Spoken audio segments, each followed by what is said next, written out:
becomes strict and everything becomes unsteady, the only way to go is tune to Today 95.1 FM.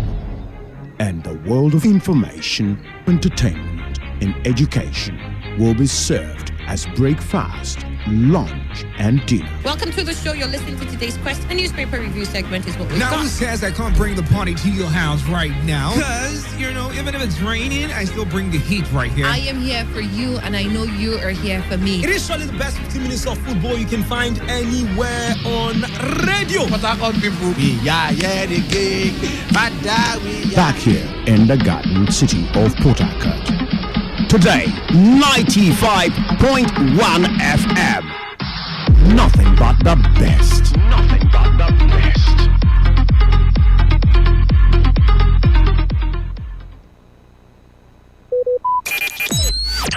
Talk radio. I listen to a lot of talk radio. 95.1 FM. Some people will carry human head in their boots and they will not charge them because they are collecting bribe. When they go collect salary, then go say government need to pay them bribe. All these taxi drivers safe. They don't even get papers. Even driver's license safe, they no get. Hey you, back there.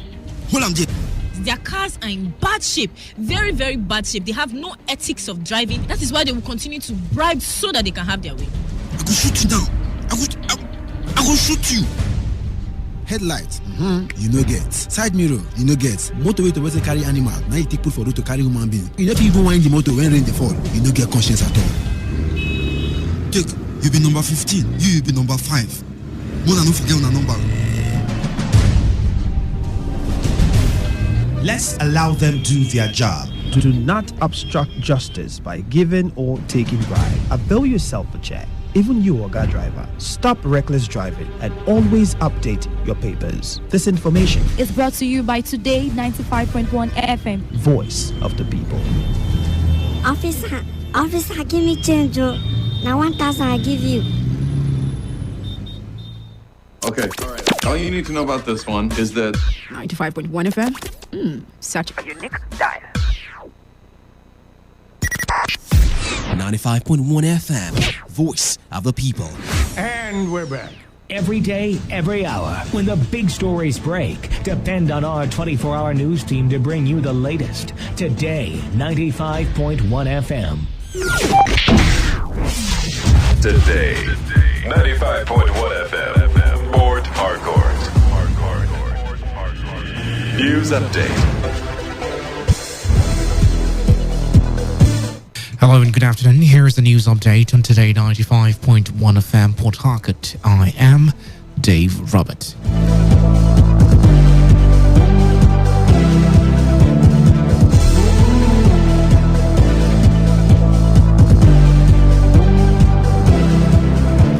A subsidiary of the World Bank Group, the International Finance Corporation, and 7 other venture capital firms have provided about $110 million financing to Nigeria and United States-based firms focusing on Nigeria's retail supply chain.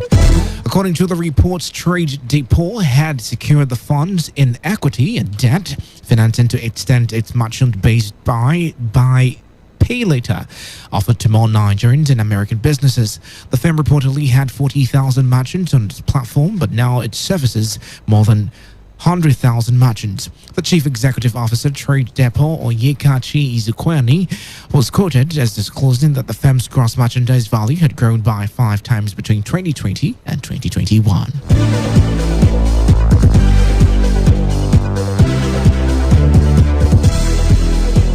Meanwhile, the House of Representatives Committee on Petroleum Resources Downstream has said the rehabilitation work on the $1.5 billion Port Harcourt refinery is on course. The lawmakers also promised to revisit the refinery to assess the rehabilitation exercise.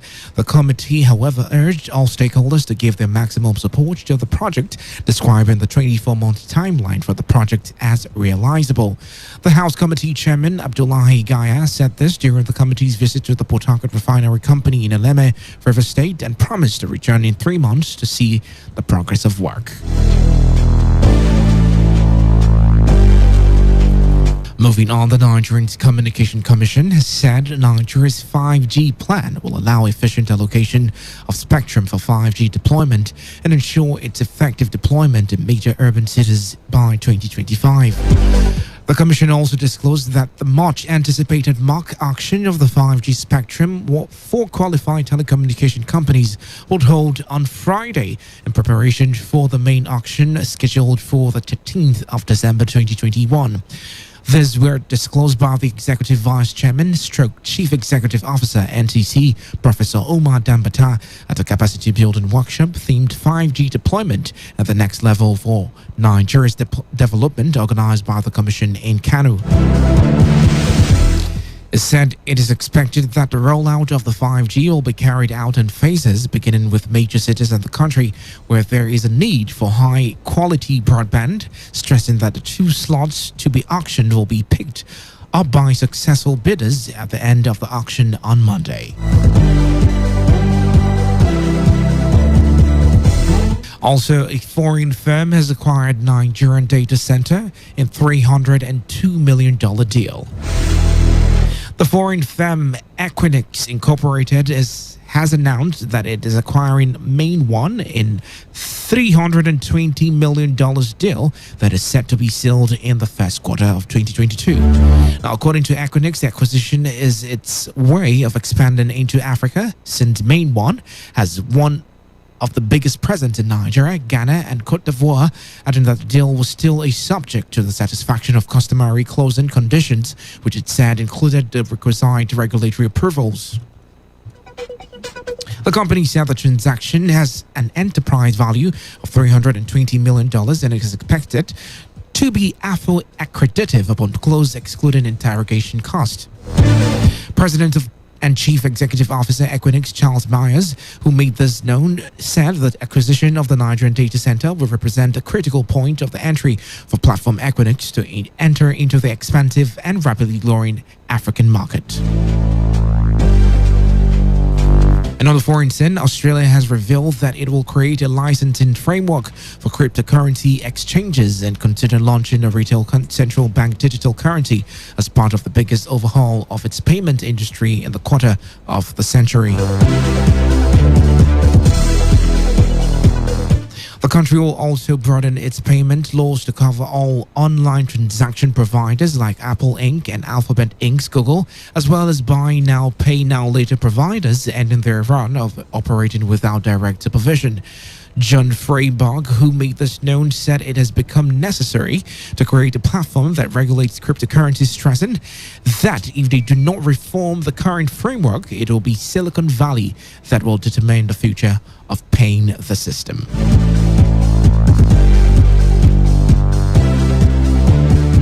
That was the news update on Today 95.1 FM. Do not forget, take responsibility. Wash your hands frequently with soap under running water. Avoid touching your face in high contact surfaces to prevent coronavirus. Good afternoon. I am Dave Roberts. Coming up shortly is The Hustle. Stay tuned. Every day, every hour, when the big stories break, depend on our 24-hour news team to bring you the latest. Today, 95.1 FM.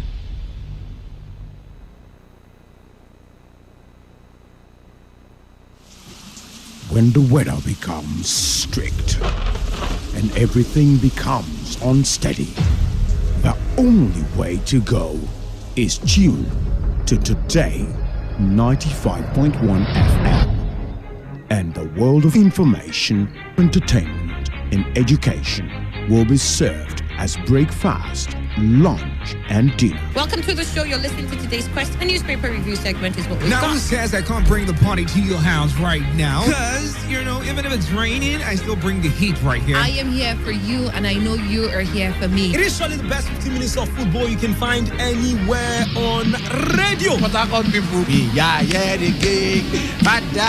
Back here in the Garden City of Port Harcourt. Today, 95.1 FM. Nothing but the best. Nothing but the best.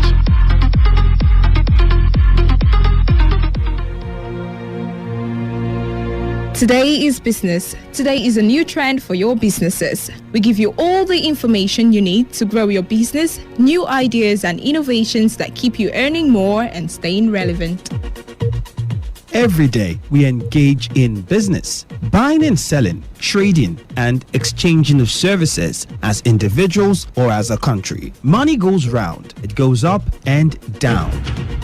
But have you ever wondered what business is all about? And have you ever wondered how you can stand out in your business? Today FM has got you covered in this all-new program, Business Today, every Wednesday between the hours of 1 p.m. to 2 p.m. Learn all you need from professionals on how the country runs its business affairs and how you can be an outstanding entrepreneur and grow your business. Business Today, every Wednesday between the hours of 1 p.m. to 2 p.m. On Today, 95.1 FM. 95.1 FM. Today is business. Today is a new trend for your businesses. We give you all the information you need to grow your business, new ideas and innovations that keep you earning more and staying relevant. Every day, we engage in business, buying and selling, trading, and exchanging of services as individuals or as a country. Money goes round, it goes up and down. But have you ever wondered what business is all about? And have you ever wondered how you can stand out in your business? Today FM has got you covered in this all-new program, Business Today, every Wednesday between the hours of 1 p.m. to 2 p.m. Learn all you need from professionals on how the country runs its business affairs and how you can be an outstanding entrepreneur and grow your business. Business Today, every Wednesday between the hours of 1 p.m. to 2 p.m. On Today, 95.1 FM. 95.1 FM.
All right, a beautiful afternoon to you. 12 minutes gone past the hour of 1, and you know it's a Wednesday, and once it's the 1 o'clock hour on a Wednesday, it's time for us to talk business today.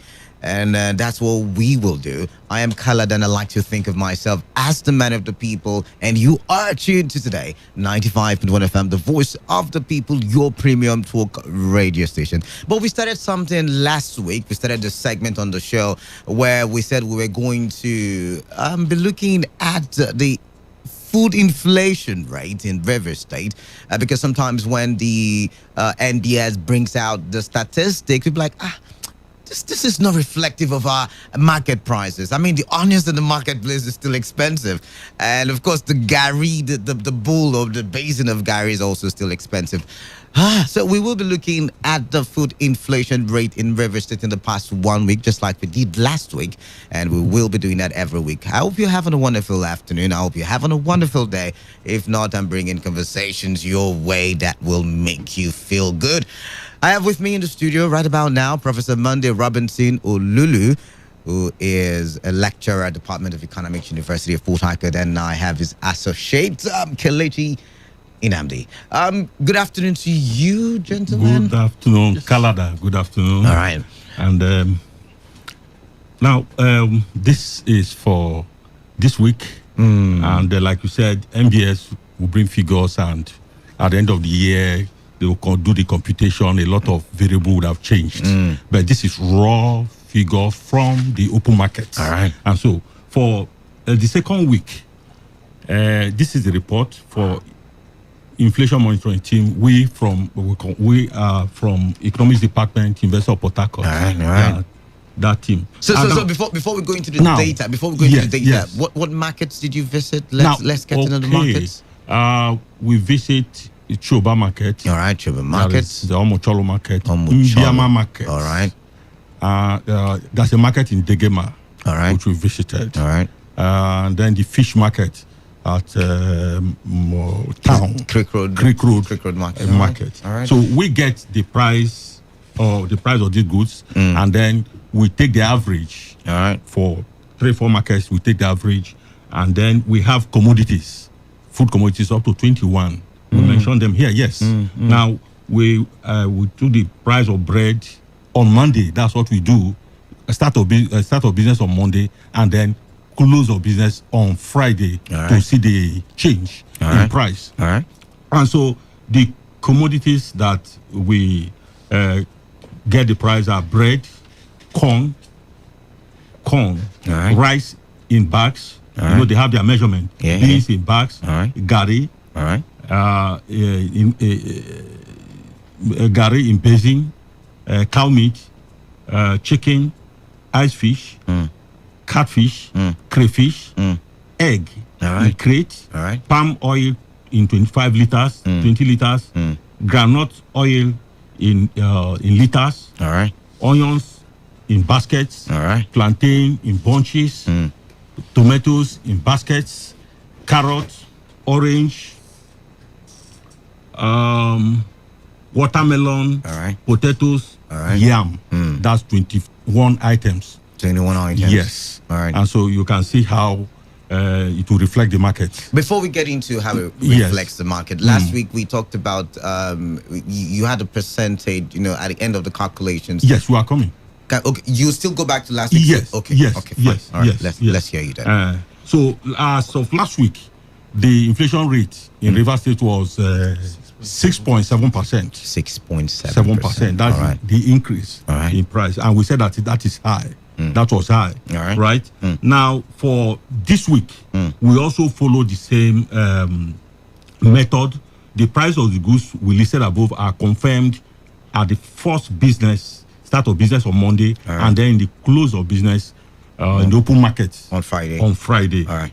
Now, the following commodity posted grain. Now, those that posted grain are commodities that the price lowers. Okay, it went down. Yes. All right. And so didn't change. And so for the consumer, that's a green bag. All right. Right? Yeah. And so beans for this past week had 500 naira decrease in price. Beans had 500 naira. Yes, a bag. All right. Yes. So it looked like last week it also had a decrease. Yes. Okay. No, but it doesn't change. It does not change. Okay. It remains. And that's just 2.7% decrease in a bag. All right. And then onions too, in a bag, it remains the same. It remains the same. And then that's also a fall. That fall remains. And that is 5% fall. So those ones posted, they did not change. Now, other commodities that posted red, that is those commodities that the price increase. The price increase. And so we have them, and for this week, rice remains the same on increase. Okay. By 500 naira per bag. All right. And so that's increase.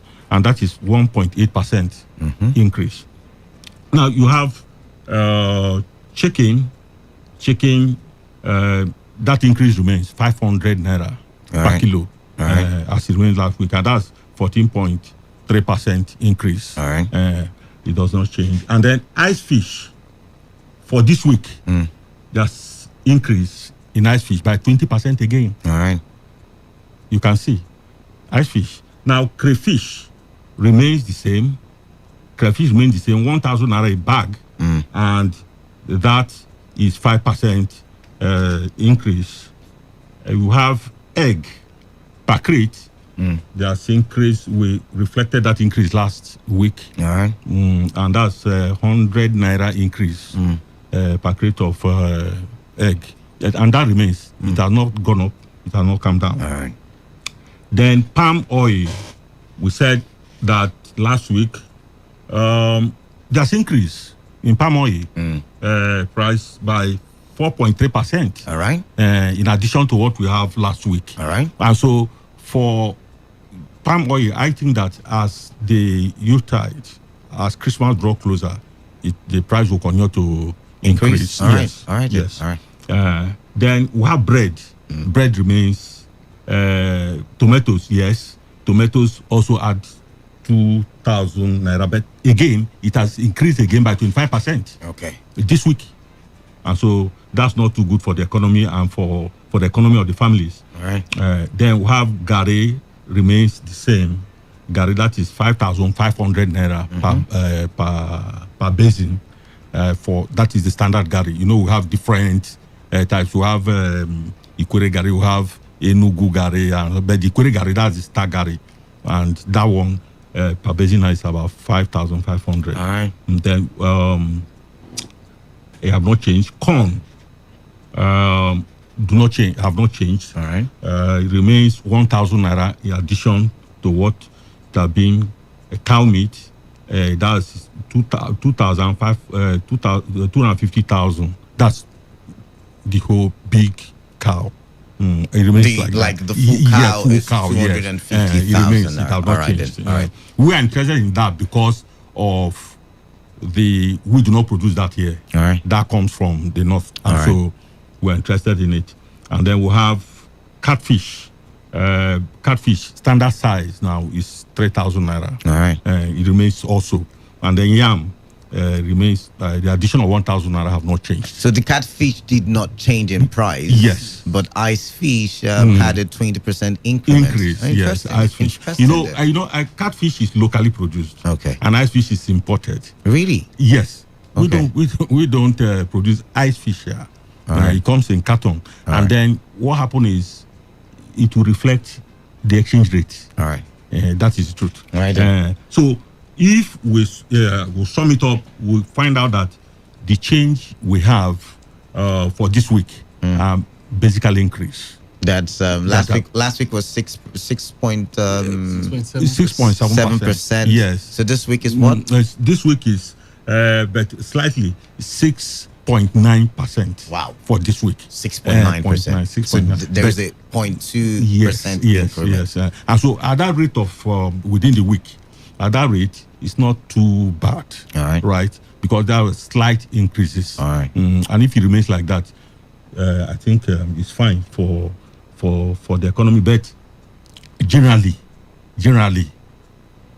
the price of goods are high in the market. All right. And what we find out is that apart from the conventional factors that causes the increase, there are informal factors. What I would call informal factors. Can you explain, please? Now, some of these informal factors is what we call landing cost, landing price. Okay. I Kelechi, take off from there and explain what landing price is.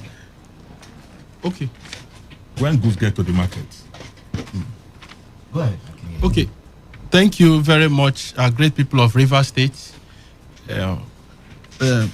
To add up to what we're talking about, we're looking at some of the factors that are responsible might have caused the increase. For the increase in price of these commodities, as we've noticed in the past week.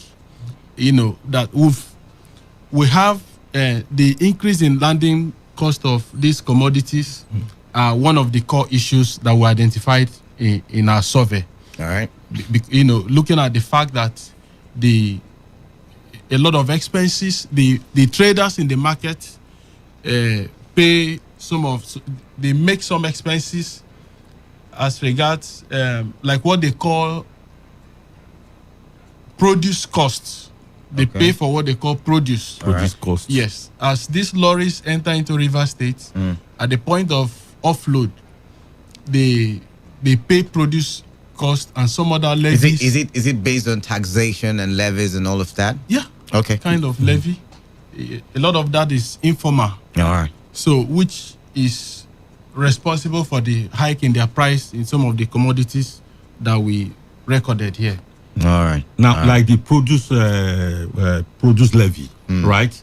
In the market, it differs from market to market. All right. It differs from market to market, and this is what the tax or the levy collectors. All right. That's what they do, and a lot of this money does not go into government purse. All right.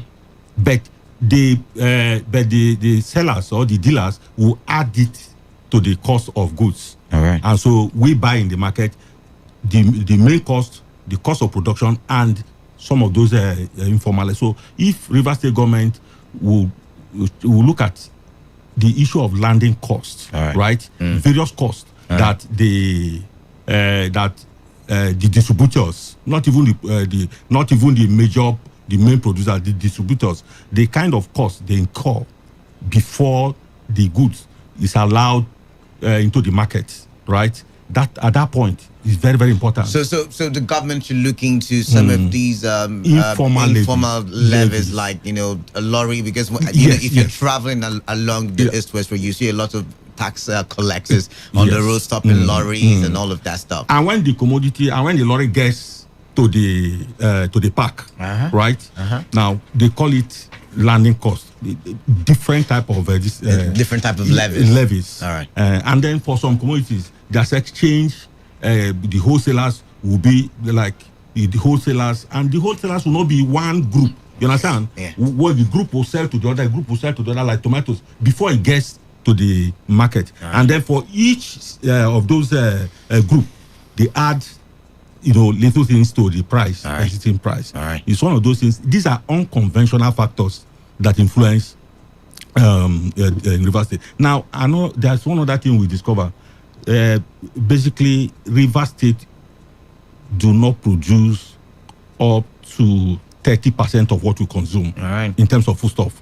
We do not produce up to 30%, and that is bad. And that means that the state government have not budgeted or make releases to the agricultural sector. Or I also think that we do not have a standard plan, for agriculture. So only less than 30%. Less than 30% of what we consume here is produced in Rivers State. All right, then. So there is need for the state government to look at that sector, the agricultural sector. A state cannot depend on food stuff from other parts of the world or from other parts of the state up to 70%. It's not too good. I get your point.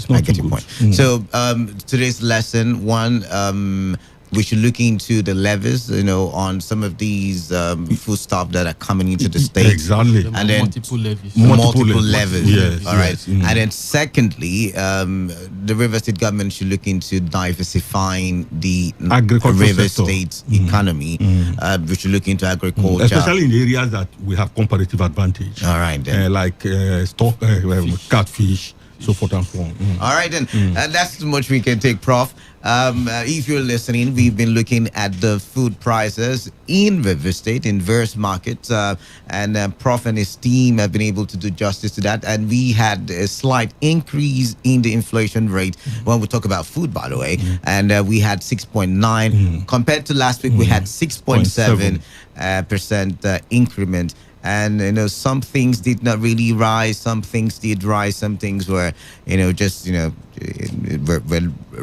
lost price or lost 1 or 2 value in price and all of that. So I've had with me Professor Monday Robinson Olulu, who is a lecturer at the Department of Economics, University of Port Harcourt. Thank you very much for coming. Thank you, Kalada. All right, let's do this again next week. And I also had Kelechi Inamdi, who also is the associate of the professor. And the way we survey the market is better people go and buy now, because in the next 2-3 weeks we think that Prof is like, I'll come to your house and do the Christmas celebration. Man, Kalada. All right, then, thank you very much. You stay tuned. I will be having another guest shortly. Tunde Bello is He's a financial tax and business consultant, and he's the lead consult at Alexander Stephen IQ. And we will be looking at the social investment programs, and we would be looking if it's been effective, looking at the current economic situation. I mean, we just talked about food inflation and how prices are high and how prices might even go up. Stay tuned to Today 95.1 FM.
All right.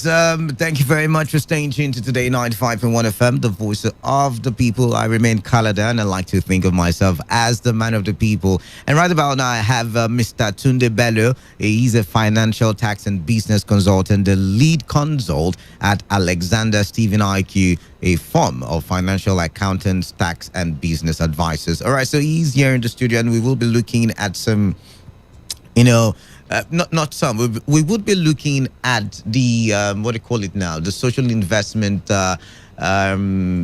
scheme. Trader money, farmer money, all those money that they use in helping vulnerable people, basically helping people come out of poverty. The target is 100 million people, but when you look at that scheme, they dole out money like 10,000 naira, 20,000 naira, 50,000 naira. In the year 2020, about 23.7 billion naira was budgeted for, for the social investment scheme. Just today, I think it was today, yes, one of the federal government agencies was saying that they have recovered 1 trillion naira loot in the course of this administration, and that loot, majority of it, has been used to help vulnerable people. So much money has gone into the social investment scheme. But then when you look at the economy, you look at the inflation rate, you look at how your money might not have so much value in the marketplace compared to 3, 4, 5 years ago.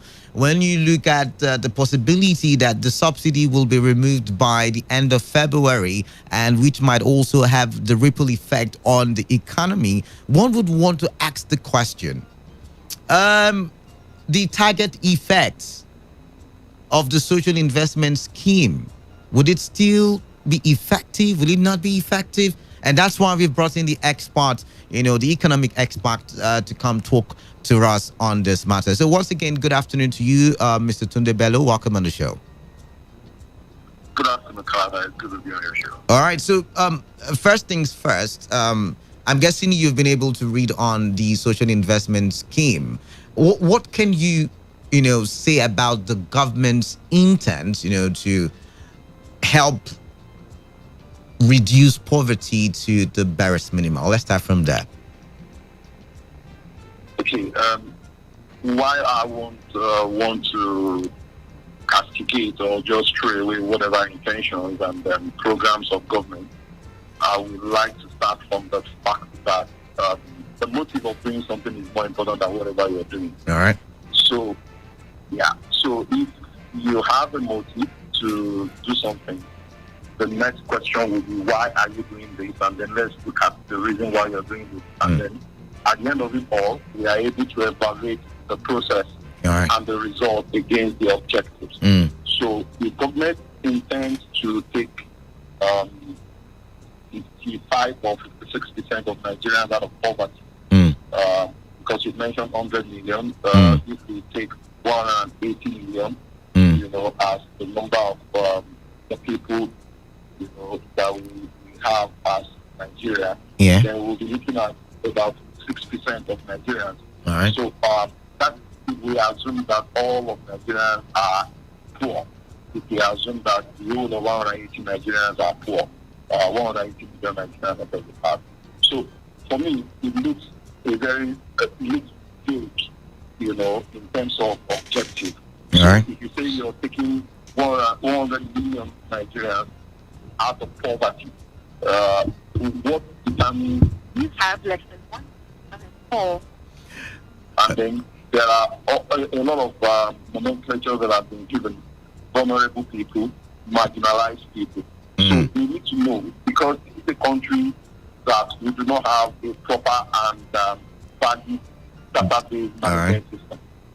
So how do we determine those who are vulnerable or those who are poor? Oh my goodness. Okay. I think I ran out of airtime there, so I'm going to try recharging.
All right, I'm re-establishing connection with Mr. Tunde Bello. I ran out of airtime.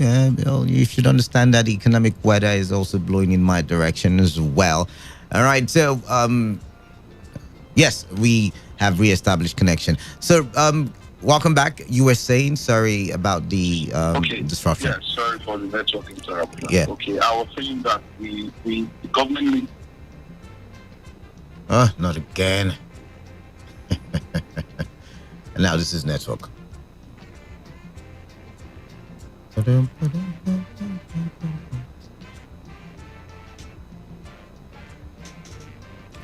Hello? Hello, can you hear me now? Yeah, I can hear you loud and clear.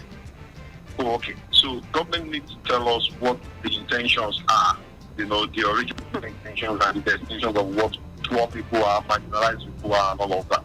So, like I said, I cannot stand here and say what government is doing is bad or is wrong, but the motive and the end result of whatever they are doing. So we are seeing, even last year during the heat of the COVID, where the Minister of Disaster Recovery and all of that. Yeah, Minister for Disaster, yeah. Money, yeah. And then Nigerians were complaining that they didn't see that.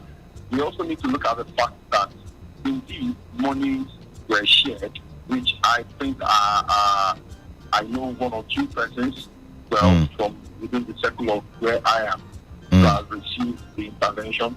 But the truth is, the channels with which government went through this distribution and disbursement, you have to look at the channels, because if you're talking about the people who are living in the rural areas, how do they receive this money? People who don't have bank accounts, what is the net of the people that have bank accounts? Through what medium do they receive this money? And then how do they receive this money? Of course, we heard about the issue of the COVID items also that were limited, and then they were hidden in private warehouses and all of that. So Nigeria being the kind of country that it is, sometimes you see government intending well, and then the people that are saddled with the responsibility of carrying out these policies, these programs, they are people who are also part of the problem. And then the channels that are used. So these are the issues that we must look at. So it's not enough for government to just pronounce that you want to take 100 million Nigerians out of poverty. You can't take people out of poverty by just giving them money. All right. So now you've mentioned all these factors. You've mentioned the fact that Nigeria is corrupt, and sometimes the government's intention might be great, but then again, the people, the corrupt channels. You also mentioned the fact that we don't have a proper database. So how can we monitor all of this? Now let's look at some economic, indices. Inflation, double figures. Naira struggling against the foreign currencies in the exchange markets. Manufacturing or production in Nigeria is low, because just recently, I think it was last week, the NBS brought the statistics out that showed that we imported more than we exported, thereby running a deficit, in our revenue and all of it. So when we look at all of these indices, it boils down to the cost of living in the country. When we look at all of these things, inflation, our currency not doing very well in the foreign exchange market, it boils down to how much we spend as individuals, or how expensive things are as individuals in our country. Will that not defeat the purpose, which of course is to remove people out of poverty? The truth of the matter is, as a people, we do not have the earning capacity to dislodge the deficit that we have. The reason being that we're not a producing nation, we're a consuming nation. So if you're not producing enough, you will not earn enough money, whether in local currency or foreign currency. And when you don't earn enough money, the truth is you will keep borrowing, because you have a lot of mouths to feed, you have a lot of infrastructural deficits to finance, and then you have a lot of capital expenditures to make. So you end up borrowing because you do not have enough. Now, if it is about production, we probably have depended so much solely on oil, and at this point, it is not a beautiful price on the market. When you look at the foreign market or the oil market, or you look at even the world economics, people are changing from this normal, to what is now the norm. Because you can't depend on oil that the fluctuating rates and the currencies that we which are our naira or our earnings are inside. So government needs to look into the issue of real productivity, real production, real manufacturing.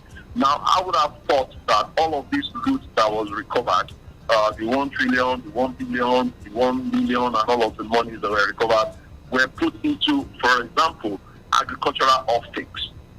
Let's look at the issue we have on hand, the issue of high price of household items and food items. So if, for example, you look at the crux of the places where foods are coming from, the Middle Belt and then part of the South, a lot of the places in the North, we have the insecurity issues there. Can government look at the people producing what Nigerians eat? And basically, we're talking of grains and soup.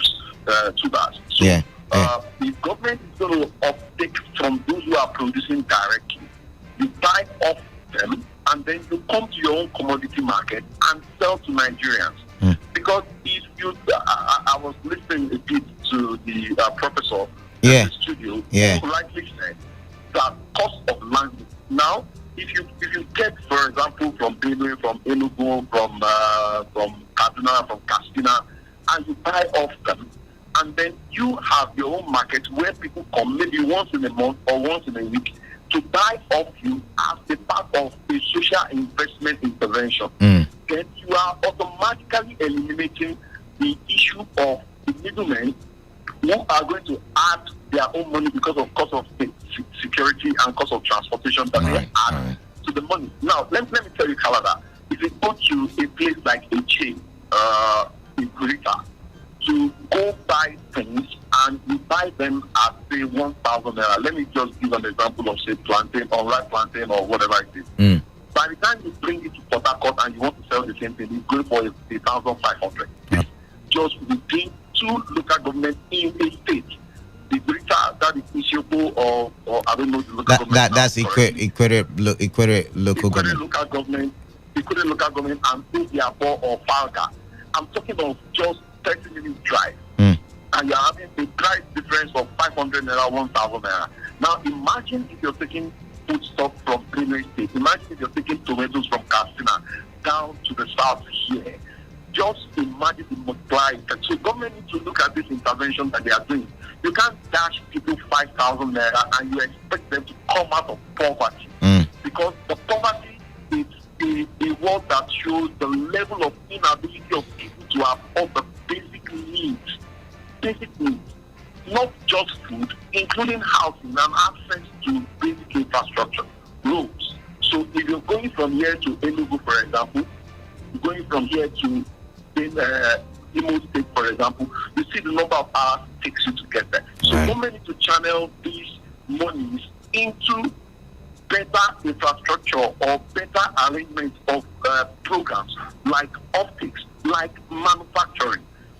He mentioned product price of palm oil. I'm fortunate to consult for few palm oil companies, and I tell you the truth, because of seasonal changes and the cost of production, especially power, that price can never come down. Then the next thing government needs to do is to look at the issue of price control boards. We used to have price control agencies and boards that will determine what prices should be. But unfortunately, because government is not part of production, you can't fix price. You can do a little to control price, but because you're not part of that production process, you're not part of the inputs. For example, we used to have fertilizer input from government. We used to have support system from government. But the money that we are having now is not channeled into all of that. And that's why we are having this level of poverty and inflation. That's the truth. All right, then. All right, so you're saying instead of giving out the money to traders, to farmers, who, by the way, sometimes don't repay the loans given to them because it's given to them in the form of a loan, this money could have been aggregated and used in building industries, factories, where some of these food products could be locally manufactured, if I got you right. Was that what you were saying? Exactly. And also use it as an intervention. You know, for example, you look at this NYSC scheme, like we have proposed. You have people who have graduated from a particular course of study. Send them to companies where they can gain requisite knowledge for the next 1 year.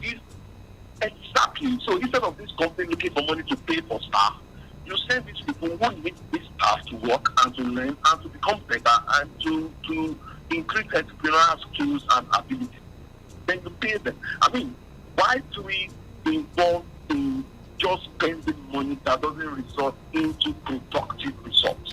So we need to start looking at all of those things. And these are just revenues that are asked to come by. And there are not very many at this point. All right, and thank you very much, Mr. Tunde for your time. And every time I speak to you, I learn and I glean a thing or two. I become a better economist. All right, thank you very much, and do have yourself a wonderful afternoon. All right.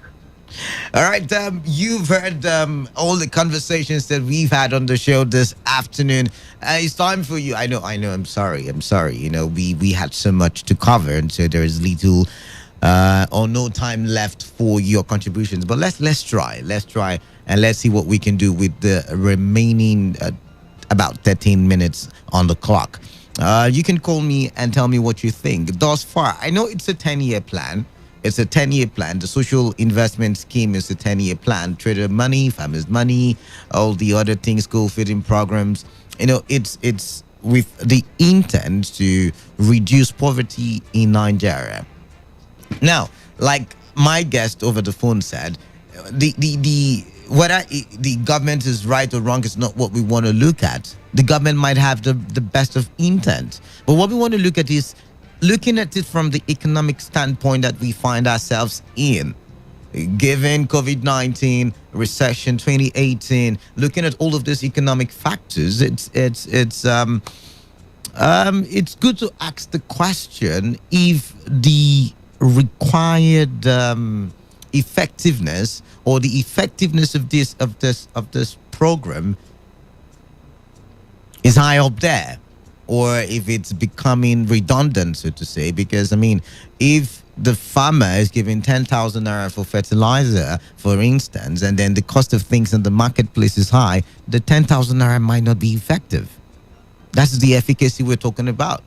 You know, looking at inflation, looking at what the money can buy in the marketplace. I mean, I was talking with someone, and we all agreed that 10,000 naira today is not the same as 10,000 naira of 5 years ago. It's not the same.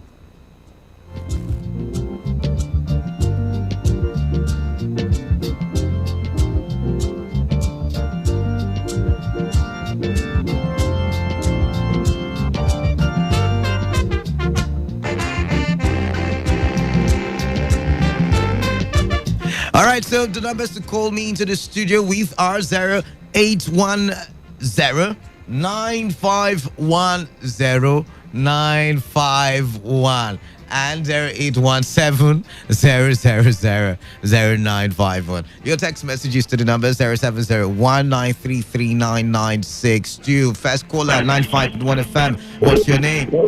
Yo, Canada. And the man of the people. Good afternoon. This is Melody from Uniport. Melody, welcome, Melody. Thank you. You see, you just cram this whole thing with this song you are playing in that background.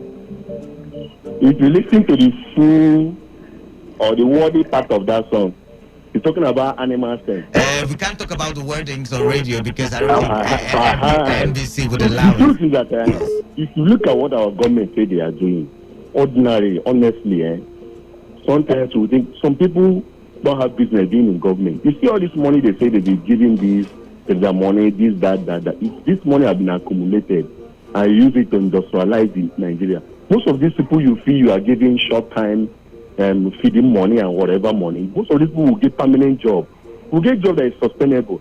Most of all these things they are doing, and the people to live, to find living difficult, and the cost of things is high. Our naira is valueless because of the cost of things is very high in the market. And in fact, the government of Nigeria they need to do. Let them do the needful. Let them do the right thing. Let them spend the money in the right way that will make our economy to come back to life. Because the way they are spending the money, they are killing the economy more and more, and making life difficult in the life, especially the common people, the poor families. They are suffering. Their suffering is increasing every day, every minute, every second. Nigeria government, they are not spending the billions, the trillions to make in this country the right way that will put our economy in order. And they should do the right thing. They should stop spending the money the way they are spending it. All right. Because the money belongs to everybody. All right. They should to put this country in order. All right. Thank you. Thank you very much, Art. Put the country in order. Now, when we look at, sometime last month, we saw the data reeled out. It was revisited, I think, by Punch newspaper yesterday or 2 days ago. And we saw that Egypt and some other African countries topped Nigeria when it comes to investment destination in Africa. And when you look at some of the things that these countries have been able to do, they've been able to industrialize, they've been able to put in place wonderful fiscal policies. And Nigeria is somewhere around number 14. You've got Ghana, you've got countries like Tanzania doing way better than Nigeria when you talk about investment destinations. And if we really want to get the Naira up there, if we really want to, show up production and all of that, we would need to ensure that we generate more revenue. And one way to generate more revenue is by having the foreign investors come into the country. All right. So I'm going to go back to the phone lines. And it might not just be a bad idea. Giving out money, it's going to help cushion the effect. If someone is giving me 10,000 naira, I will be a big boy. I'll be a big boy. Let's leave it at that. I might not feel the harsh economic realities, right? I might not feel it. But how long? That's what we're asking, given the fact that 10,000 naira today is not the same as it was yesterday. All right, 95.1 FM, what's your name? Yeah, hello. Good afternoon. Yeah, good afternoon to you. Ife Diba is speaking from Port Harcourt. Ife Diba, welcome. Thank you. Since 1999, the economy has not been as thick as it is today. Let us be frank. All right. If everything got worse, inflation rate just doubled from 2015 till now. The truth is that direct foreign investment sort of reduced to the barest minimum. I must tell you that in 2016, this government came in with one kind of body language. Honestly speaking, go and ask financial experts. Foreign investors withdrew close to $100 billion from Nigeria's economy. That is what we are still suffering till today. How can you tell me that in a country that is having issues with the economy, the best way to solve the problem is by government handing out in quotes, because I'm not even sure that they are even giving anybody any money. They are handing out 5,000 naira. Now, let's leave political sentiments out of this. Whether they are giving it or not is not the focus. Let's assume they are giving the money to Nigerians who are vulnerable. Let's assume, please. All right. Let's assume. Yes, Canada. Let me take you on that. Canada, you agree with me that they have spent over 100 billion in this so-called. It's not been up. Maybe something around that figure. Add up the trader money in the elections. Add up let's leave it at 60 billion. Canada, like the last second to the last caller said, you agree with me that would set up a good factory producing goods and services in the country that will be sustainable, that will contribute tax and revenue. Those handouts they give to people, to their poorest of the poor. How much tax did they receive? All right. They didn't get any tax in return, but if they had invested this in setting up industries and factories, people will work and pay their taxes, and those factories and industries will pay their company tax. Who gets the benefit at the end? The government and the Nigerian nation. All right. Thank you very much, Ifedi Bart there. I'll take one last call and we'll wrap things up. 95.1 FM, your name, your location, your contribution. Yeah, good afternoon. Yeah, good afternoon to you. Yeah, this is a very good question. I believe in respect. If at the end, if I go around all the whole of my village, my community, don't know anybody. About 7 clients where I have nobody received 1 naira from as a agri loan or something like this. Where are they sharing the money? Yet again, that's not my focus. I don't care whether they did or not. Let's assume they did. Looking at the current economic situation, does it not defeat the purpose in the first place?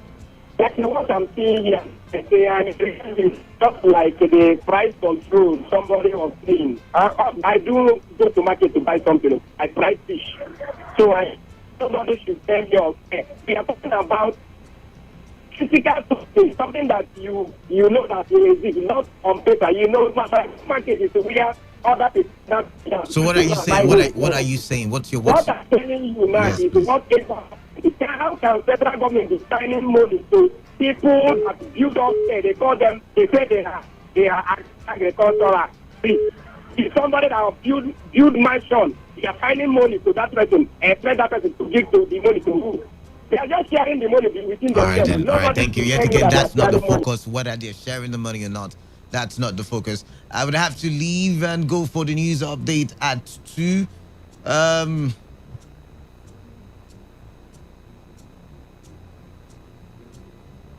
All right, you stay tuned to Today95.1 FM.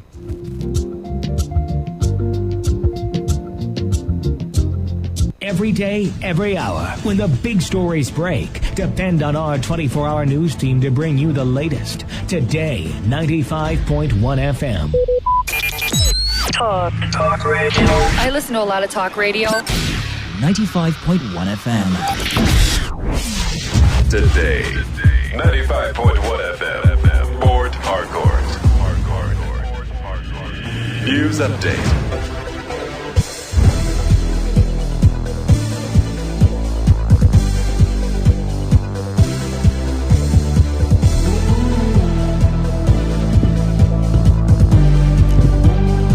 All right, good afternoon. Here's the news update at 2 on Today 95.1 FM. I am Kalada Kurubatabo. The Federal Ministry of Health on Wednesday said that some of the vaccine doses which were given by donors had residual shelf lives. The ministry made the clarification following a report published by Reuters which stated that over 1 million doses of coronavirus vaccines were expired in the country last month. However, the country's health ministry, in a statement signed by the minister in charge, Osage Anire, explained that the vaccines which were received in form of donations through COVAX and Harvard facility had residual shelf lives, leaving the country with a limited period to facilitate distribution and usage. While appreciating the kind gesture from donors, Anire said the ministry has declined further acceptance of the vaccine, noting that it does not accommodate the standard. The Uche Secondus-led National Working Committee of the People's Democratic Party will today hold a valedictory session to mark the end of his 4-year tenure, which officially comes to a close on Thursday. The session will be the last official meeting of members of the 21-member body who are due to hand over party affairs to the incoming Prof. Yochia Ayu-led National Working Committee. Outgoing National Publicity Secretary of the party, Kola Logodinho, confirmed the development in a telephone interview with journalists in Abuja on Tuesday. The handover ceremony is scheduled to take place in Abuja on Friday. The outgoing national chairman of the party, Uche Secondus, is not expected to attend the session because of a subsisting court order barring him from parading himself as national chairman. Meanwhile, a former member of the National Assembly who represented Rivers Southeast in the Senate, Olaka Wogu, has advised the former national chairman of the PDP, Prince Uche Secondus, to reconcile with Governor Nyesom Wike. Olaka Wogu, who gave the advice while speaking with Today FM in Port Harcourt, said reconciling with Governor Nyesom Wike will be a good decision for Prince Uche Secondus. The former federal lawmaker also believes that Prince Uche Secondus' approach to the governor's concern was a miscalculation. Rivers State Commissioner for Information and Communications, Paulinus Inserim, has stressed the need for journalists to continue to hold public office holders accountable in their actions. The commissioner came up with this during the 2021 Correspondence Chapel of Nigeria Union of Journalists, Rivers State Council's Week, kicked off, where he said Governor Nyesom Wike has granted unhindered access to information in the state. While declaring the event open, the commissioner emphasized that the governor has done well in providing infrastructural facilities for the people, pointing out that Rivers State in the near future will become a model to other states in the country. The commissioner, who was represented at the event by the Director, Public Enlightenment, Ministry of Information, Celestine Ogulu, however, admitted that journalists are facing challenges from hoodlums, thugs, and even security agents. Ethiopia's Prime Minister Abiy Ahmed says he was returning to Addis Ababa from the battlefront after pro-government forces claimed major advances in their fight against Tigrayan rebels.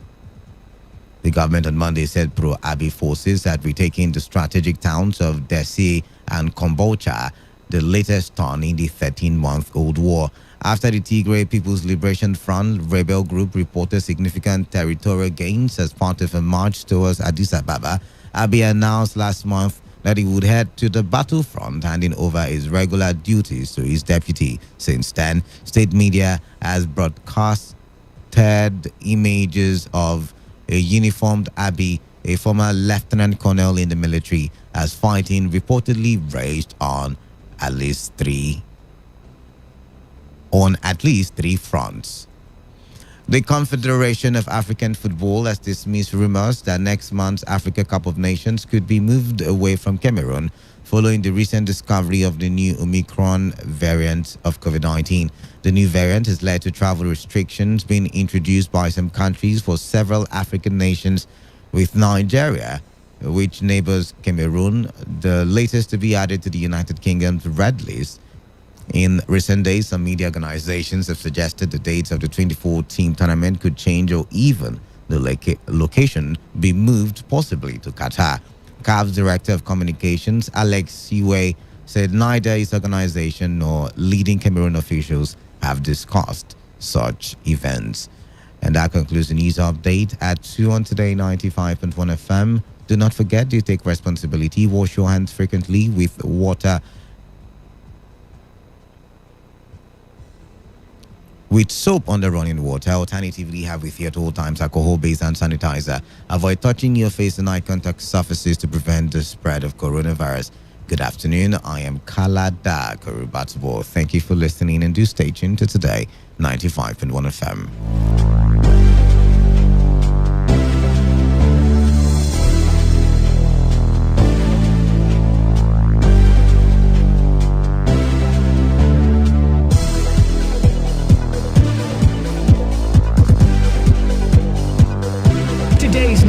Today's entertainment, today's sports, today's issues, today on Today 95.1 FM, Port Harcourt. Otimbi na Timbelio. Rumba in Congo. You fit to fly don't carry another package call for Hona. 7 days explosive vacation for Kigali and Congo. For this vacation return flight, go there to enter Kigali and Congo plus 2 visas. 3 different nights for Kigali and Goma. Ship cruise for 190. Hotel Rwanda, the Runga National Park plus other Bokometic Badumet will go the Shelle from December 14 go to December 21 with the shiggy money. For more information, Mokona call us on top with Port Harcourt office 09070 37 36 96. This is correct vacation. Now you fit to fly, carry and come. Supported by the government of the Democratic Republic of Congo. This one go choke.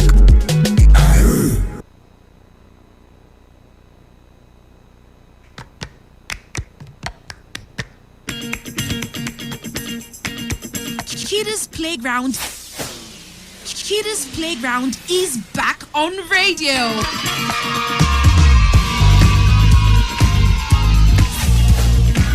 Kiddies Playground is a show specially created for young scholars. Are you smart enough? Or do you have what it takes to win yourself amazing gifts? Then tune in every Saturday at 7:20 a.m. on Today 95.1 FM with Auntie Sophie. You can't go wrong with a show that is educative and entertaining as well. Remember, every Saturday at 7:20 a.m. on Today 95.1 FM. 95.1 FM. I know I can be what I want to be if I work hard at it. Okay, it's live on Today 95.1 FM. Where else can be better? Tuning on to Today 95.1 FM, and we will make your day. This is today's hustle. One show that embodies objectivity. We raise the bar in examining the good, the bad, the sordid, everything that has to do with society. In America, you buy a big house and you pay gradually for 30 years of your life. That is politics. In Nigeria, you carry all your salary and go and rent one room. Bad politics. Everything that has to do with You society. must negotiate. If we don't negotiate,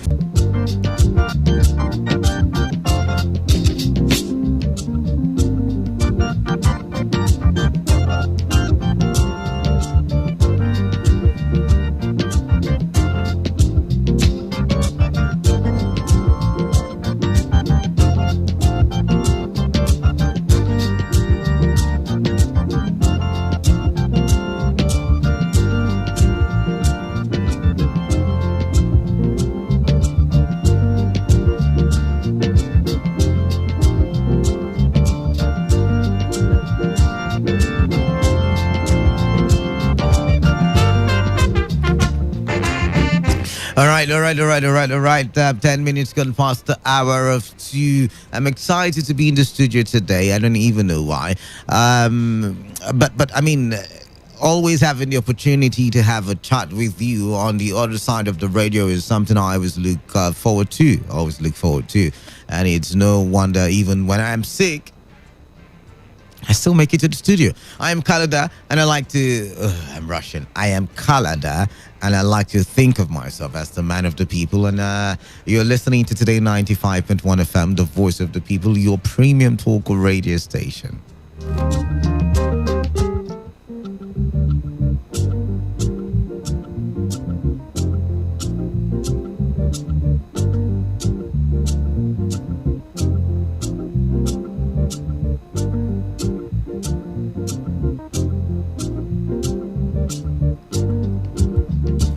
All right, so there's something that caught my attention. I like to bring it to your notice as well. It's something that I did see while I was looking at the various newspapers this morning. It has to do with our brothers in the Southeast, 2022, a couple of days away. As a matter of fact, about 24 days away. And the calculations and the political alignments are already taking place.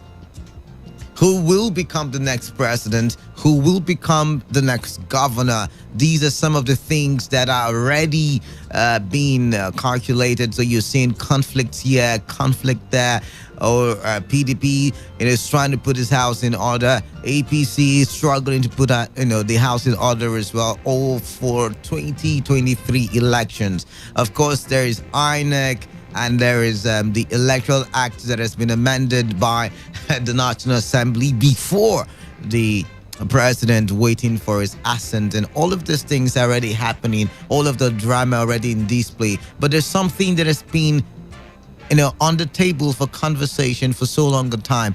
And that is the fact that it is the turn, of the Southeast to produce the next president. A lot of people have been talking about it. A lot of people from the Southeast, a lot of groups, the back and the forth. And we've come to a juncture where Ohaneze Indibo is coming out to say, yes, it is the time for the Southeast to produce the president, but they're going forward now to say that they have one voice, irrespective of political parties, irrespective of political affiliations, that all the Igbo politicians and people who are politically sensitive have come together and they have decided to have one voice, which, of course, is one of the things that they have been accused of not having. One voice. But then again, there is a problem. You see, for as long as this conversation has, gone on, we've also had side by side another conversation, which is whether the Southeast really wants the president or the office of the president, or if, like some people have clamored, they want a secession. And now for him to say, or for Ohaneze Indibo to say that the people of the Southeast have now a voice, for Ohaneze Indibo now to say that everybody who is politically minded in the Southeast now has a voice, I'm perplexed, and what's the word now? I need my vocabularies now.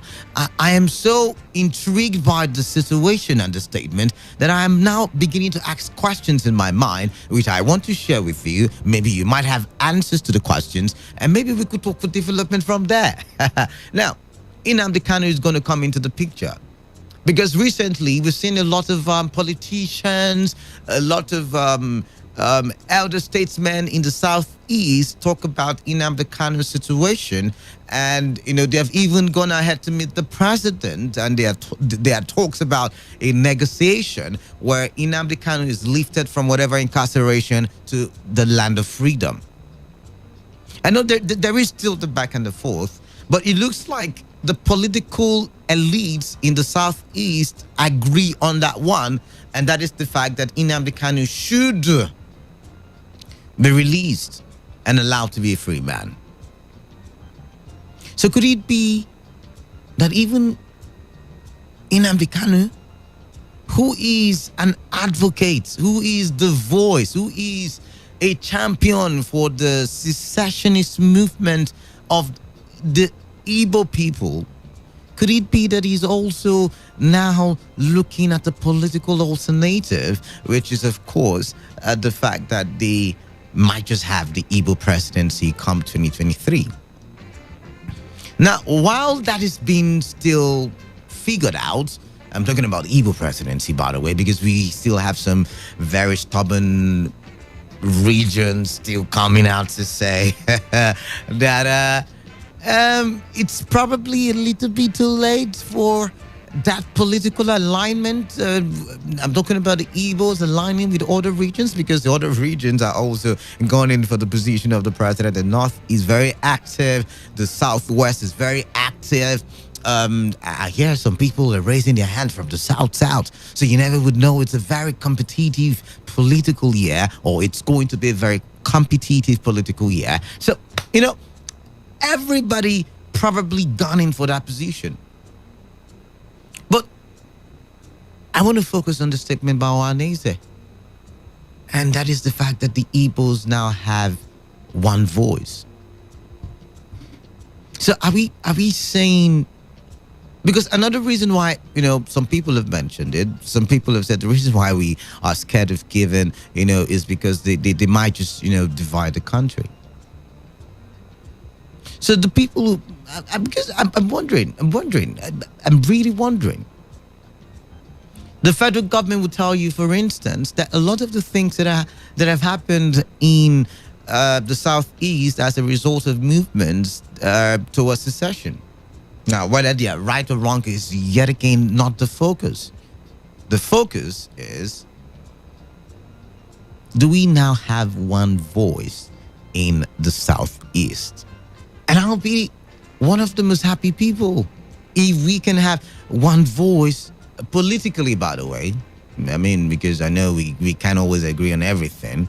But politically, can we now say there is a voice?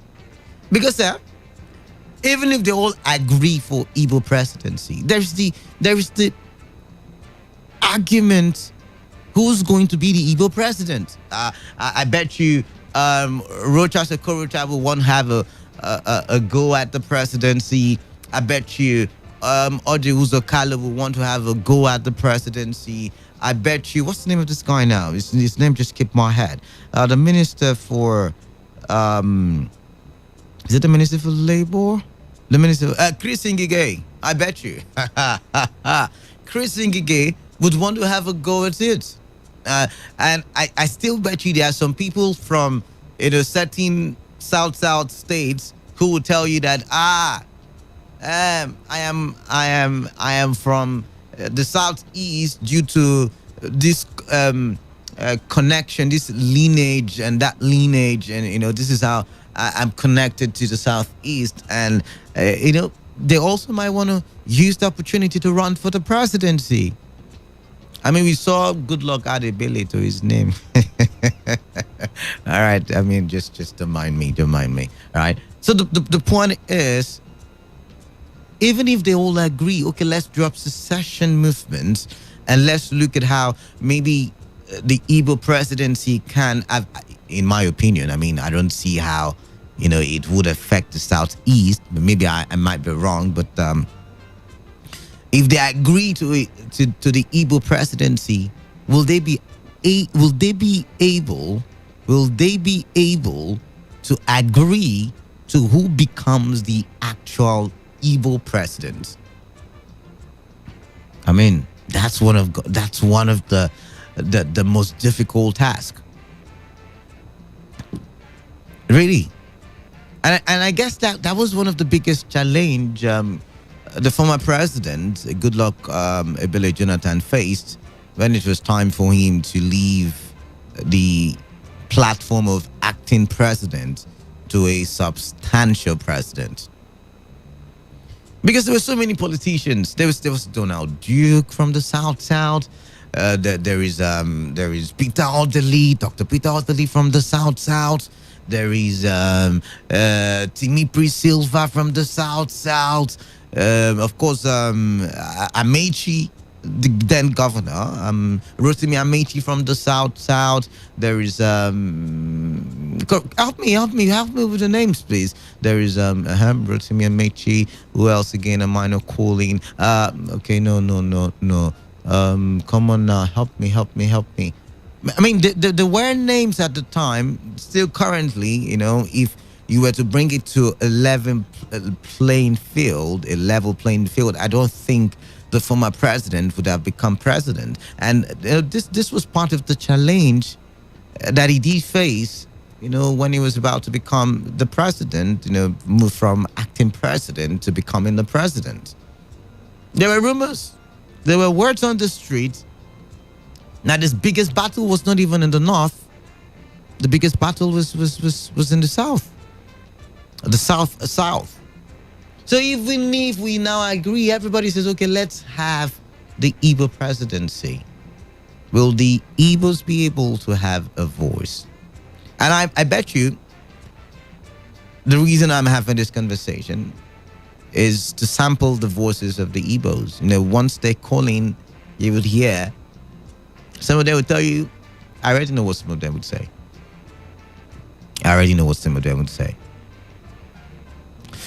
So, maybe I should do a quick read.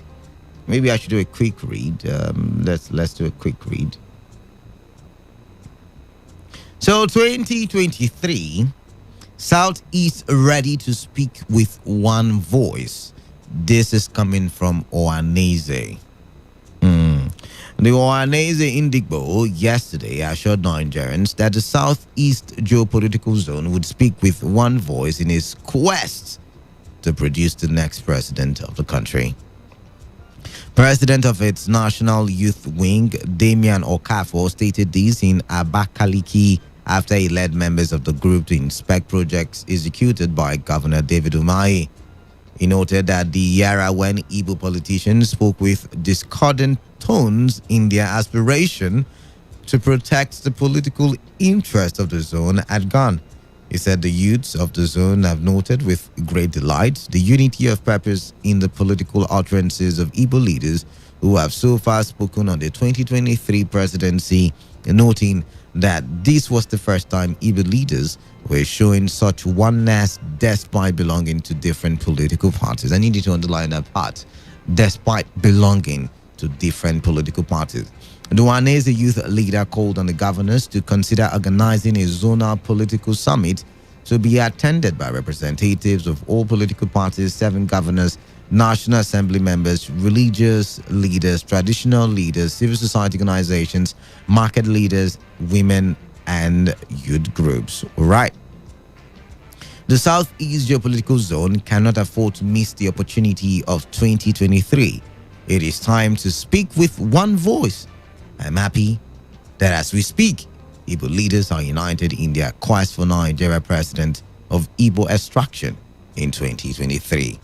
All our political leaders, both in the All Progressives Congress and the People's Democratic Party, are also saying, give us 2023. It is our turn. This shows that the Southeast is ready to speak with one voice, irrespective of political differences to ensure equity and justice. Let me use this opportunity to appeal to our governors, National Assembly members, traditional rulers, and all leaders of the zone to consider organizing a political summit for us to discuss how to go about reaching out to other zones concerning the presidency. This is not time to sit down and be waiting, expecting political manna to fall from heaven. We must speak with one voice this time, you said. But let's even assume that they can speak with one voice. And speaking with one voice does not mean, in any way, speaking the same language. Because, you guys speak similar. I'm talking about my Igbo brothers now, speak similar or the same language. But that's not what it is right now. Speaking with one voice is agreeing. The ability to agree that this will be who we want.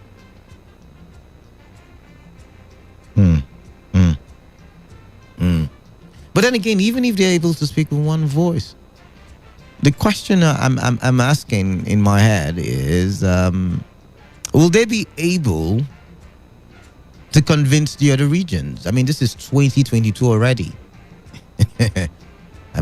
24 more days, and we will be saying Happy New Year. We will be saying Happy New Year. So this is 2022 already. Is it enough time to convince the other regions and say, hey, come pally with us? Allow us have our turn as president. Every other region. Maybe the middle belt, maybe. But every other region has been able to produce a president. So allow us, the opportunity. Will they be able to convince people? Will people be able to trust them? These and many more questions in my head. But I'm going to open the phone lines now because 26 minutes gone past the hour of 2. And you can jump in on the conversation and let's have a good chat. Now, please, no abusing anybody, no name calling, no calling of insults, no foul languages, no hate speech. Don't talk down on any tribe. It's not allowed. Sensitive conversations like this deserve intelligent answers. Help me make sense of what is happening around about now, but do it in an intelligent way. So 0817 000 0951 and 0810 9510 951. All right, then. 95. Oh, my, I missed that call. I missed that one as well. Keep your calls coming in. For text messages and WhatsApp messages, 0701 933 9962. All right then. I just saw this message and I'm tempted to read it. Today FM. The one voice of the Igbos should be from PDP, which they have been accommodating since 1999 as against ABGA or others. This issue of one voice should be with PDP only. See, the problem's already started. 95.1 FM. Hello. What's your name? Canada, this is hard. All right. Canada, for me, if people they want to come out to contest for president, there's nothing wrong for it. There's nothing wrong for it. Of course, there's nothing.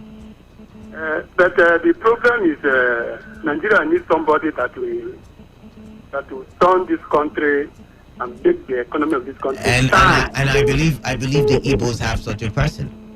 If they can produce such person, it's good because we need somebody that will make this country a producing nation, industrialized nation, power supply, and employ more other 2 or 3 million of people to produce for that and train them properly so that this country will be everywhere all over the nation. We need such person. If they can produce such person, we welcome that person. We vote for him. All right, thank you very much for calling in, Hearts. Maybe the Igbos would be able to do. I mean, I believe they would be able to do what you want them to do. All right, this one says, Kalada, how many times have I told you to leave Igbos alone? Let's talk about Yorubas and other areas in your programs. Face where face day, please, Law from Port Harcourt. But I'm sorry, Law. I'm supposed to talk about what is happening in my region. And by extension, the Igbos are in my region. And we're looking at the Igbo presidency. And I mean, it's in the news. Should I ignore it? All right. The issue of one voice should be with PDP only. APC will never support that. And its members will never dance with this hypocritical tune from Oanese. The chicken has come home to roost. You didn't drop your name. All right. Thank you very much. The messages are pouring in. But let's take this one. 95.1 FM. What's your name? Hello? Yes, what's your name? My name is Joseph. Your name is Joseph. Mad. Welcome, Joseph. Yes. Concerning the people president that has clamored about all over. Indeed, it is their turn. It is the turn of an Igbo man. All right. So, but nobody is arguing. I mean, I also think it's their turn. But would they be able to speak in one voice like Oanese is boasting about? The one voice, they have already speaking, they already with one voice. Okay. Anybody that is saying that it's not our fault. Nobody. The only two people I can keep for that office. I'm not a fan of people, but at least he has more credible. All right. So you're saying the people will speak for Peter Obi? Is that what you're saying? Peter Obi and the former governor of Rivers State, Amechi. Is Amechi an Igbo man? Yes, they publicly declared it. Yes, he's an Igbo man. Oh, okay. Yes, I keep him for that position because if you're looking at his record, you know, he can head the country. This is not this. Wait. And you think Igbo people would leave the other politicians in the southeast and come to the south and pick Amechi to become the Igbo president? Is that what you're saying? Yes, that is possible. I think he has been able to publicly declare that he hates from Igbo. So he has no limit. And all this is as a result. If I want to say, if God have ordained for Nigeria to exist after because from the revelation I had in 2014, with what is happening playing out in 2021, I just know that it is just the tip of the iceberg. What is going to happen? All right, thank you very much. We'll get to see when we talk prophecy. We'll get to talk and entertain your prophecy there. 95.1 FM. What's your name? Kalada, good afternoon. Bright from Rumigbo. You stay in Rumigbo. Are you Igbo? I'm just kidding. I am from Eche. So you're Igbo. If Eche leaders say, I respect and believe in leaders. Okay. The Oche of Eche local government the leaders, ethnic nationality leaders say, we are Igbos. I am Igbo. Right, they say we are Eche. I am a chair. Right. If they say we have a relationship with Igbo, I believe that. You've just given a political answer to the question. No, I'm not in position to determine. There are elders who know far better than I am. All right, okay, let's move on. Thank you. Let's move on. Now, Talk to me. would they be able to convince other tribes? That's one of your questions, right? Yes, one of my questions. Yes. They will not be able to convince the other tribes. Ordinarily, if I am to say, give it to an Igbo man now, but that is not how politics is played. Politics is a game. Those who are positioning themselves for 2023 began their alliance in 2013. They furthered that alliance in 2018, 2019. You had Fashola in Ibadan using Yoruba to tell Yoruba people that 2023 president is for them. All right. The Igbos didn't do that alliance. But I think they did with the president now. I thought there was to talk about some kind of possibility of an Igbo president if he was returned to office. That was when it was taken to them, vote Buhari and get 2023. Right. Did they vote Buhari? Ohanes is speaking today through their weight behind Atiku. They came out as a regional bloc, as an organization, and openly declared support for Atiku. So, while you had other ethnic ethnic blocs keeping calm and then playing politics individually, Ohanese came out as a bloc, and even the commoners in Igbo land, they said they were supporting Atiku. Right. In 2015, they said Goodluck Jonathan is an Igbo man, and they threw their weight behind Jonathan. Will they convince other tribes? No. As we speak today, since after American election last year, Trump has been repositioning himself for 2024. Politics is not done 2 years to election days. Politics is, even the Rotimi Amechi we are talking about today might not necessarily even be thinking about going for presidency. He might be jostling for Senate president. People start earlier to make political moves. The Igbos did not make political moves. And then you find them in the PDP where they have had long-term good stands.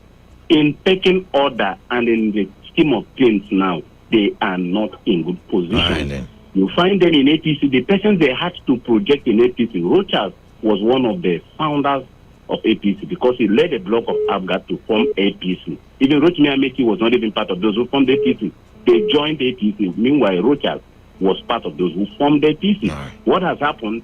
They have used tribal hatred to kill the image of Rochas, and Rochas is a kind of moribund in APC today.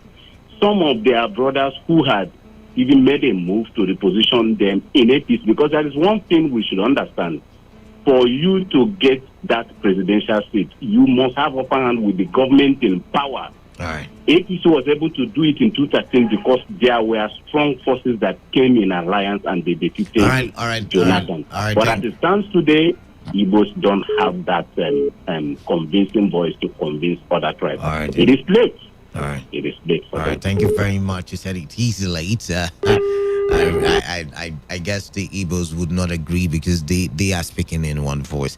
Kalada, well done. Ohanese Indigbo is saying their own Igbo don't want any presidency. What Igbo wants is Biafra nation. Ohanese is on their own.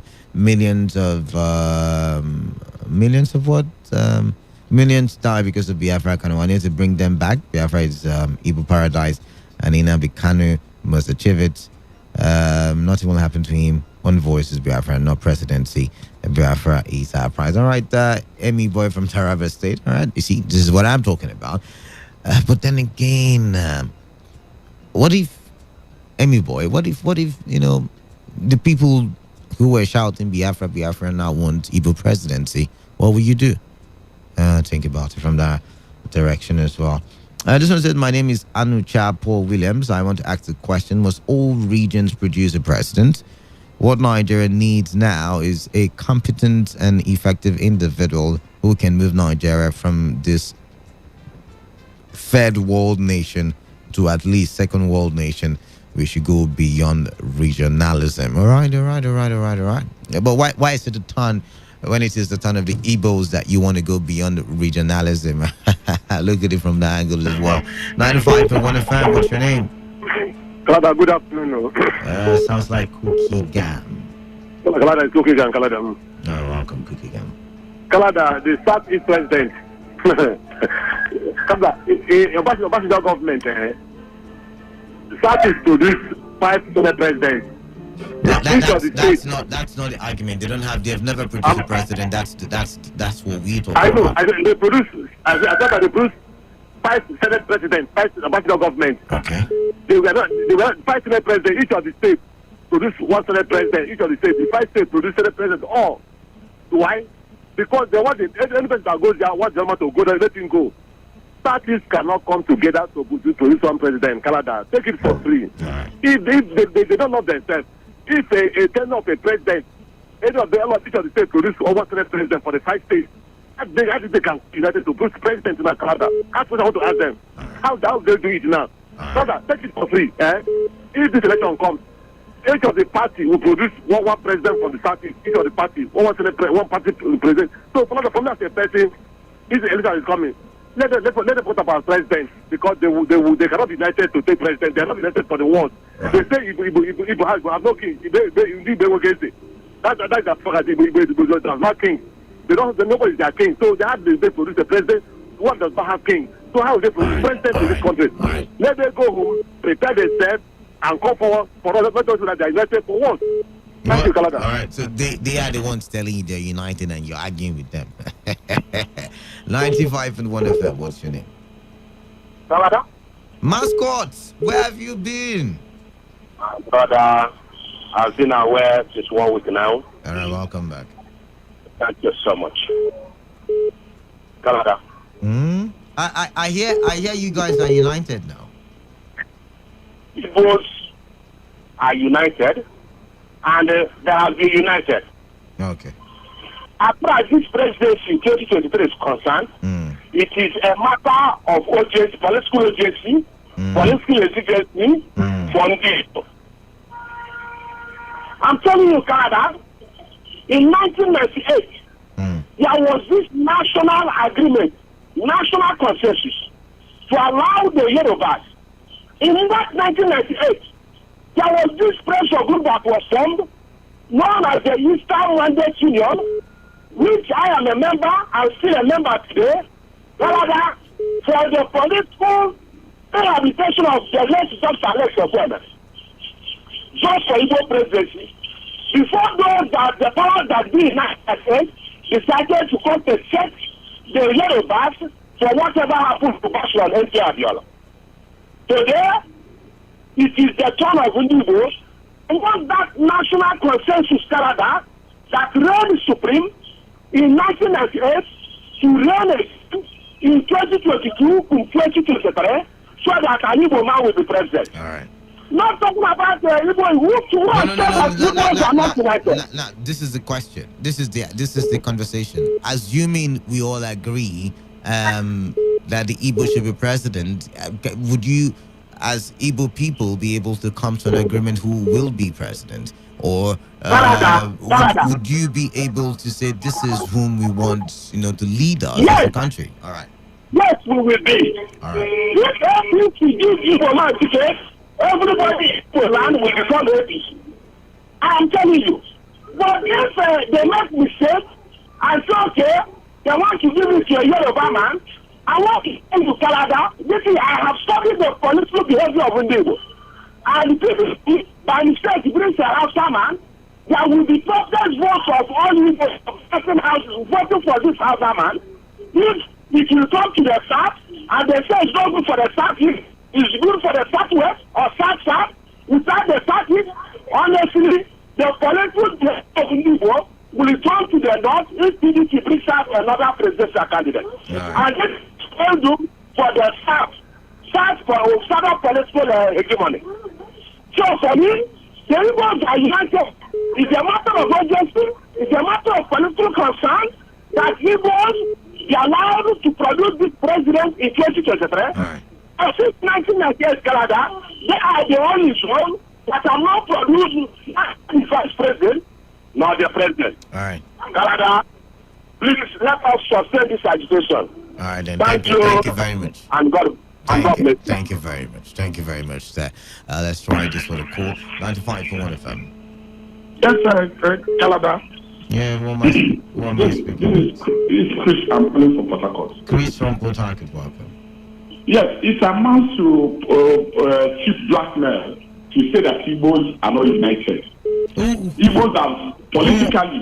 Who's blackmailing them? Because whoever that uses that word. Owaneze is the one that brought up the conversation. So let's not get it twisted. Owaneze said that Igbos were not united before. Owaneze said they now have one voice. That is, they didn't have one voice before. Having one voice was Goodluck Jonathan that contested the election Buhari. Or some people in his own local government, his own state also voted for Buhari. Of course. Yes. Of course, I already mentioned it. Chris, calm down. It's not a quarrel. We're having a conversation.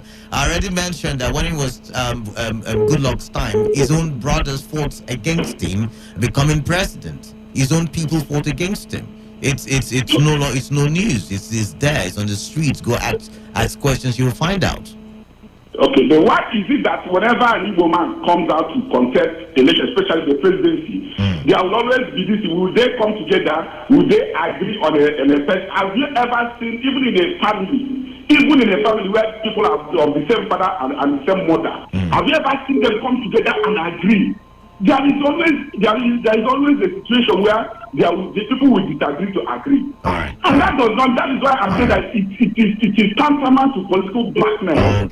You know, to say that if people have always been united, the only problem I have is that they had an opportunity during the 2019 election when even Rotimi went to Igbo land and told them, vote for Buhari, and the presidency would be. Buhari was very, very open to Igbos, but because of this ruthless agitation, you know, somebody who has a motive hatred for Buhari will come and convince fellow Igbos that Buhari has never hated Igbos before.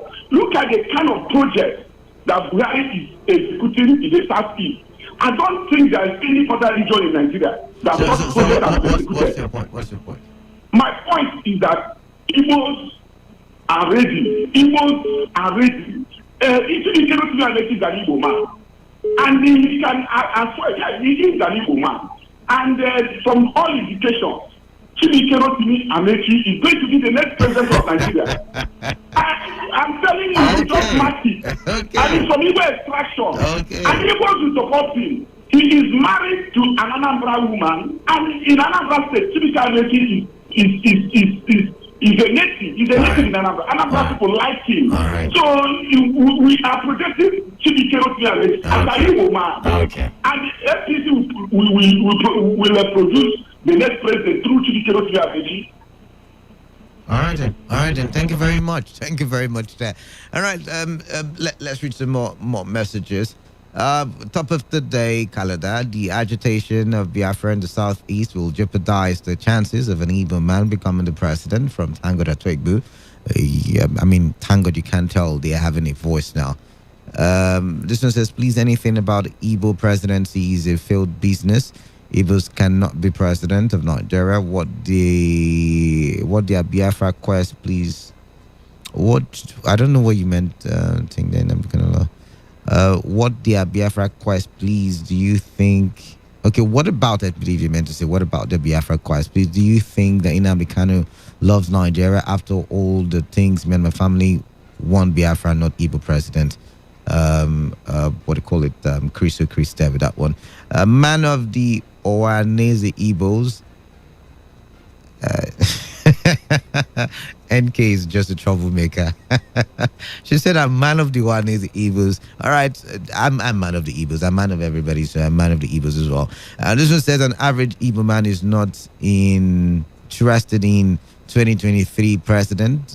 One voice you're looking for has been spoken in Mazi Nnamdi Kanu NK with that one. So what about Oanese?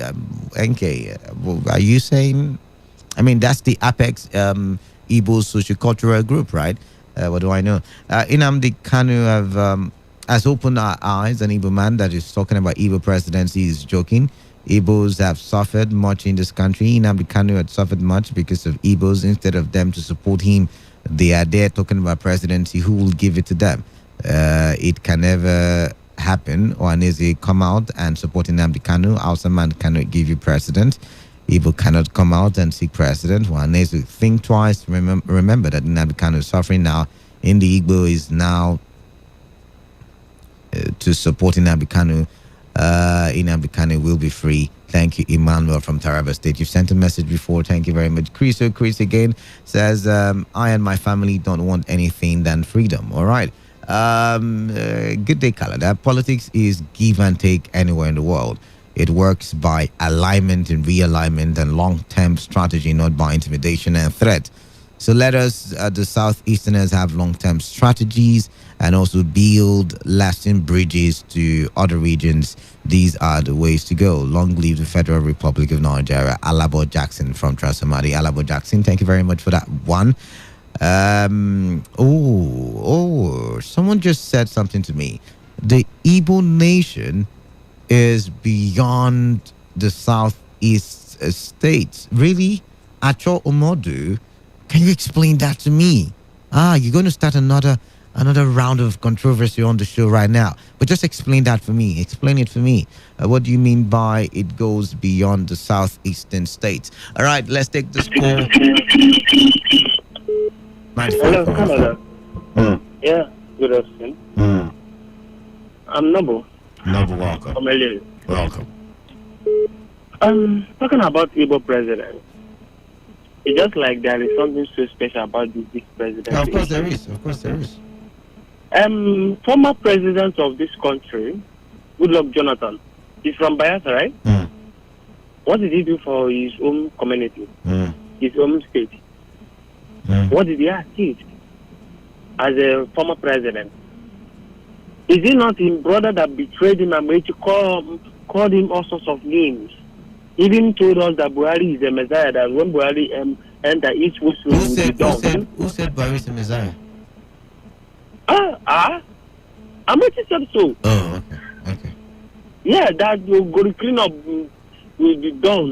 East West Road will be done and everything. Now, how far? Then talking about Buhari himself as a president, is he not? He's from Zamfara, right? Buhari is from not from Zamfara. Katsina. Where bandits are just going on rampage. Right now, what have they achieved? You know, sometimes when I hear some statements on radio, I just feel like, see, even if Igbo man become president, will he solve the problem of this country? Will he solve the problem of this country? My former, my own, from Anambra State, former governor of Anambra State, from my hometown, I grew up from Agu. From my hometown, did he solve our town problem? He did not. Whether he like Igbo man or whether he, you know, sometimes I feel like when they say Igbo man don't like themselves. I'm doing business. 4 boys I have in my shop is Igbo man. The person that trained me up is an Igbo man. He searches me well. So which type of love do you want me to say I don't have love for ourselves? The issue is that Nigeria don't love Igbo man. That's not the truth. Okay, use appointment of Buhari now as a president. What have he done to Igbo man? Somebody called and said that no, he have done more than any other. What have he done? He can't even drive from here to Aba. But they did this protocol own to Igbo side. Stop it there. Why not do Aba own? He so much love us. But he can't, and a businessman like me, I can't take my car to other state. Okay. His appointment, what have he done? Does he show love? Then he said that the Igbo man don't like Nigeria. In which community that he, okay, any can a man travel out of his own state and go and buy land and build there? All right, thank you very much, Noble. We've got to move on now. 95.1 FM. What's your name? Yeah, Canada. Yeah. Good afternoon. This is Mr. Jude. I'm calling from that land. Okay, Mr. Jude, welcome. Good. Yes. Anybody telling you that Igbo doesn't love themselves, that person is a joker. Okay. Have you ever seen Anambra fighting with Aja State before? Or Igbo State fighting Aja? The name of land or crisis. Have you heard about that before? Okay, take a look at the just last concluded election in Anambra. Many people contested from different parties. At the end, they come together and Abga won. Nobody killed their brother, nobody burned down houses. So, for Igbo presidency, I don't think a Yoruba man or Hausa man. Hello? All right, I guess we lost that call there. Connection lost. 95.1 FM, what's your name? Good afternoon. Good afternoon. What's your name? Oh my goodness. Interesting. We keep losing connection there. I guess something is wrong with the network correctly, but keep trying. Keep trying to call in. Addison says, Canada, the nation will move forward for real until an Igbo man becomes president. Please, I'm not referring to the likes of Oji Uzakalu and Ingige. Please, Newton Ikira. All right, Newton, thank you very much for that one. 95.1 FM, what's your name? Canada, good afternoon. Yeah, good afternoon. Sounds like Eto from Rumaolu. Thank you, my brother. All right, welcome. Canada, did you know that my question is that as small as Southeast, no, people should not misunderstand me and not say that it's that small. But as a 5 state, okay, 5-state region, 5 states in that region, it contains about four different political parties in those state governors.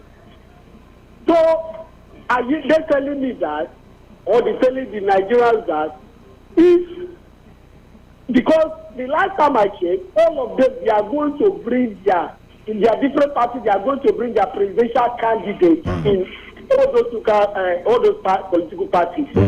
Are they telling me that Uzodinma of Imo State, yes, if Uzodinma of Imo State and Eboyima David Omai, they can vote for their one presidential candidate, which is coming from the APC.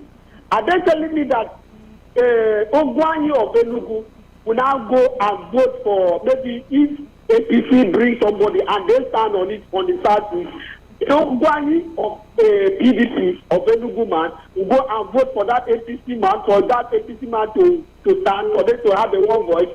Or what they're trying to say, I believe, is that every political party will field an Igbo person. They will field their Igbo president, their candidate. How are they going to do the governors? How are they going to do? But that's what I'm saying. The one voice is that all political parties should field an Igbo president, a candidate or presidential candidate, and that's that. Even if Canada, did you know that even if all of them field the Igbo presidency candidate, don't need that at the end of the day, are they going to one of them going to emerge victorious? The answer is no, because they are different people, different match, different candidates. They will not. As long as I'm concerned, what I'm seeing that is not going to work. They should unite. Thank you. Thank you very much for calling in. 95.1 FM, your name, your location, your contribution. Kalada. Emeka from Owerri. Emeka, my man, all the way from Owerri. Welcome. Welcome. Yes, Kalada, let me start by one word. Not that is annoying me this afternoon. How can somebody say Igbo annoying? Yes. It's an insult to an Igbo. It's an insult to Igbos are united. Let me go down by history. You know that the Igbo fought civil war. 1966 to 1970. 97% of Igbo people were in that war. They fought the war. Some people died. The master, the Oga, the Ojuku, nobody, people are still seeing Ojuku as a hero, even when they lost their loved one. Which kind of united? Can you tell me which kind of united you can compare with that? Let me talk of this IPOB issue. Let me tell you. Is it IPOB? We're not talking about IPOB, you know. No, listen now. Listen, I'm going somewhere. So I'm not talking about IPOB. Okay. I say, Andre Family said their word in your studio sometime ago, last year, that he has never seen an organized organization anywhere in the world like IPOB. That is the reason when you say Igbo are not united. It is that spirit of unison, united, that made those people, whether wrong or right, I'm not talking of IPOB, but you see the way they gather themselves, irrespective of whatever the killings, the majority, whatever they do to them, they are still united.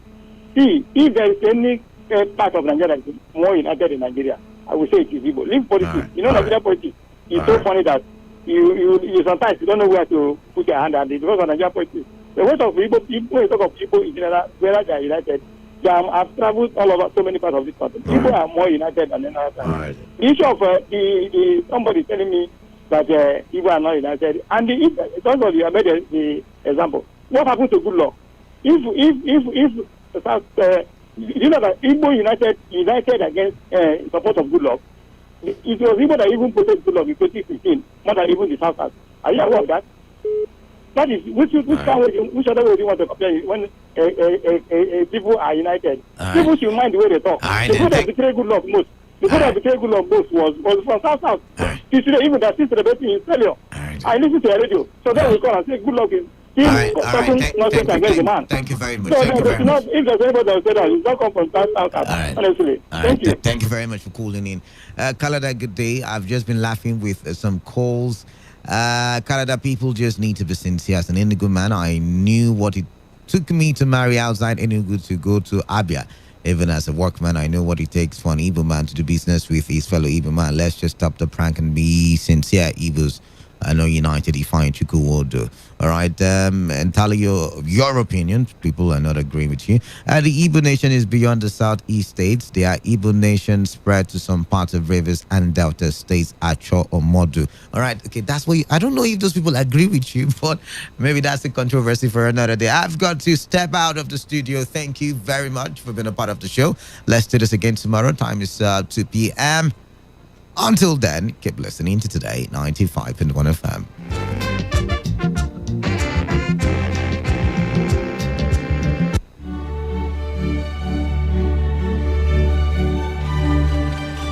The final group games are on this week. Woodland Celtic, and guess who's there? Cristiano Ronaldo. Who will move on and who will drop out? Follow all the action and thrills of the UEFA Champions League live on Super Sports. Only on DSTV and GoTV. Master of right place, right time. Tuesday, AC Milan versus Liverpool. PSG versus Club Brugge. Porto versus Atletico Madrid. Also on GoTV. RB Leipzig versus Manchester City. Real Madrid versus Inter Milan. Wednesday, Bayern Munich versus FC Barcelona. Will Barca scale through this high hurdle? Manchester City versus Young Boys. Zenit St. Petersburg versus Chelsea. Atalanta versus Villarreal. Salzburg versus Sevilla. Also on GoTV. Keep tuned on for Europa League action on Thursday. So much action coming your way only on DSTV and GoTV. Recharge your GoTV and DSTV decoder now.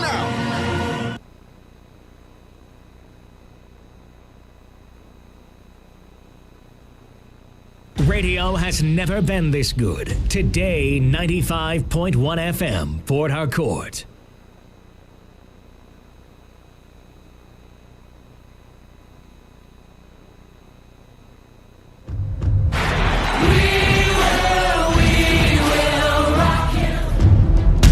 This is what we've waited for. The showdown. The fastest men in the world. Hearts racing. One light, two lights. They're backing off and backing. Pulse rising. Who will come out on top? Who'll take 3 lights more? He's ready to be the star. The anticipation. Powerful, strong. Time, Tyson get right hold all the way. The heart stops.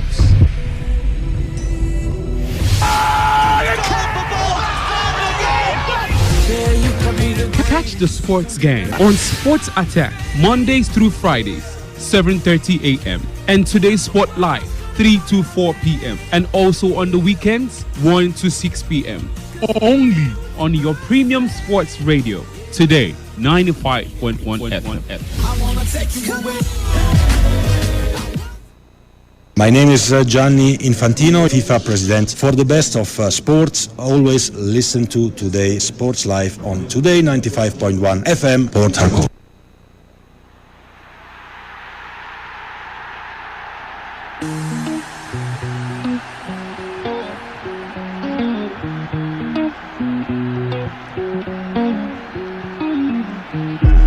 Now we like the trophy pass.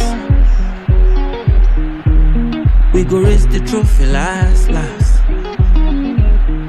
Our DNA no be to lose. There's only one choice and we don't choose. So we go carry the trophy, go house. We deserve the trophy, oh. We want everyone to know. Say we get confidence, we get patience. We work hard and we get sense. So we deserve the trophy, oh. Oh yeah, now make we do shaka. Having enjoyed quality programming from Today 95.1 FM, right here in the Garden City of Port Harcourt. Right from the morning hours, 7:30 was Sport Attack. Today's Quest with Annie came up, and of course the rest of the quality programming bulletin we brought to you this morning. It's time to serve you the latest in the world of sport on your Talking Sports show. Today's Sports Live. Of course, the frequency today 95.1 FM right here in the Garden City of Port Harcourt. The OAP on duty, Reliable Reliance Udanian, set to take you and lead you through the topical discussion that we'll be talking about on the show this afternoon. There is boxing on the menu as Deontay Wilder, no, it's not Deontay Wilder, Tyson Fury has been confirmed the next opponent that he will likely be facing, who will be challenging for the WBC title. Of course, the kickoff for the 2021/2022 Nigeria Women's Football League season starts today. And of course, the players and different clubs are already at their different centers across the nation getting set to go into tackling on the field of play by 4 p.m. We'll bring the fixtures to you and, of course, topical analysis of all the fixtures to be played today in the Nigeria Women's Football League. Not forgetting the resumption of the Nigeria Professional Football League as the December 17 date has been ratified. But here is a twist to Nigerian football story. Victor Moses could likely return back to the Nigerian Super Eagles. We are doing a season of recall, isn't it? All right, the show is officially open right about now. The SMS and WhatsApp portal is doubled at 0701-933-9962. That's the SMS and WhatsApp portal for you to air your contribution on the show this afternoon. Queen Chikese is part of the conversation. How can I forget that there were Champions League matches played yesterday and some more to be played later this evening? I'm sure Queen was elated and excited for Liverpool. Was she? I don't know. Good afternoon to you, Reliance, and good afternoon to all of our listeners out there. It's always a great time to be here to talk sports. Was I really... Liverpool set record yesterday. Yeah, that's just the the set record yesterday. I mean, the first English team to win all of all group stage matches, man. In the Champions League. Come It was on. a great feat. It was a Liverpool. great feat, so to say. I mean, great.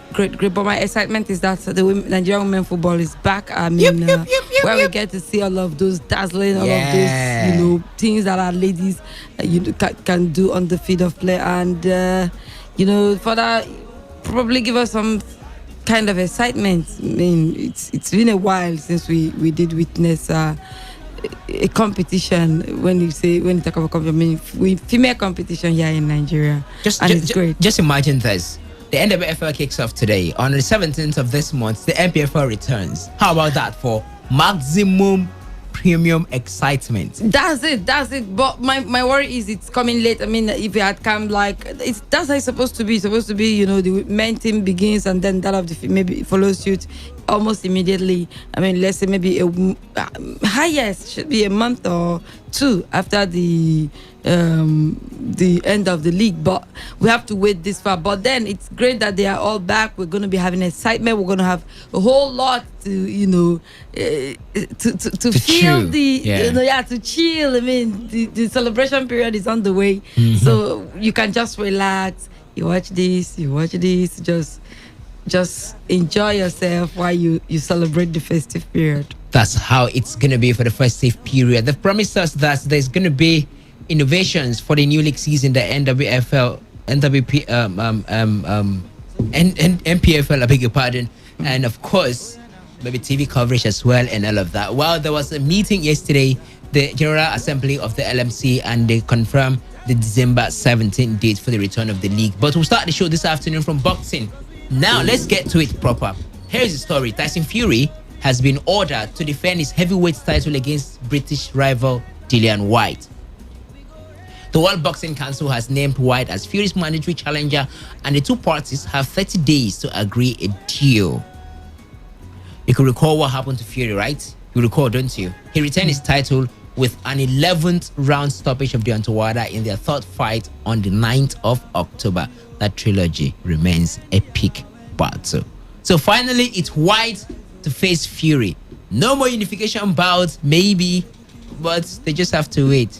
All right, so take on Fury first, have an agreement, Dillian Whyte, and let's see what Anthony Joshua does with Alexander Usyk in the rematch. Queen. Okay, fine. Let's be diplomatic. Dylan White against Tyson Fury. Your take? Well, Dylan White, it's been coming. He's been calling on Fury, to take Fury, and it makes me wonder what is giving the young man. Is he really young? He wants a shot at the world title. I mean, even if you have an opportunity, you'll go for it, won't you? Why not? Why not? But then if you look at it, I think for me, he should let's just say his popularity. First of all, he wants to gain that more popularity when it comes to boxing. I mean, fighting Tyson Fury is not a mean feat for anybody who takes on who is in the world of boxing. So I think he wants to do that and probably take a shot at the world becoming title, the WBC champion. The WBC champion. I mean, who knows? Nothing is written off. But can he stand Tyson Fury? That's the question on the lips of almost every boxing fan. Can Dylan White stand Tyson Fury? Well, it's possible. He was a kickboxer, and then he dived into mixed martial arts. So, if you ask me, he's got quite experience on both sides. And if you have such experience as a boxer, it gives you an edge somewhat. He could be swift on his feet. He could make use of space in the ring a lot and all of that. So I think it's a great way. But if he can take on Tyson Fury, I don't know, because Tyson Fury is a beast. We saw what he did against Deontay Wilder. Being knocked down twice and he was able to survive it. Yeah, that was in the first. I mean, it was great. It was not easy, but let's see what happens against them. I think this guy has had it a long time coming. Talking about Dylan White, I think he's been prepared, or he's been prepared mentally and otherwise, for it, yeah. because he's been asking for it. For you to ask severally to fight Tyson Fury, it simply means you've rallied, you've thought about it, you've looked at the pros and cons, and you've properly detailed yourself on how you want to go about the fight and probably win him or something. So for me, I think let's just see how it goes for the man. All right, we'll see. They have 30 days to agree for that mandatory challenger bout. Dylan White and Tyson Fury. Let's not forget that Dylan White has been asking for this fight. In fact, he holds the interim, well, let me not use the word interim, he holds the mandatory WBC challenger title. All right, meaning he's more like the how do I put it now, the heir to the throne of Tyson Fury in terms of who holds the WBC belt. As if he gets to beat him anyway, he will always have a shot to take on Tyson Fury for that belt. Yeah. And then if you look at the man's record, he's not doing bad anyways. I mean, in boxing as a boxer, we don't face 30. Even though we say he has not faced, he faced Anthony. He faced Anthony Joshua. Anthony Joshua, 2015, I could recall. Yeah. Anthony Joshua dispatcher come out. Of course. As much as I can remember, that's among the three elite boxers or at the heavyweight division. He has only tested Anthony Joshua. Yeah. There was some point he asked for a rematch against Anthony Joshua and Mushroom promotion. That's Mushroom, headed by the Hendisties.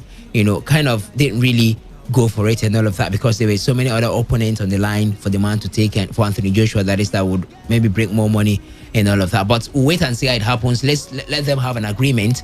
Yeah. They have a 30-day deadline to have an agreement toward date and venue for the bout. But the question on the show is that can Dylan White, I beg your pardon, stand Tyson Fury? Your contribution on the show via the SMS and WhatsApp portal. The number is 0701 933 9962. Let's feel the magic in the air. Feel the magic in the air. I love it, ale. Feel the magic in the air. I love it, ale. Feel the magic in the air. There's no place else in Nigeria at the moment to feel the magic in the air other than in the Nigeria Women's Football League that returns today. Fixtures spread across different centers in Nigeria. Rivers Angels will be in action. They should be in Delta, Asaba, precisely to take on Delta Queens. Well, after a very explosive 2020 season that witnessed the women's football revolution, fans across the country will return to the stadium across, of course, the country for the start of the 2021/2022 NPFL season. Now, the opening day has thrown up some interesting games slated for 4 p.m. later today. The new campaign will get up and running with defending champions Rivers Angels taking on Delta Queens at the Stephen Keshi Stadium in the curtain raiser. Other fixtures we're going to have at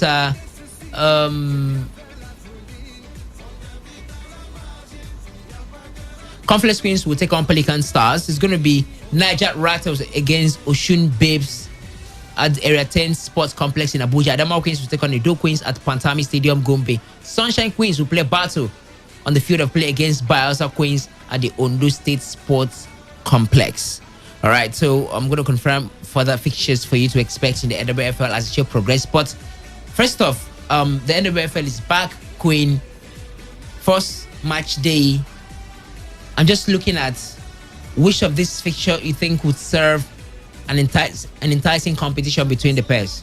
Well, it's like I said earlier, it's great to have the NWFL back. I mean, some themes are last season were outstanding. Talk about Bayelsa Queens, talk about Rivers Angels, Edo Queens, also Delta Queens, and all of them. But for this season, I think there's mixtures to the teams that would play in the first match today. You look at, I think the only rivalry or some sort of debut match to be expected is Rivers Angels versus Delta Queens. And that, for me, serves as the match of the day, you know, because we look at what has happened over the years between these two sides. You could literally know that it's going to serve you all the excitement that the NPFL brings. And then look at Bayelsa Queens taking on what's the name again now? Bayelsa Queens will play host to Sunshine Queens. And those two are another side that have this rivalry also going on for them. Remember what happened last season, how the Bayelsa Queens were able to get results over their opponents easily without any stress, except for when they faced the champions of the ITO Cups also. Yeah. So except when they faced the Rivers Angels. So I think they knocked off Rivers Angels at the semi-finals. So I think it ended 5-1. 5-1. Yeah. So I think they will carry on same performance to this season. I mean, it's a side that knows what it takes, when you talk about female football in Nigeria. It's a side that have produced some of those ladies you could talk about last season that we saw the likes of I've forgotten that lady. When I watched them against Rivers Angels, I saw her. She was dazzling in the midfield.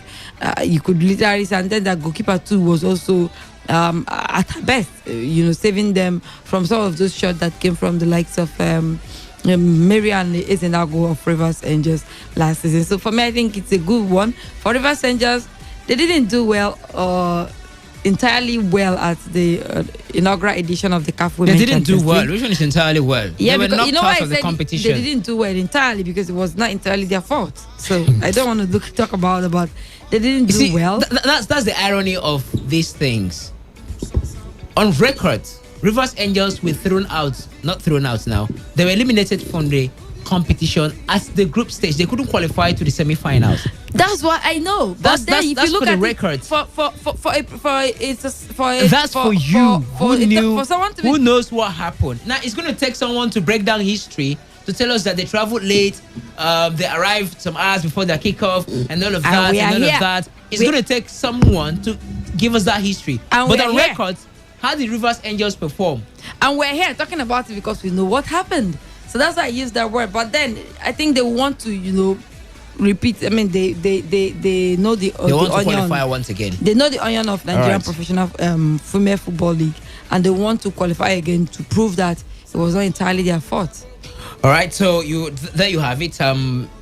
Rivers Angels, or let's say Delta Queens, as it should be, will take on Rivers Angels, and then it's going to be in Group A.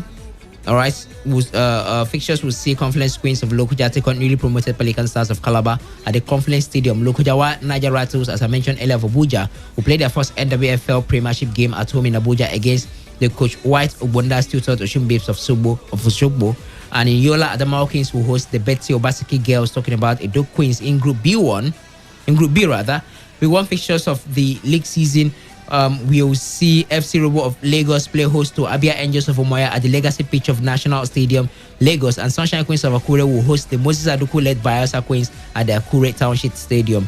Of course, the cousin raiser will be that between Rivers Angels, or let's say Delta Queens and Rivers Angels. Do not forget to air your contribution via the SMS on WhatsApp portal, which is the portal that we are taking feedbacks from at the moment. 0701 933 9962. I take that number again, 0701 933 9962. We've talked about boxing on the show.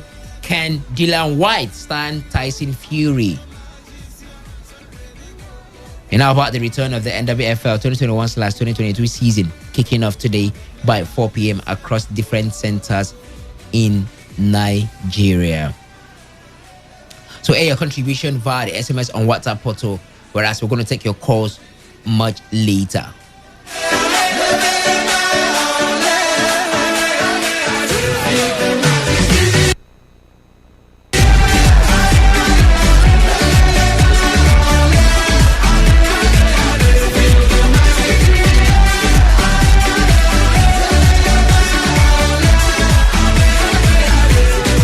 Alright, the show continues right here on your premium news talking sports radio station today, 95.1 FM, right here in the Garden City of Port Harcourt.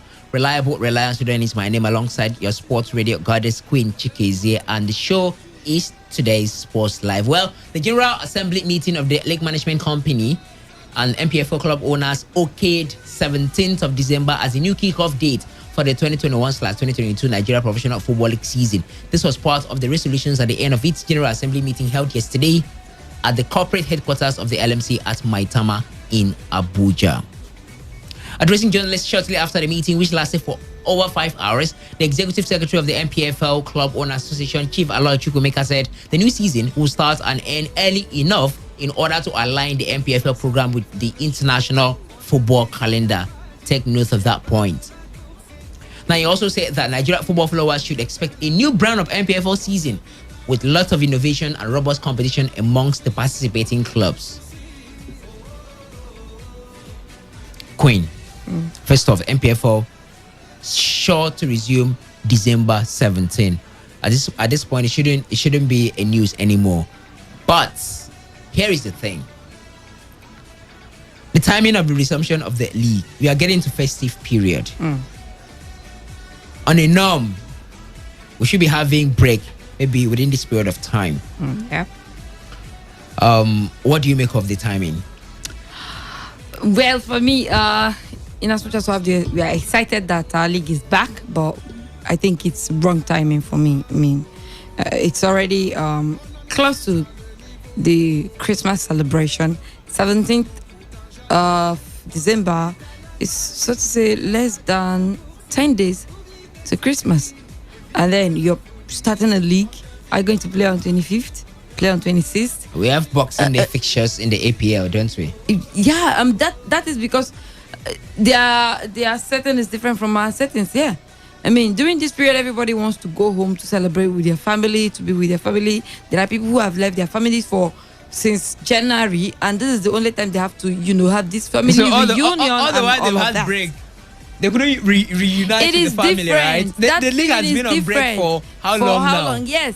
I mean, when I mean family, I am not really talking about the nuclear family. You know how this thing happened here. we have this distant relationship, involvement, and all of that. We are so tied with this is the period you want to go see your grandmother that you have not probably seen for over 5 years, and she's close to her grave. You want to go and have this extended family reunion and all of that. Can I ask you a very honest question? Go ahead. The question is, the league is about to resume. Put yourself as a player right now. The league is about to resume, and you have the opportunity to take out a break because of the festive period. Will you honestly apply for it and use that this is the festive period as a reason to your club that you want to go see your extended family and all of that?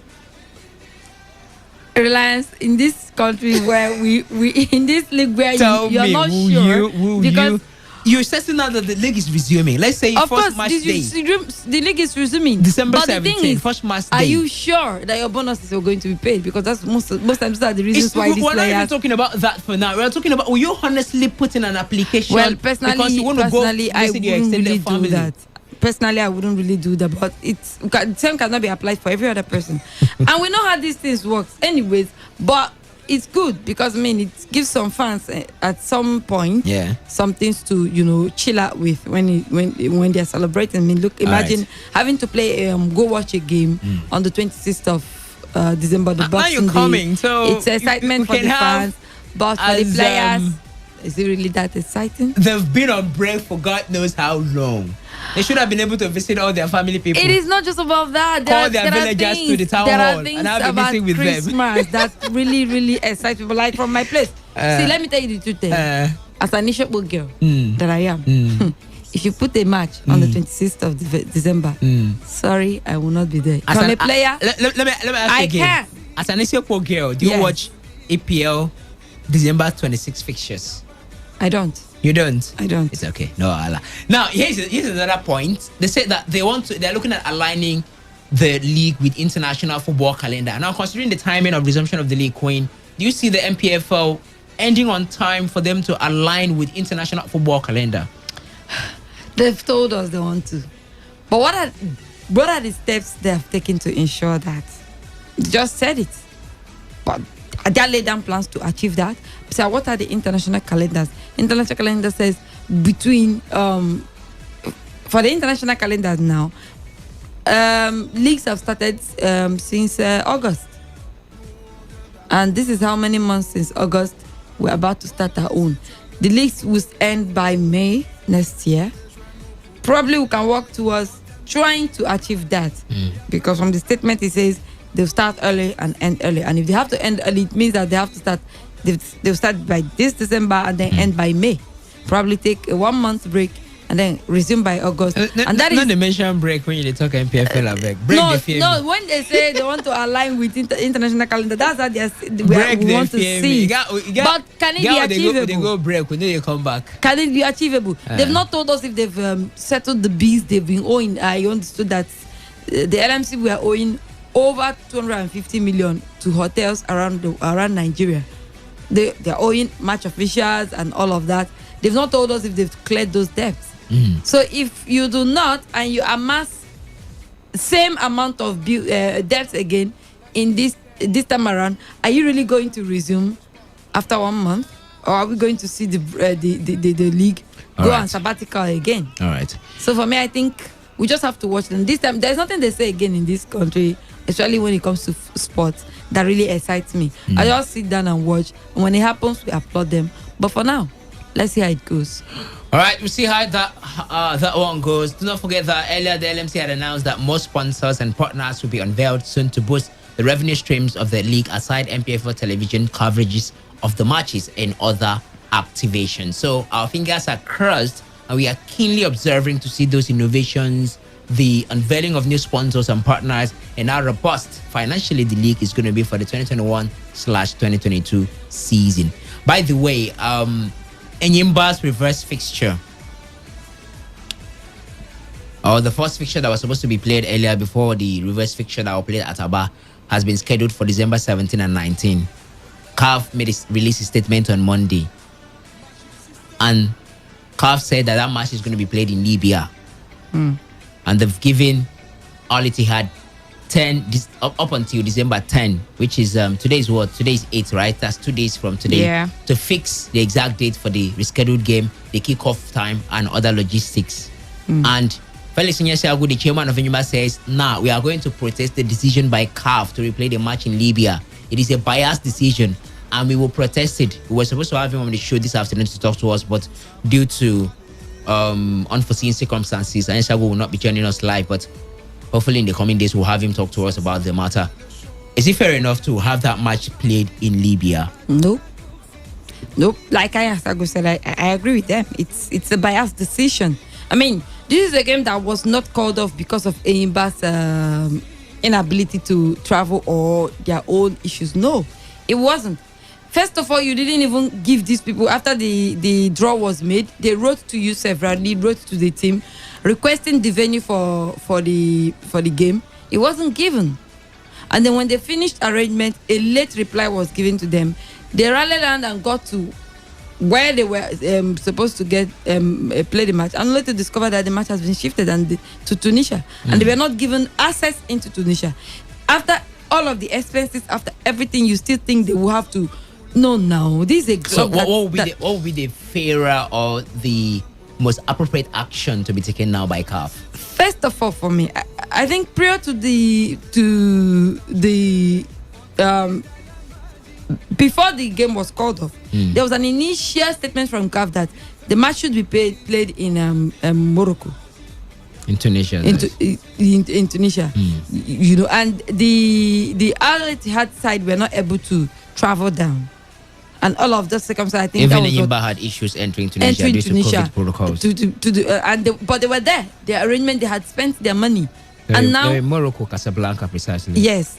They went. The point is they traveled. They left Nigeria. So right now, I think the first thing to do is to probably share the point for them. I know people will think I'm being sentimental, but share the point, because how do you share the point? Ordinarily, I mean, let it be a draw. Give them a 1-1. Yeah. If it ends a 1-1, that means Enyimba progress. Of course, it's not their. It wasn't their fault. How about if CAF decides to pay Enyimba the expenses for the reverse fixture? Oh, fine. Then Enyimba can go ahead and go to Tunisia, because that's the main bone of contention. You can't have them have double expenses over a game that they would have settled once. So for me, I think that should be the best thing. All right, Queen. Before we throw the phone lines open and solicit reactions from our listeners, Victor Moses is likely to come back to the Super Eagles. This was not revealed by reliable reliance. Rather, sports agent Drew Uyi told Football Show on YouTube that Victor Moses will come back, but he's not foxy about it. He could come for a year. He's a professional. He will always deliver. Remember, I got him an endorsement around the time he quit the Super Eagles, and because the deal was tied to the national team, they pulled the plug on it. So the story, the long and short of it, is that Victor Moses might come back to the Super Eagles. Do we need Victor Moses is back? That how dilapidated we are? We have maybe NFF in this country. Maybe the NFF talk out. You know how it works in this country. For a news about Victor Moses coming back to the Super Eagles to come out, Reliance. The next something thing is cooking hear, somewhere, something right? is cooking. Something is seriously cooking. I don't know how. Where did we even offend these people in this country? Do we have players? Do we have wingers in the Super Eagles that can match up the quality of Victor Osimhen? Are you of Victor Moses rather? Reliance, are you? I'm not kidding. I'm not kidding you. If that's what I wanted to ask. Dennis. Emmanuel Dennis is a central forward. He Victor can play. Moses He is can a play winger. he can play as a winger. And let's not forget that Antonio Conte Watford. converted Victor to a wing back at some point, which makes him even more proficient and more useful to the Super Eagles. Don't we have other players in that? We have a whole lot of them. Okereke, although he's right now out due to injury, we have a good number of them. So where are we going? We don't need these people. We don't need these people. They should just retire and remain retired, please. Let's go to the phone lines. When we return from the phone lines, we'll talk about the UEFA Champions League matches played yesterday and the ones to come later this evening. All right. So boxing, can Dillian White stand as Fury, as both have been granted a 30-day deadline to have an agreement for a WBC bout. Then NWFL returns matches across different centers in Nigeria. Delta Queens will take on Rivers Angels. And of course, we also talked about December 17, the date for the return of the NPFL. We've talked about some other issues and their ambitions, like aligning with international calendar, I should say. You see that happening, and the possibility of Victor Osimhen returning, Victor Moses, I beg your pardon, to the Super Eagles. How about Enyimba chairman saying we're going to protest CAF decisions to replay the second leg in Libya? Was supposed to be the first leg. 0817-0000-951 and 0810-951-0951. 95.1, welcome. Good afternoon, Milan. Welcome. Make it count, please. I'm calling from Rupok. Olo is my name. Okay, go ahead. Concerning Victor Moses' return, I don't know what the Queen is shouting. I don't know if she has been watching Nigeria football very well. How many of the wingers that we have that have been crossing good balls? How many of them? The Moses, Simon, and what was it? There is Samuel Chukwueze. The attackers could not score because there was no good cross. And Victor is so sensible. He has what it takes to come back. I mean, that's what I want to say. He has what it takes to come back. Thank you very much. He surely has what it takes to come back. 95.1. Good afternoon. Good afternoon. This is no photocopy, no duplicate. Yes, you are correct, brother. No photocopy. Do well to call back. 95.1. Good afternoon. Welcome to the show. What's your name? I'm calling from Bunabale. My name is Actor Para. Go ahead, Actor Para. Victor Moses coming back to spike goals.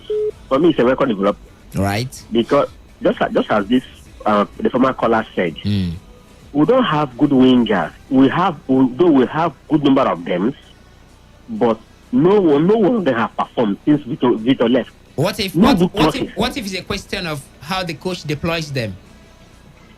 Then the coach himself have problem. Okay, all right, Dr. Okwara, thank you very much. 95.1. This is Eto from Rumaholo. Let's hear you, brother. Thank you, bro. As for me, it will be a welcome development if cow will pay that fund that they are drip and everything. Because if they do not do it, it's a slap on the Nigerian faces. Because somebody has spent money to go to play the game, and the game you cancel the game, at the end of it, you still reset the game to play. That's all you getting that somebody logging money on the tree. And you pay that fee, then you feed that bill. And you make sure. And so Victor Moses coming back. Queen, you are just saying that there's so many. There is none. Even when you see this guy in where the guy is playing in France, what do they call? The way he plays, very heavy. But Victor Moses is a dribbler, he's a winger, he's a player that can do anything. So no player, we don't have any player in Super Eagles currently that can be compared with Victor Moses. All right. So welcome development is coming back. Thank you very much. Eto from Rumaholo says the return of Victor Moses is a welcome development. 95.1, who's there, please? Good afternoon, guys. Welcome. This is Simon from Romodomaya. Let's hear you, brother. Thank you. Let me continue with my brothers that have been speaking up. Please watch Nigeria Super Eagles right from 2013 Nations Cup. Then you see the quality of Victor Moses. Watch World Cup and Nations Cup qualifier for 2018 World Cup against Cameroon, against Algeria, against Zambia. You see Victor Moses. Watch in the World Cup proper against Iceland, the goals that Ahmed Musa scored. See, Nigeria Super Eagles lack creativity. We don't have any creator there. All right. Up to Victor Moses. What do you call it? LSC, what is that we are thinking that he's creating? Our wingers, they are just dribbling without vision. Samuel Chukwueze is my brother, but I must say it. He's not growing. All right, Simon. Moses Simon is a hustler. He can mark, he can go. They are cutting edge. They like cutting edge. Victor Moses, even if you win penalty towards this thing, you'll be 95% sure that you convert the penalty. He can also score goals. He can also score. He decides very well know when to release ball and when to dribble. He can take on players and he can win penalty. Okay. All the things you're saying now. Okay. Victor Moses, come back. Thank you very much, Simon. 95.1. We lost that call. Do to call back. If you can, let's see if we have some SMS. Quickly. All these things they're saying. Where is Victor Moses playing now? Since his exit as Chelsea, what has he been able to do? And you complain of creativity in the Super Eagles. Is it the fault of the players? All right. Do they even have a style of play under Gennaro? Is that not why we're asking for him to leave the team? 95.1. Hold on, Queen. Apostle of Love. Let's hear your Apostle of Love. Thank you, reliable. See, I'm not happy at all. Why? If CAF succeeded in doing this thing they want to do now, anybody should not play that match. Let anything happen. See, I don't know how I'm not finished representing Nigeria in that CAF. I've been waiting to hear what he will say. Even if it's not Anyan Siago's fight, Amaju should do something. He's in CAF. All right. Okay. And then, concerning Victor Moses' return, Queen, the truth must be told. I've always said this. The problem of the team is not the players. It is the coach. We have good wingers. There is nothing Moses will do that Chukwueze is not doing. Okay. So we have good wingers. If you want to bring Moses back, fine. fine. But that does not mean we don't have good wingers in Super Eagles, and those boys are doing well. All right. We need a sound, tactical coach. Nice spot to land. Apostle of Love, we appreciate you. 95.1. Hello, good afternoon. Hi. Good afternoon. What's your name? Where are you calling us from? This is Ndibo calling from Rumors. Let's hear yours, Ndibo. Please, let me, if you like, have the three best striker in the whole world playing the same time. If there is no good winger, no good midfielder, they will not score any goal. All right. Super Eagles don't have anything like good midfielder, good winger. If Moses come back today, I started watching Super Eagles since last. But if I can see Victor Moses today, I will start again. Because there's no creativity there. Right, no winger, no good winger, no good midfielder. So how will you get the result? All right. So I want you to come back. It's a welcome developer if I see Victor Moses back there. All right. Thank you very much, Ndigo. We'll get back to that conversation and probably have it more better over the weekend when we'll have enough time to deliberate on it. But it's about time for us to switch our attentions to the UEFA Champions League.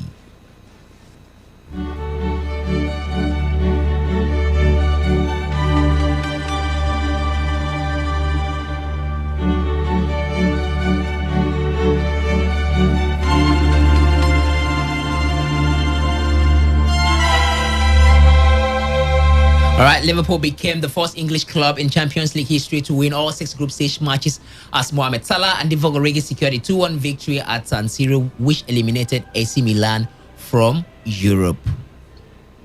In other matches, PSG defeated Club Brugge by 4-1. RB Leipzig defeated Manchester City by 2-1. Kyle Walker giving a matching order in that particular match. And FC Porto lost to Atletico Madrid 3-1. I mean, that match was like World War VII.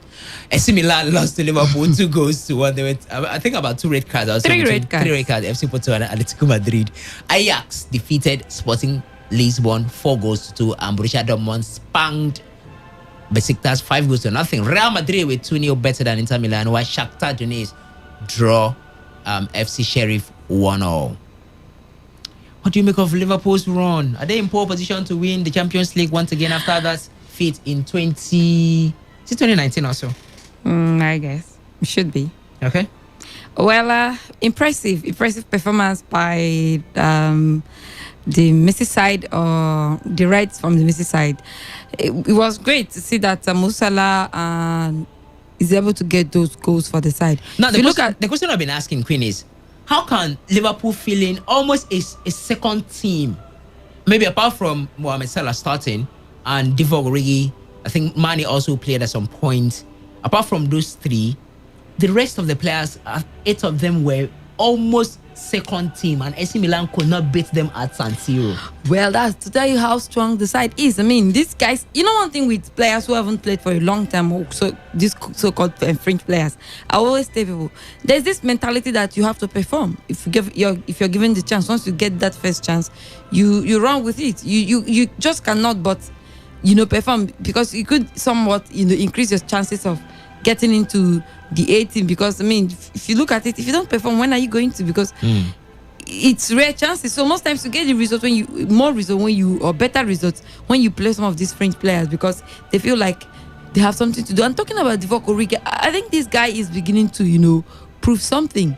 I mean, 2 goals in 3 days or in 3 games, quite impressive for the side. He's always got in the Champions League anyway. He has a way of securing or giving Liverpool some of these fantastic results. Remember in that Champions League game, he was one that got them the winner, and you could actually tell that this man has eyes for goals. And then Liverpool in general this season, last season we saw what happened to them, quite a number of injuries, and hampered their performances. But this season they are on fire. They're doing great. They've set a record, winning all 6 games in the group stage of the Champions League. They have everything going on for them. The coach himself, tactically sound, one of the A-list coaches currently in Premier League. And then, I don't expect anything less. All right. The next fixtures will relatively be somewhat easy for the side, because, they will be in the pot A. So for me, I think they are in pole position. They are among the favorites for this season's Champions League title. All right, so it's Real Madrid and Inter progressing to the next round of the competition. That's in Group D. Why? Did you see FC Sheriff Tiraspol, who defeated Real Madrid? Playing like in a group where they have Real Madrid, Inter, Shakhtar Donetsk. Shakhtar Donetsk has been eliminated from Europe.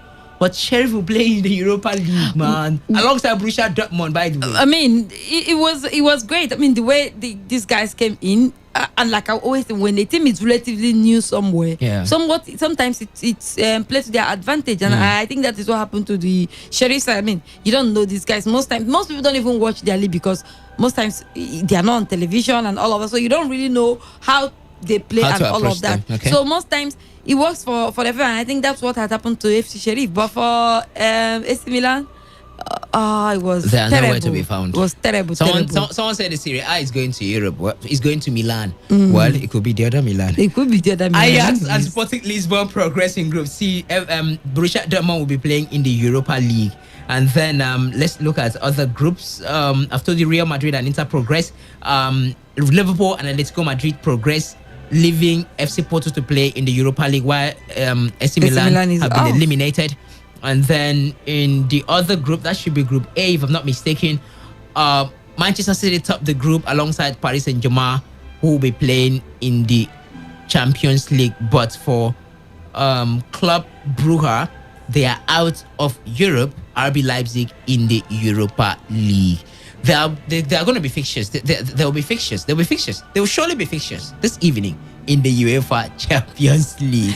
And all eyes will be on Bayern Munich taking on Barcelona. A lot of injury scares, by the way. The report we got this morning is that, for Chelsea, Kante will not be featuring in that match. The coach says, I'm not going to rush him back. Ansu Fati is also out for Barcelona. Didn't travel with the team. Martin Braithwaite, Pedri, Sergio Roberto, Kun Aguero. There are serious doubts of them playing. Let me ask a question like this. Are you seeing Barcelona in the Europa League? God, it's looking. It's an all-win, a must-win. It's a must-win for Barca, and I doubt if Bayern Munich will be lenient enough to allow Barca win. Would they do that seriously? Because looking at the way it is right now, it is definitely Barcelona in the UEFA Europa League. Wow, it's going to be interesting. It's going to be that interesting, happens right? anyways. We have Barca. So we have Barca versus Borussia Dortmund at the final. At the finals. That's if they make it to the final. Or Barca versus RB Leipzig. Yeah. Or all of those. But it's quite expected because Barca have been through a lot. Last season, this season, they've been managing to stay out there. But how long can you manage when you have all of those kind of crises, financial crisis, injury crisis, and all of that? It's not always easy to, handle such pressures. But then it's a good thing that they have to go test it, because sometimes, I could remember Lionel Messi, even though he's no longer a player at Barca now, saying it would be very bad if Barca gets to the point of Manchester United, because at some point Manchester United we are playing at the Europa League. So right now I just wish he was in that team, going to UEFA Europa League. So you wish that kind of wish? So you understand what it means. And then some of his fans were actually saying Cristiano Ronaldo joining Manchester United, he will be at the Europa League. But then it's the other way around. I don't wish people bad, but then sometimes you just have to, because of what people say. Queen, you're finding trouble now. You're finding trouble. It's a bad one for Barca, but it was expected. For me, I expected it. Maybe that should be a starting ground for Xavi Hernandez. I mean, yes, where you don't have too much pressure on you. You're just there how you build your team and all of that, and it will give you a good competition to get your players to be strong and mentally alert. All right, because we know how the first time Manchester United played the UEFA Europa League under Sir Alex Ferguson, the man was like, "Jeez." It's what it is. It is what it is. All right, so there's going to be Bayern Munich taking Barcelona. That, by the way, my friend's money is hanging on that much. Huge amount of money. Okay, let me say like huge. Something huge.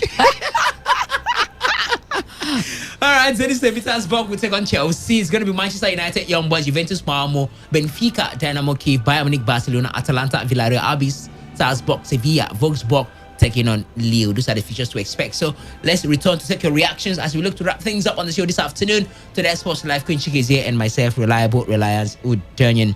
Let me start from the WhatsApp portal. This one says, whoa, Louis. Okay.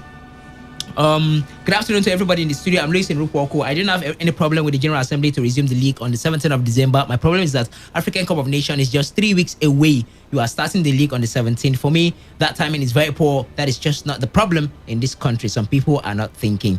All right, Luis, thank you for reminding us that one. Why is Ezine always quick to disagree with former players coming back to the team? Not Ezine now. She's Queen Chigeze.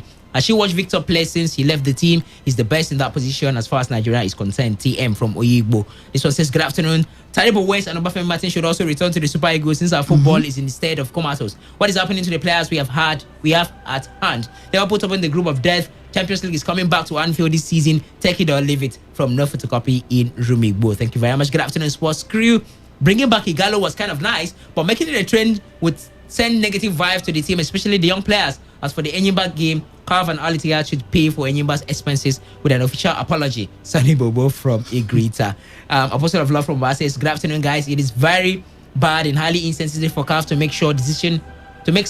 I hope you meant to ride against Enyimba, and we Enyimba fans will not accept this. Amaju must do something. Why do they always call Amaju? Amaju that is preparing to go represent FIFA president somewhere in Ukraine. Yes, doesn't even know what is going on. Good afternoon. Barcelona will play Europa League. Judge from Aba. Thank you very much. From the SMS portal, before I return to the front lines and take your reactions. This one says, good day, radio friends. Good day to you too.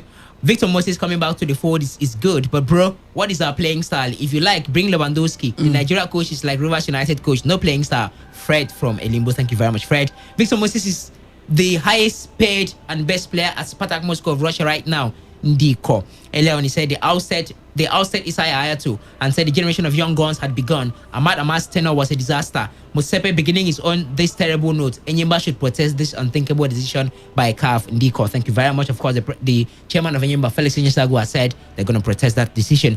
It is good to see Moses back in Nigeria. He's the best winger. He's not yet back. Now, agents talk say he will come back, and he will come back for a year. Yeah, I watched Moses in their UEFA Cup game, and he always score and assist. I pray to see Moses and Lukman together in green, white, green. Mike from Port Harcourt. Good afternoon, everybody. Queen is talking from both sides of her mouth. The other time she said Liverpool will not make any success this season because they signed just one player. Today she's saying something different. That's how Liverpool disappoint sport fans, yet people still play down on their records and pedigree. Liverpool for life. Justin JJ from Obakri. Thank you very much. Good afternoon to you all. Today is either buy and kill us today or we kill them. Skifu Pero is your name. Back to the phone lines. 95.1. And to make it count, 30 seconds, please. Relax. Did you know that the only way that Barcelona will escape, maybe as they win that is money to Germany, maybe not to go and maybe take their way out and make sure they manipulate it out to make sure they get their winning. Okay. Outside of that, Europa League and Champions League coming to Chelsea. Okay. No two ways about it. Nobody. All right. Thank you very much. We appreciate it from Roma Hollow. 95.1. Which name are you calling us from? Hello, good afternoon. Good afternoon. Let's make it count. 30 seconds. My name is Joshua. I'm calling from Patavo. Go ahead. I want to talk about Victor Moses coming back to You have the floor.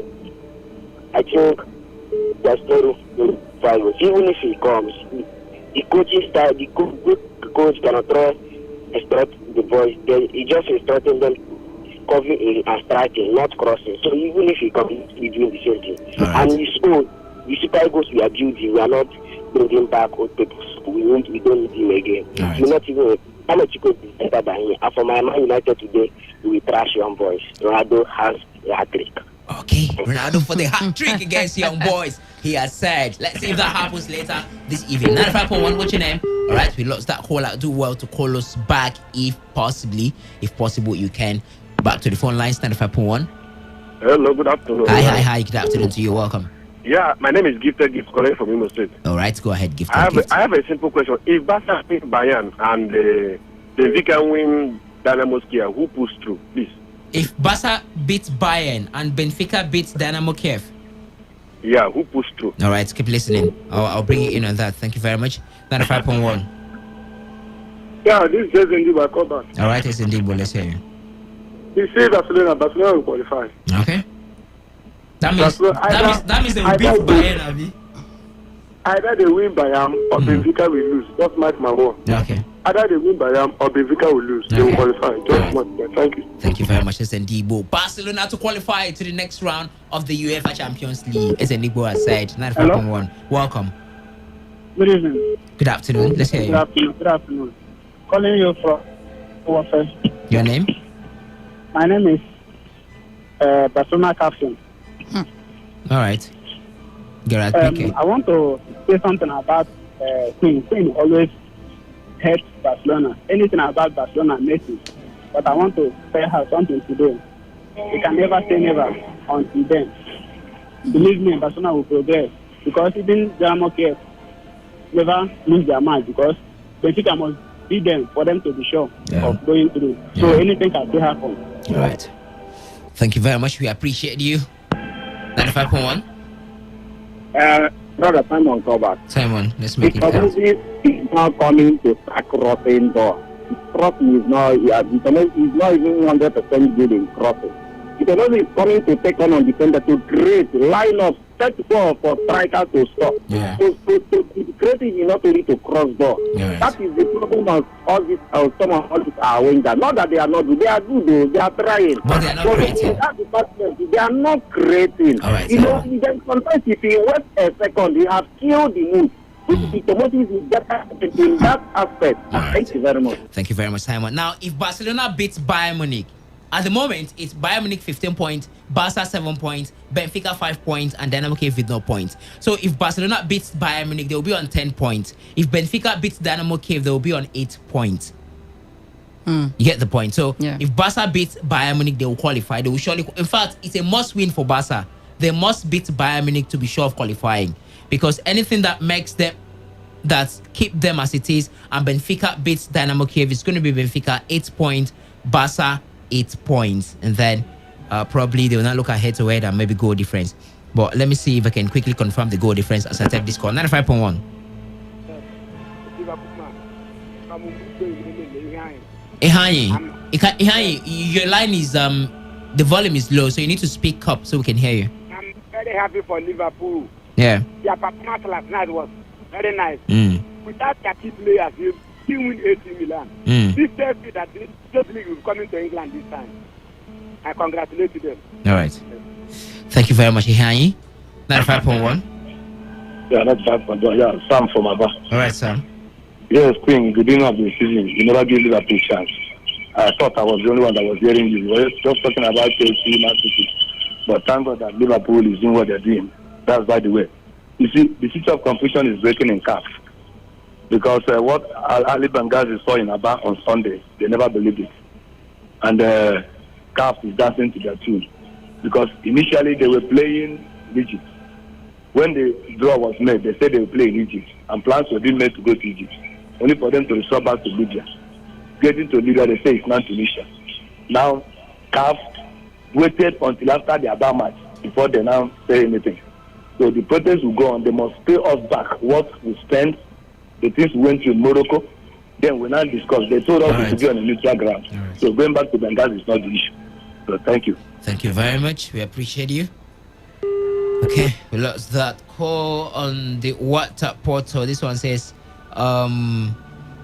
Queen, Moses is still good, but that does not mean they once. I hope you're meant to write the one we have. Apostle of Love from Abba. Thank you very much. Okay, I'm trying to confirm the goal difference between Benfica and Barcelona, so we can get that permutations right. 95.1. Hello. We can hear you loud and clear. We can hear you loud and clear. Okay. I'm Mr. Kayode from Today's FM. I beg, which time does he go play? I think it's okay. Just let me confirm it for you quickly. Keep listening. By the way, the goal difference between Barcelona and Benfica is -4. Both of them are on -4 goal difference. So if both win, then we'll have to go maybe head to head or the scoreline, depending. I think it's going to be scoreline first before head to head. It's a very dicey situation for Barcelona. Barca just have to win. They just have to win. They just have to There are win. no two ways about They it. can't put their They just have faith to win on the and win radar. very well. And win very well, yeah. They just have to They win just and have win to very and well. win very well. All right, so let's look at the timing for the Chelsea match for the caller who asked before we leave the studio and make way for the news update at 4 p.m. Chelsea, come on. Where are you? All right, so that match comes up 8:45 between Chelsea and Zenit St. Petersburg. 8:45 is the time of that match. All right, so unfortunately, we have to draw the curtains there. Many thanks to Queen Chikeze who put this package together. Many thanks to you for your calls and your WhatsApp messages, not forgetting your SMSs as well. But I think I still have 1 minute to take this one.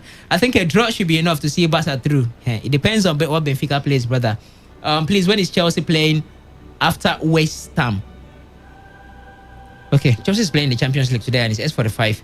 The connection with West Ham is what I can't really place at the moment. I'm sorry, we can pick more calls, right? We thank you so much. We'll be here back tomorrow by 3 o'clock to review the Champions League matches that's going to be played later this evening, and also talk about the Europa League matches scheduled for tomorrow, and of course not forgetting the Nigeria Women's Football League matches that would have been done by then. Thanks to you. My name is Reliance Udonyan. I am your reliable radio spokesman, the classical gentleman. Do not forget, very important. In anything you are doing, always be willing to give it a little bit of a sacrifice, because trust me, there is no success whatsoever without a sacrifice. Up next is the news update at 4 p.m. Do not touch the dial, but stay successful.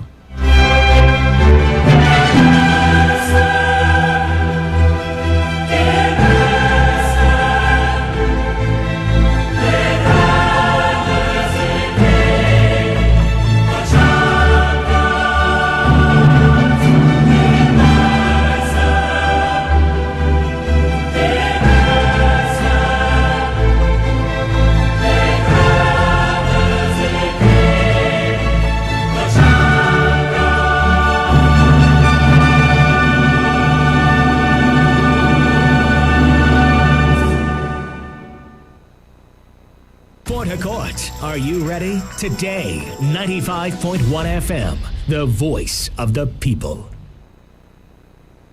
Every day, every hour, when the big stories break, depend on our 24-hour news team to bring you the latest. Today, 95.1 FM.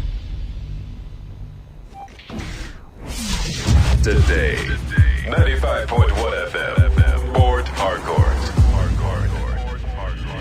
News update. Good evening. Here is the news update at 4 p.m. and today 95.1 FM. I am Kalada Kurubatabo. President Mahmoud Buhari has commiserated with parents, relations, and friends of the Ojodu Grammar School students who lost their lives in an accident on Tuesday along the Ishere Road, Ojodu, in Lagos State. His condolences were conveyed in a statement by the special advisor to the president on media publicity, Femi Adesina, Wednesday. The president also extended condolences to the government and people of Lagos State and the authorities of Ojodu Grammar School over the sad and painful loss of the promising lives that were cut short in the tragic incident. He prayed that the Almighty God will comfort the grieving parents and relations at this very difficult time and grant the injured quick recovery. The Senate says it is working on plans to amend its standing rules adopted in 2015. President of the Senate, Ahmad Lawan, disclosed this on Wednesday during plenary, adding that the decision was to update the rules in line with current realities. The Senate President explained that the amendment would allow the Senate to accommodate committees created under the 8th Assembly and not captured in the standing rules.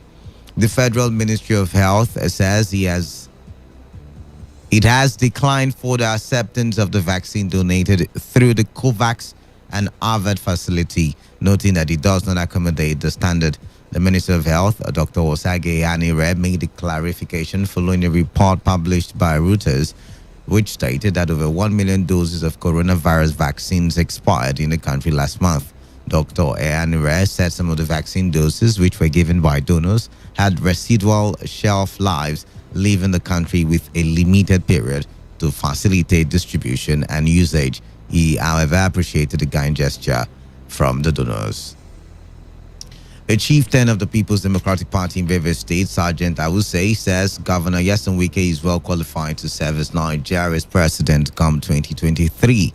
In an interview with a journalist on Wednesday, the politician urged Wike to join the race as the South candidate. He added that there is nothing that can disqualify the current governor of Rivers State from running for the next presidential election, including the geographical location. He further declared that Governor Wike has the potential to clamp down on any form of unrest led by terrorists and other anarchists, adding that by choosing the Rivers State governor to lead Nigeria, the nation will enjoy a crime-free society. The chairman of Gokana Local Government Area of Rivers State, Confidence Dekor, says the state government is at liberty to intervene in the construction of any road across the state, including roads in rural communities.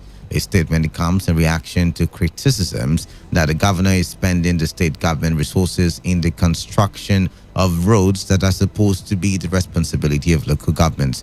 Reacting to this, the Gokana LGA board said the state government's intervention is necessary, adding that the roads are meant for the people of Rivers State who elected the governor into office.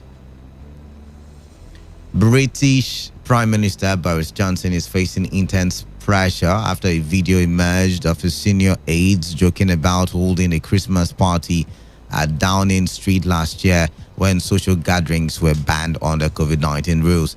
The leaked video appears to contradict more than a week of denials by Johnson and his ministers that the party took place following newspaper reports of dozens of staff who had attended an evening-long gathering on December 18, 2020. It is the latest instance of apparent government hypocrisy over restrictions after several previous scandals, including Health Secretary Matt Hancock resigning in June for breaking coronavirus curbs during an affair with an aide. Prime Minister Johnson, who has repeatedly denied, faces off again later Wednesday against the main opposition leader in the House of Commons for weekly questions. However, Health Secretary Sajid Javid cancelled a series of broadcast interviews Wednesday morning amid uproar about it, leaving no minister to answer questions.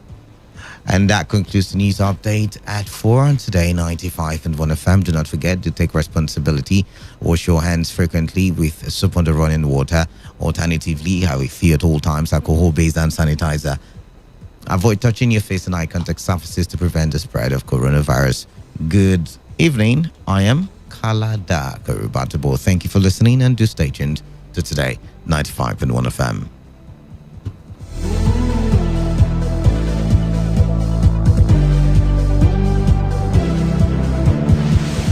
Today's news, today's entertainment, today's sports, today's issues. Today on Today 95.1 FM, Port Harcourt. When I wake up in the morning, I need something to help me start my day.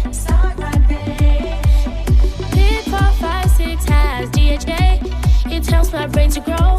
It helps me to be smart. Oh, my own milk, oh, Pick 4, 5, 6, yeah. My own milk, oh, Pick 4, 5, 6, yeah. My own milk, oh, Pick 4, 5, 6, yeah. My own milk, oh, Pick 4, 5, 6, yeah. La la la la la la la la la la la. Smart mama. Yes. What are you making? I'm making breakfast plus Peak 456 growing up milk. Breakfast plus Peak 456 growing up milk? It is fortified with DHA to support brain development. Tell me more. Cereal, pap, just name it. My kids love it with Peak 456 growing up milk. Wonderful. It also has calcium, vitamin D, and high quality protein to make your kids grow strong. I love it. I will start nourishing my children with Peak 456 growing up milk, fortified with DHA to support brain development. That's right. Grow up strong and smart with Peak 456 growing up milk every day. Geo Bonge Company for property business.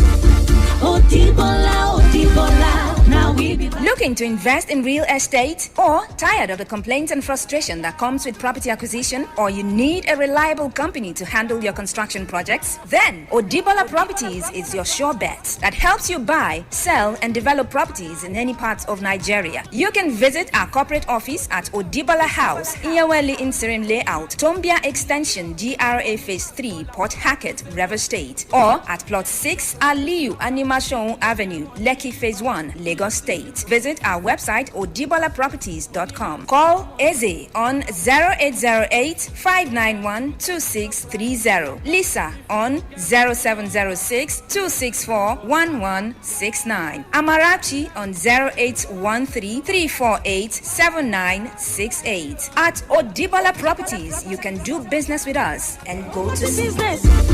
Odibola, now we be Baba. It all begins with breaking news. Now, make no mistake, this is a difficult mission, and it will remain difficult for some time. Then it keeps trending. Events, issues, personalities, all struggling to gain attention.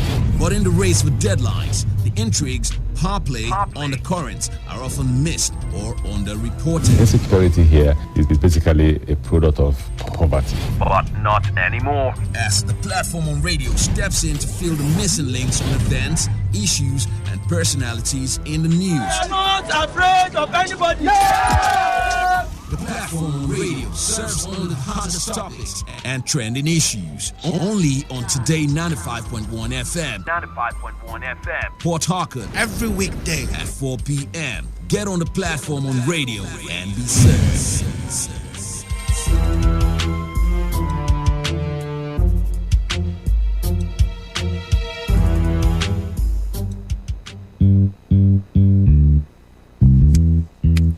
All stands, greet. Good morning, sir. Good morning. You're welcome to Jagbajantis High School. My name is Sound Sultan, your new mathematics teacher. By the way, do you understand Pidgin English? Yes, sir. Okay, now what we go use this for? Okay, carry your pen. Carry your paper. Them for my class. People of this world, them plenty. Sins of this people, many. So many. Many times plenty, multiplier. Many times plenty, multiplier. Multiply the answer you get now waiting, they make poor man they cry. The answer you get now waiting, they make rich man they mess and leaders they lie. The answer you get now waiting, they make young boys and girls join party gang. Answer you get now waiting, they make innocent man rot inside the jail. Get it, and then agree to grant and bail. Get it, oh. Everybody, oh yeah, oh, join Jamba-Jantis, make we solve mathematics. We did our continent, so oh, you both say about mass, we go use take solve mathematics. So follow Jamba-Jantis. So ya carry by be for brotherhood. Love your neighbor as yourself, oh, for objectivity. Be objective, D for democracy. My advice is straightforward. Go back to the governor and resolve issues with him. The chairman became chairman largely because of the efforts of the governor. I think the national chairman, formerly, miscalculated. He did not know the governor can back his thoughts or his concerns with action. Now he has seen it. If you ask me, just go back to the governor. If he goes back to him and the governor sees that, yes, this man, then the governor will figure what is best. Trust me, the governor, he's a tough governor, but he's softer than most people know. He's also a compassionate man. So it's between them for when it comes to this kind of matters. I trust that they know their parts, they are leaders, and they have the capacity to resolve these issues. But my single advice is like going back to your roots, going back to the place where God blessed you to, go back to the place of your origin in the current power dispensation. That was the voice of former Senator Olaka Mugu advising the outgoing embattled national chairman of the PDP, or the former national chairman of the PDP, Prince Uche Secondos, to go reconcile with Governor Nyesom Wike. He played a major role in making him the chairman of the PDP. The PDP, that particular national working committee of the PDP will be formally handing over today. Tomorrow, today will be their last meeting, so tomorrow they will be handing over. And we understand that the former national chairman, Uche Seconds, will not be there. He will not be in attendance because the court has already barred him from parading himself as the chairman of the party, so he is not there. But don't forget that the matter is still in court, so he's getting this advice because the matter is still in court and he's been told, please go reconcile with the governor. The governor has that heart to accommodate you, allow you, and even make room for you in that kind of a thing. Now, give you some other chopping somewhere, So, we'll see how that pans out. We'll get your view in all of this, and there was another advice from someone to Nigerians about Governor Nyesom Wike that I'm sure will take a lot of people by surprise. Some people may not even be surprised at all because Sergeant Awusi is telling Nigerians that, look, Governor Nyesom Wike is well qualified to serve as Nigeria's president in 2023. Do you agree with Sergeant Awusi? All right, we'll talk about that in no time at all. We'll also look at the issue, the statement from the Minister of Health. If you listen to the 12 o'clock news here this afternoon, you probably had a story from Reuters reports conducted by Reuters. And in that report, we understand that about 1 million COVID-19 vaccine expired in Nigeria last month. And the ministry quickly released a statement and said they've declined further acceptance of the vaccine donated through COVAX and AVAT facilities.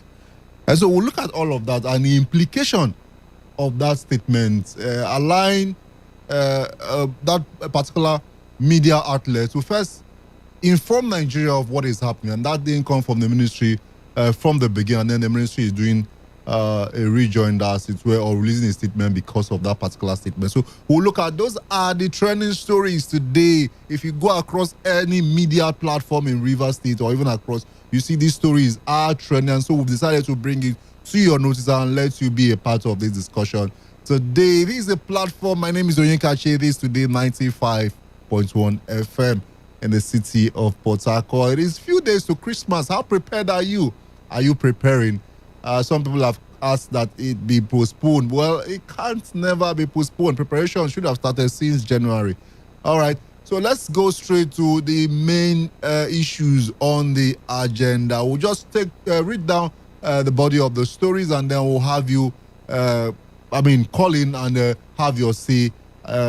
Share your opinions with us. But we'll advise that you don't derogate anyone and don't criticize the other caller because their opinion is purely their opinion. So you just have the platform and say what you think about the topic we are presented to you.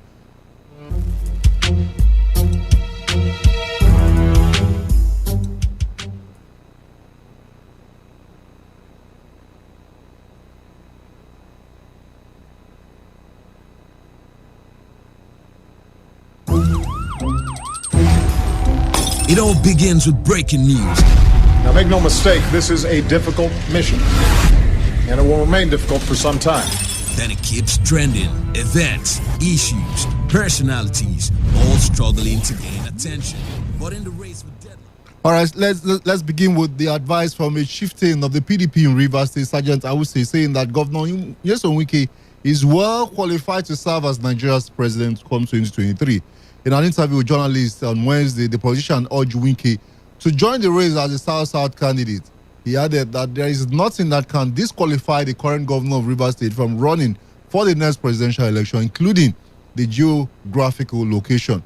Sergeant Awusi further declared that Governor Wike has the potential to clamp down on any form of unrest steered by terrorists and other anarchists, adding that by choosing the Rivers State governor to lead Nigeria, the nation will enjoy a crime-free society. The next question that comes to mind, has Rivers State enjoyed a crime-free, is it been crime-free since the last 6 years? So But that's not for me to answer. I'll leave the question for you. I'll leave the conversation for you. So my talking point, do you agree with Sergeant Awusi? It's as simple as that. Does the governor possess the qualities to lead a complex nation like Nigeria? What do you think? The numbers, of course, you know the number, but I'll read out the numbers again to you. 0817 0000951, 0810 951. You can get your messages across to us via 0701 9339 962, 0701 9339 962. Of course, go to our Facebook page. You see the topics there. Drop your comment, leave a message. We'll take them as the program progresses. 95.1. Good evening. Anybody home? Hello, good evening. Good evening, Oyekachi. Yes, good evening. This is Honorable. From Dotland? Yes. I like the advice, I would say, is giving what's his name? Wike. Because Wike will just spend the money that he has refused to use and pay pensioners. He will spend it and waste it because he will fail and fail and fail. The only thing I know Wike will contest and win, which he's aiming at, is he wants to become a senator. That's the only thing. Coming to talk about presidency, that guy will fail 100%. Thank you very much. All right, I appreciate you. 95.1, good evening. All right, the man from Dotland said he will fail, but like I said, that's his personal opinion. So what's your opinion about the advice from Sergeant Awusi that Governor Wike is capable to lead Nigeria from 2023? 95.1, good evening. Hello. Yes, Good evening. Yes. I also advising, my name is Yona. I'm calling for Port Harcourt. I also advising Wike to contest for president. That one is just for him to go and fail. Because Nigeria is beyond Port Harcourt and Obiakpo. I don't think Wike has the capability of ruling Nigeria. It's the agenda of unemployment and non-youth empowerment. It even make the security situation to be worse. Thank you. That's my take. All right. Thank you so much. We appreciate you. 95.1, good evening. He's saying Nigeria is not Port Harcourt and Obiakpo. Well, he's the governor of Rivers State and not the governor of Port Harcourt and Obiakpo. 95.1, good evening. Yes, Akashi Mesoma calling from Port Harcourt. Yes, good evening, Miss Oma. Yes, thank you for taking my call. Wike doesn't go anywhere. You know why? Why? Wike cannot win because the way I see Wike, not that I'm a politician, I'm not from PDP or APC. The way something happened in Obibo, we have never had what happened there. How can Wike can win to rule the whole Nigeria? Never. Thank you. That's my take. All right. Thank you. Thank you. I appreciate you. 95.1. Good evening. Yeah. Good evening. Yeah. Good evening, Mr. Noble. When this is Honorable Chris, I beg you know, I study Nigerian politics like education. When I know that Governor Wike has interest in going for president, now when all these things have been happening, you see they will be killing his brothers, doing everything. This man will not talk. That's when I know that. You remember what happened at Toki? So, but what do you think about the advice from Sergeant Awusi? The advice is Sergeant Awusi is he not one person? I am talking about my very self. I'm not talking about what you are talking about. I thought you called because you want to talk about what I'm talking about. Should I take what Sergeant Awusi said? Yes, I want you to answer. No, Sergeant Awusi, it's only 9 months they carry him as they carry me. Take my own. I don't want what Sergeant Awusi. 95.1, good evening. Yes, evening. Yes. My name is Prince Sandy, and I'm calling from. Thank you for calling. I have my brother. Sometimes I just laugh the way these our leaders or other statesmen come out in public to take decisions without even consulting the people. You are aware in this state that pensioners has always been on the streets. Chief Awusi did not come to even advise his Wike on this decision to take. You are aware that the UDSS teachers recently got a court judgment telling Wike to pay their salary. As we speak today, Chief Awusi has not taken any position on that. You are aware that pensioners salaries have promotion has not been made. Rivers people have not been employed. Nothing is happening. Chief Awuse has not come to take any decision on that. But Chief Awuse will just wake up and encourage Wike to abandon all these questions begging for answer to face president. The question will be, I mean, those who have contested, did they do better than Governor Wike? I mean, the late Umaru Musa Yaradua, that was the governor of Katsina State and was brought into contest. Did he do better than Governor Wike? I mean, when he was governor, he might not have done better than Governor Wike. But as I speak to you, will have other pressing challenges, other questions that Wike need to address before. No, but he's leaving office. He's not going to abandon the government, the brick house here to go to Aso Villa. He's going to finish his tenure here before going. So when he leaves, the next administration is he comes and take over and solve the remaining problems. I'm not sure 8 years is meant for him to solve all of the problems in Rivers State. It will set Rivers State backward, because if you listen recently, you see different persons calling him to go for president. What they are indirectly doing is to tell him to abandon even the ones his administration can solve and begin to think about start playing politics when it is not even yet time for politics. Right. I was expecting many of them. Yes, he's very qualified, to be honest, but many of them should first encourage him to address these issues within his government. His government can take care of this issue before talking about politics. It will impoverish the state. It's not good for our democracy. I would say you advise Wike better now.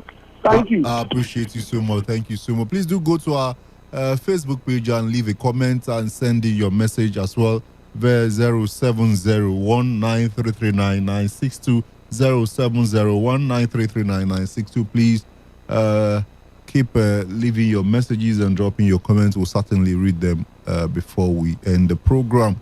But I mean, the governor will not abandon the state. Even if the governor is not contesting, I mean, I don't want to say it's normal, but it's been like that in our country. The last year of any administration, the year of politics, really, last year, approaching 2022, you and I know that, look, many of these people in office would simply abandon the office and begin to politic.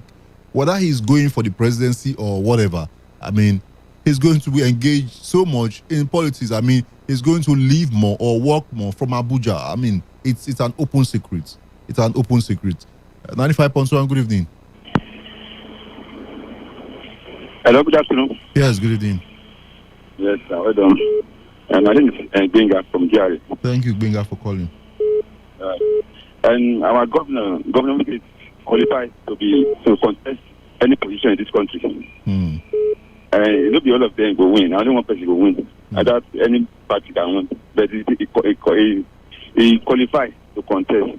But what some people talk is that making try to address some issue in Rivers State. Our governor now he has opportunity. He has opportunity now to address and adjust some issues. Let me tell you something about that. If it be 50%, they call Wike good governor today. When the governor will leave the office in next a month or 2 months, people will call governor Wike good governor, no about 10%. Because they see something to stop for in government. That's why they keep quiet. I'm telling you, that's why I beg my governor. It's a good governor. Our governor is the best governor in the Nigeria. All right. Thank you so much. It's an opportunity now to address some issue where they can advise police. Even if people go they call and so many names, I promise you. My name is Benga from Jerry. Thank you so much, Benga. I appreciate you. It looks like we'll have to delve into the next. Well, let's take some more calls on this. Maybe one or two more. Anybody home? Hello? Yes, good evening. Hello, good evening. Good evening. Good evening. Okay, this IK calling from... IK, please, speak up, please. Okay, this IK calling from Uber in Okwa West. All right. Okwa West, where? Okay, you said Okwa West in Abia State. All right. Thank you for calling. So, you see, as far Wike is qualified, but if you're a good student of history, you have watched Wike politics, right from when he was an LGA chairman, the Apoya LGA chairman, down to when he was involved in the college education. You know, he has his politics is one side, and his politics is not endeared to most Nigerians. That is why, if you look at his governorship, see, he made so much enemies. Even in the so-called PDP, he has so much enemies. Even in the North will not trust him. the West, the Yorubas will not trust him. Now talk of the Southeast. The Southeast trust him. Even in South, he will not be trusted. And for you to win, you need at least the trust of almost the whole section of Nigeria. What do you mean by trust? Those that won, did they enjoy the trust of all sections of the country? Those that won the presidency before. I know elections in Nigeria is rigged. Now, for you to rig an election, you understand me? You must be popular. You must be endeared to the people for them to rig election for you. If you check 2016, Ike won election because Goodluck Jonathan was the president of Nigeria and he was with the support of the wife of Goodluck. Had it been, it was a different regime, maybe another opposing party that was in the presidency. You understand me? Ike won't have won election in Rivers State. Mark my word. All right. Just let him come out in 2023. You find out that he will lose virtually everything he has gained in Rivers State. All right. We appreciate you. Thank you so much. The man from Ukwa in faraway Abia State. We appreciate your time. All right, let's go on a short commercial break. We'll be back after this time out. This world is not. The Ogunduwali family of Omwaya kindred of Omwechem Omademe community in Ikwere local government area of Rivers State announced the transition to eternal glory of their grandfather, uncle, brother, and patron, Special Senior Apostle Apollos Owoji Ogunduwali. He joined the Saint Triumphant in August 2021 at the age of 82. Before his demise, he lived a courageous, graceful, and impactful life. He is survived by his wife, children, grandchildren, siblings, and a host of other relatives and friends. Burial arrangement: Day 1, Thursday, 9th December 2021. Service of songs and night of tribute. Time 4 p.m. to dawn. Venue: Apollo's Compound, Omwanya Clan, Omademe Community, Kelga, Rivers State. Day 2, Friday, body leaves the condolences home, Omagwa, to his home, Omademe, for a brief open-air service in his compound, Omademe, at 10 a.m. Then interment follows immediately. Day 3, Sunday, family Thanksgiving after burial at Eternal Sacred Order of Cherubim and Seraphim, Omademe Community. Time 9 a.m. prompt. Adieu Mpa. Signed, Engineer Noble Chimekwa Ogunduwali, Chief Mourner.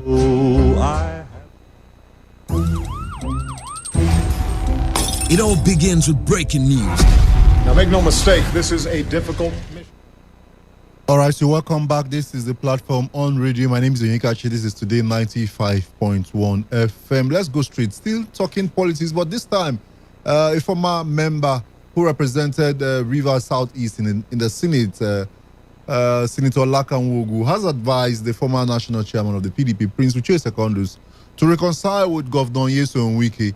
Olakanwogu, who gave the advice while speaking with Today FM in Port Harcourt, said reconciling with Governor Nyesom Wike would be a good decision for Prince Secondus to take. The former federal lawmaker also believes that Prince Secondus' approach to the governor's concern was a miscalculation. My advice is straightforward. Go back to the governor and resolve issues with him. The chairman became chairman largely because of the efforts of the governor. I think the national chairman, formerly, miscalculated. He did not know the governor can back his thoughts or his concerns with action. Now he has seen it. If you ask me, just go back to the governor. If he goes back to him and the governor sees that, yes, he's smart, then the governor will figure what is best. Trust me, the governor, he's a tough governor, but he's softer than most people know. He's also a compassionate man. So it's between them. For when it comes to this kind of matters, I trust that they know their parts, they are leaders, and they have the capacity to resolve these issues. But my single advice is like going back to your roots, going back to the place where God blessed you to, go back to the place of your origin in the current power dispensation. I mean, you and I know that this matter is in court, and one thing that normally one would think that going to court over an issue is the best way to address it. Now, we're hearing from Senator Lakanwogu that, look, going to court is not the best way. Rather, go reconcile, maybe go and beg. I mean, he fell short of using that particular word, but I think that's what he simply meant. Just go and appeal to the governor and ask him to forgive you, so that both of you can reconcile and get back to the dining table. So I'm asking you, when has seeking redress in court become a wrong move? I mean, we thought that should be the normal and the ideal move to do when you are aggrieved with someone or aggrieved with an institution or a group of people. So when has that become a wrong move? So what do you think generally of Senator Olakanwogu's advice to Prince Uche Secondus? Has his political career, is it coming to a halt? Or will reconciliation with Governor Nyesom Wike revive it? What's your opinion on all of this? 95.1, good evening. Yes, Taki. Yes, good evening. Good evening. I am Mascot. Yes, Mascot. I'm calling from Port Harcourt. God bless you. Thank you so much. You know, Senator Olakanwogu has been in the political cooler for a very long time. So he's trying to say something now.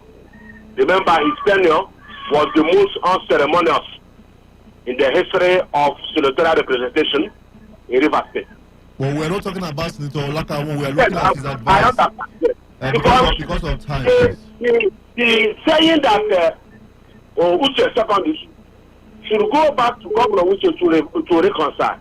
Reconcile what?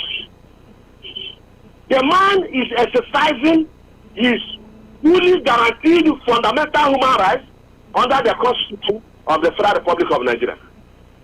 So he says that we should wait after the adjudication at the Supreme Court. Then, if there is any political solution, and mind you, Canada, till today, Uche Secondus has a lot of supporters, foot soldiers. There are still many bankrollers, powerful people in PDP that wish that he continue to serve as the national chairman. So before he will ever do that, it is not only about Governor Uche, it's about all the other strong political factors in PDP. He will put them into consideration before making any political move.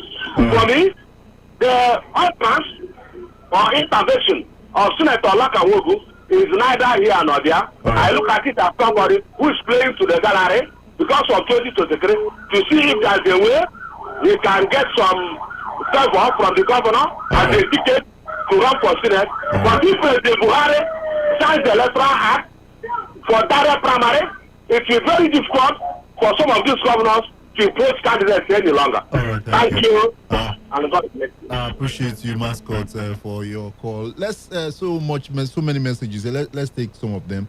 Let's begin to take our messages. Let's start with this one. Only God can save Nigeria. Of course, whether you say it or not, only God can save anybody or any nation. Hello, Onyekachi. What else do you expect from an Awuse who's dishing plate with the governor? No, we'll not allow this such word. He's which can be politically.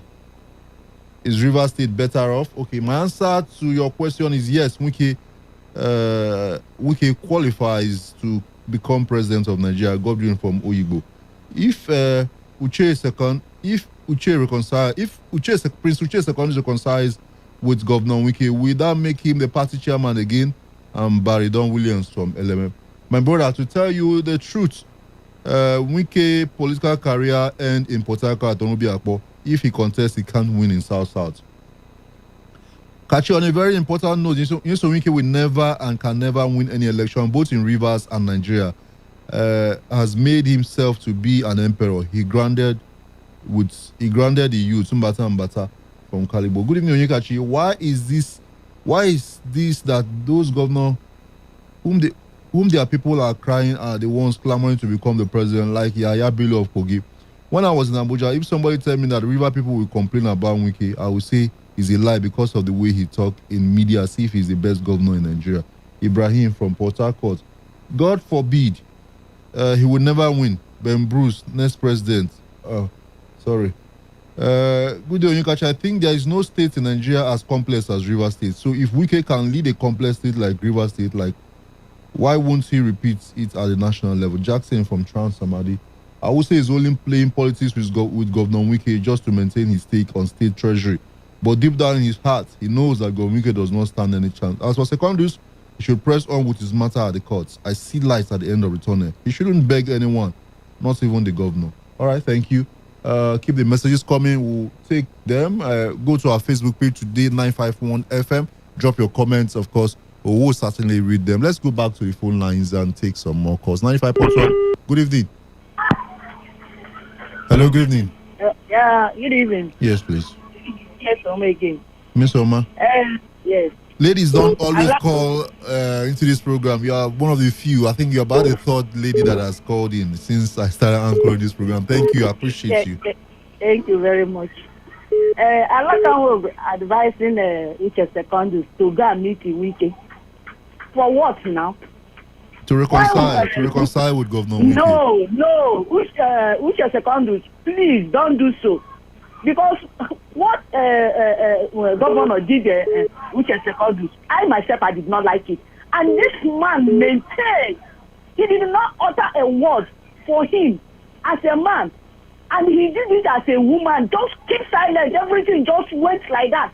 Now, this Alakawo telling me now that which secondary school should go and beg him. For what now? Huh? All right.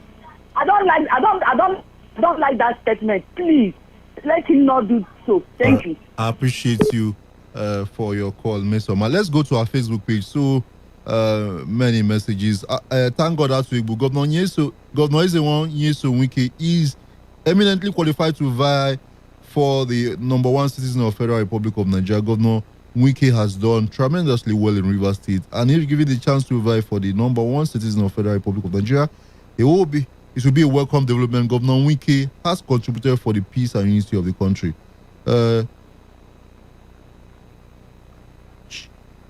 Okay, thank God that we would like the jobs he has created all over Rivers State and reducing. All right, I think he's responding to the other caller. That's Dan Dinwoko. Chioma Ibe for Senate, okay, but for President Chukwuaju, well, for me, he is qualified for the president of the country. Chimeze Williams says, what I would say is encouraging Wike to do is what has kept Abia in bondage and underdeveloped since 2003, when Orji Okalo started aiming to become Nigeria's president in his second tenure as a governor. Since then, Abia State and the prospect of her development has been sacrificed on the altar of Orji Okalo's presidential ambition. Dan Dewonko, Wike is qualified for the position of the president of Nigeria by Awusi. What else were you expecting Chief Awusi to say? These politicians in Nigeria are all the same. Egba Ize Omorege. The people criticizing Governor Wike don't even have PBC. They are still in pain after 2019 election. If Awusi support Amechi, they will be happy playing opposition with hatred. Playing opposition with hatred won't change the good job Governor Wike is doing in Rivers State. Rivers people, please give us Wike and Colette Obaseki. Erasmus Nicholas, the advice by Chief Awusi to Governor Wike is not bad. He's qualified, but to be honest, there are so many factors that can make someone president in this country. I doubt if he's ripe and can embrace those factors. Emeka Nwankwo Emmanuel, for the benefit of the first-time callers, why not call out the numbers slowly? You are too fast. Okay, Emeka, I will certainly do that now. But let me finish with these messages. Chile doing more money for his pockets. Daniel, he came in full of Wilson. So now the expired vaccine, they force us to go take. No, they did not force you to take expired vaccine. No.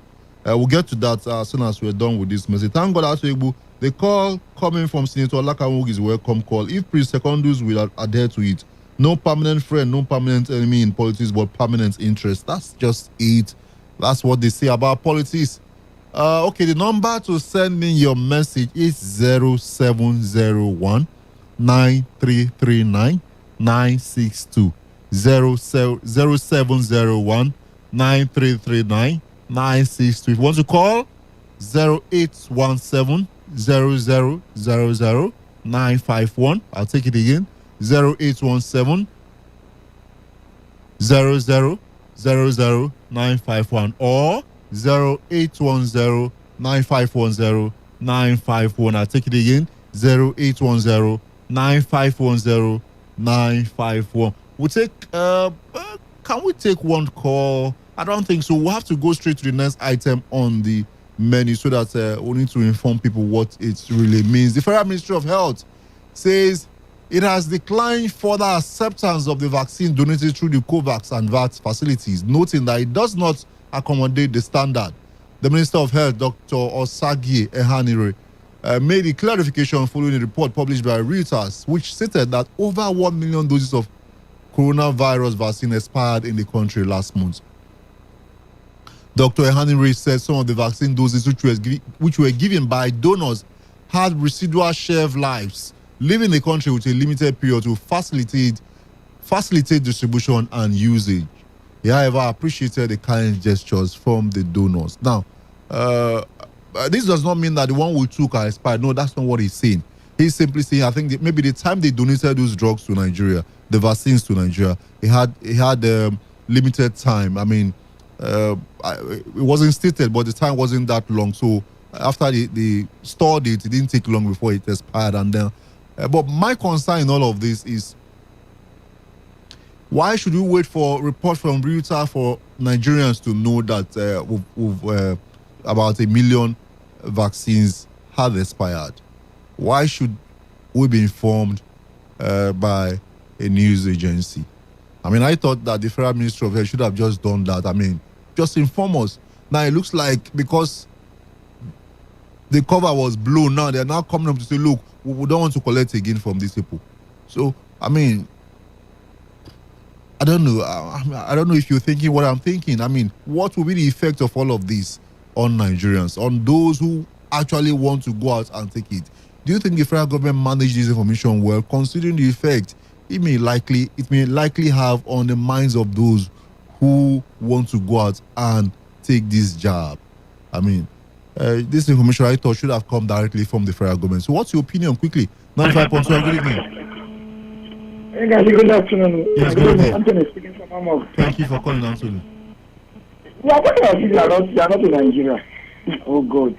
Sometimes, is it not in Nigeria that things will happen? We will get the information from foreign sources. Do Nigeria even know its population, as in total number of people in Nigeria? Everything we do is being told, or we got the information from foreign countries. We don't keep data. It is when they have given us the information that those people that are concerned will come up to refute or to agree. Nothing that Nigerian government or citizen will come and say, this is the actual thing that happened. So I'm not surprised.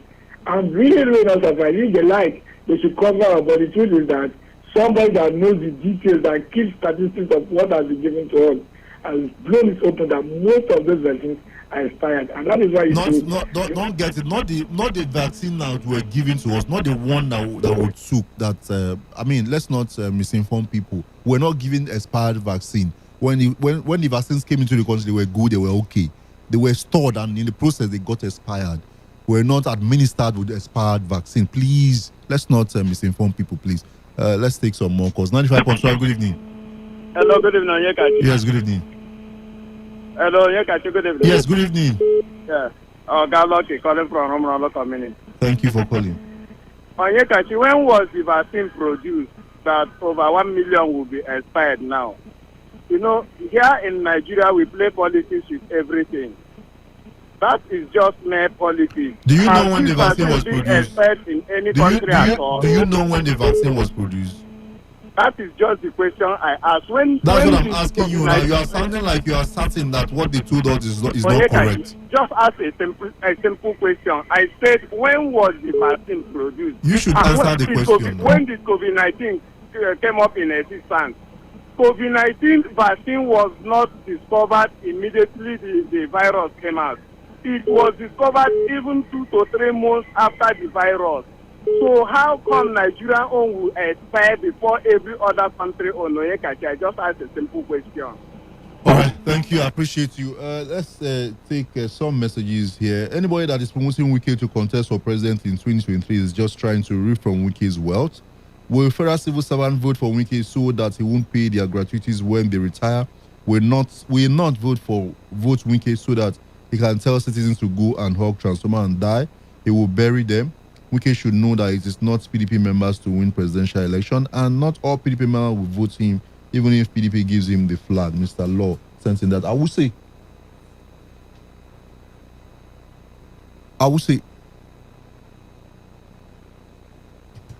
all right, sorry about that. I would say knows that the governor will fail. Nigeria is not Ubiakpo and Port Harcourt. I'm Barrido Williams from Eleme. Anybody that is promoting Wiki, all right, I think we've taken this message. Mr. But Senator Nwogu is playing to the gallery. Honorable Secretary is not an ordinary PDP member, but he had nuts to crack. The permutation is that if the Northerners fail to support Secondus, their presidential ambition will be a nightmare. I answer Uti from Librabra in Emoha. Thank you for your messages. Keep them coming. Let's go back to the phone line. 95.1. Good evening. Hello, anybody home? Yes, hello, Kashi. Yes, Mr. Oma, Please. is that you? Yes. Please, I'm urging Nigeria, all these politicians, please, even if vaccine expire or not, let them bring food, not vaccine. Because you cannot tell me that you will bring vaccine. I myself will go and took injection without anything, putting it inside my stomach. Let them stop telling me all these fallacies that they are saying. What am I going to do with all these vaccine? Right. What are you telling me? Am I going to the vaccine is meant to protect you from contracting COVID-19. All these things cannot protect me because only God is protecting. It's about your health, Ms. Oma. Thank you. I appreciate you. 95.1. Good evening. Hello, good evening. Hello, anybody home? Hello? Yes, good evening. My husband. All right. Hello, good evening. Good evening. Yes, good evening. How are you? I'm Daniel from Allo. I didn't get your name, please. Daniel from Allo. Daniel from Allo. Thank you for calling. Yeah. I think what actually going trending is that Daniel, you need to put some life into this conversation. You need to speak up, please. Okay, that's what I'm saying. What I'm saying is that Governor, we cannot continue to wait for him. So, sorry, Daniel, maybe you need to call us back. We're not talking about the governor. We're looking at the vaccine that we understand the one that was stored has expired. I mean, over 1 million, or about 1 million of them expired last month, and then that information didn't come directly from the government. It came via an agency report, and we're wondering why didn't the government inform Nigerians ab initio? And now the government has released a statement saying, look, we have stopped, we no longer of the decline to receive more vaccine from those who donated. That's the COVAX and the COVAX that donated from the COVAX facility. That's what we're looking at. What's your opinion? Please do call, send in your messages, and let's talk more about it. Good evening. Hello? Yes, good evening. Nikati. Good evening.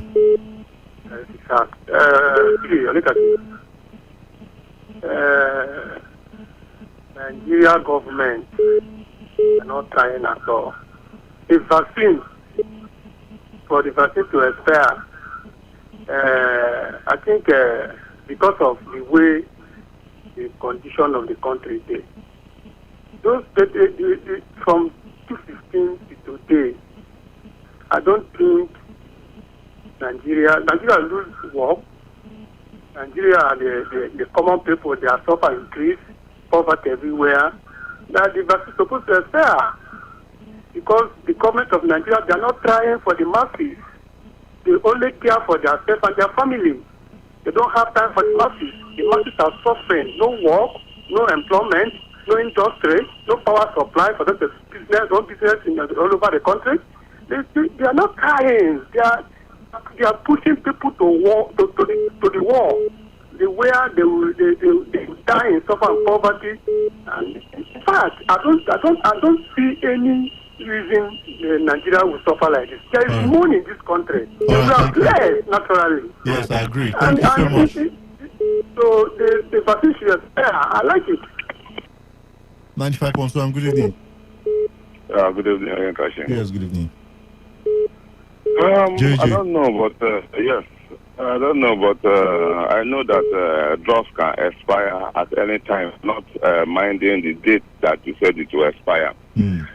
Just like the bottled water thing, for instance, if you don't store it well, maybe you put it in areas that you're not supposed to put it, it will expire, whether the date has come or not.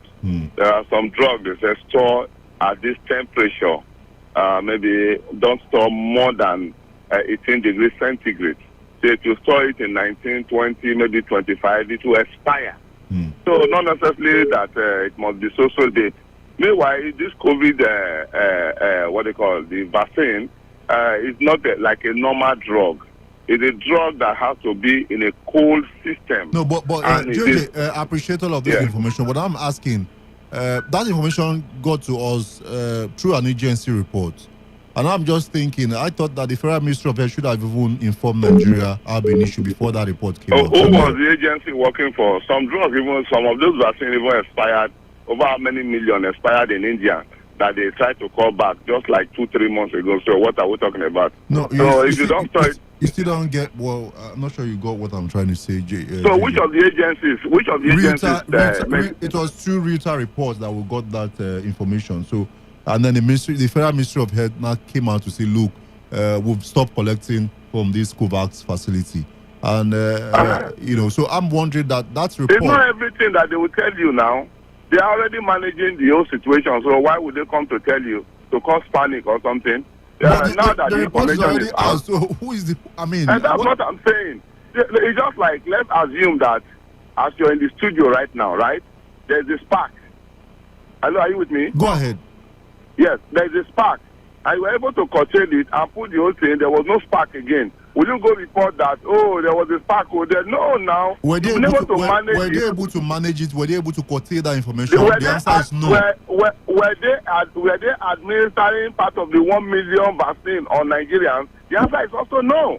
So if they have not administered part of the 1 million, and maybe it's okay, let's go and destroy this one, and there was an information leakage, it doesn't make any difference because nobody is administering on anybody. Right. It may be something that they just want to throw away, and somebody just discover and say, no, we are doing this, we are doing that to make sure that this doesn't go out of the public, and that's all. So they don't owe anybody any explanation. Now that it's out, they will say, okay, fine, this is what we are doing. But if it's not out, then I don't owe anybody any explanation. All right. Thank you. Thank you. I appreciate you, JJ. But a lot of Nigerians will say no, they owe Nigerians a lot of explanation. I mean, they are there to serve the country, whatever happens to those vaccine. Well, of course, like you mentioned, I mean, they are drugs expire. I mean, there's no disputing that the fact that drug can expire at any time, depending on the production date and the way it was stored. So, but then, because of the sensitive nature of this, I think that the Federal Ministry of Health should have said, okay, this. Remember, just a while ago, we understand that in Delta State, the Commissioner for Health came out to say they've not received any AstraZeneca COVID-19 vaccine from the federal government. We do not know why all of this huge number was stored in a particular place, why it didn't get to some state. I think AstraZeneca or Johnson & Johnson, I'm not too sure now, but one of the COVID-19 vaccines did not get to Delta State. So a lot of questions coming out from all of this. But in the coming days, I'm sure that a lot of information will also come out from the authorities. Let's go to our message portal. Lots of messages here. Thank God I'm a Nigerian. Thank God I'm not a Nigerian. Talk of talking that they are poison vaccine, taking that they are looking for who to. All right, so there's some information we really cannot take. Wike should shelve the idea of contesting for the office of the president because he will feel big time from Timi. Hello, Nikachi. Can you see how careless Nigerian government is? Like expired palliative, the warehouse last year, Jackson from Trans Samadi. Wike, the Ebubedike one of Nigeria, is the most qualified man for the Aso Rock job. Uzoma. Nikachi, good day. Governor Wike will be the best president Nigeria will ever have. He voted into office in 2023 because he's fearless as a lion and harmless as a dove. Two chief from Omar Supu Farm Road, Igbo Ichie. My name is Sam Obilo from Ichie, but you didn't tell us why I don't need your name, I just need your comment. Let's go back to the phone line. One more call and then we'll be done for today. 95.1, good evening. Yeah, good evening. Yes. Yeah. Let me talk about somebody was arguing with you, and that person are making a very nice point. My name is Samuel. When did this COVID-19 come all about, and the medicine have started expiring? Is this how they are going to bring the vaccine minister to the people?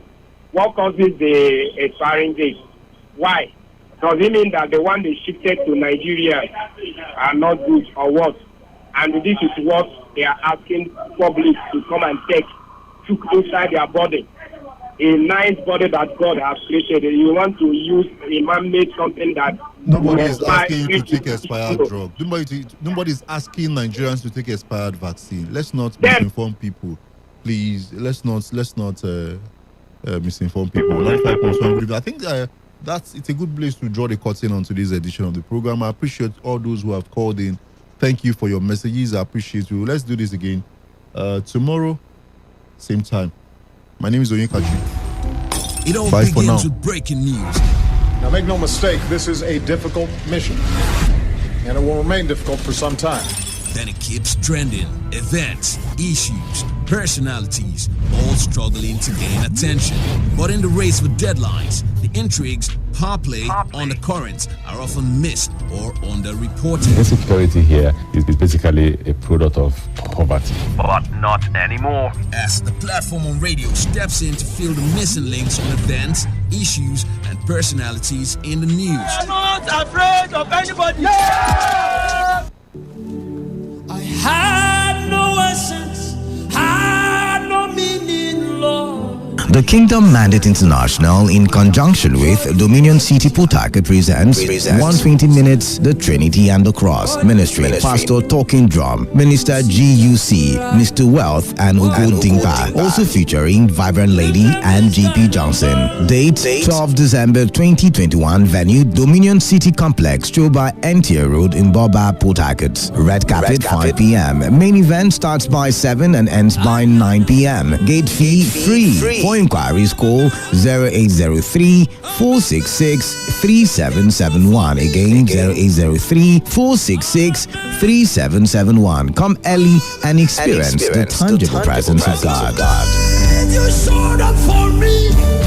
Open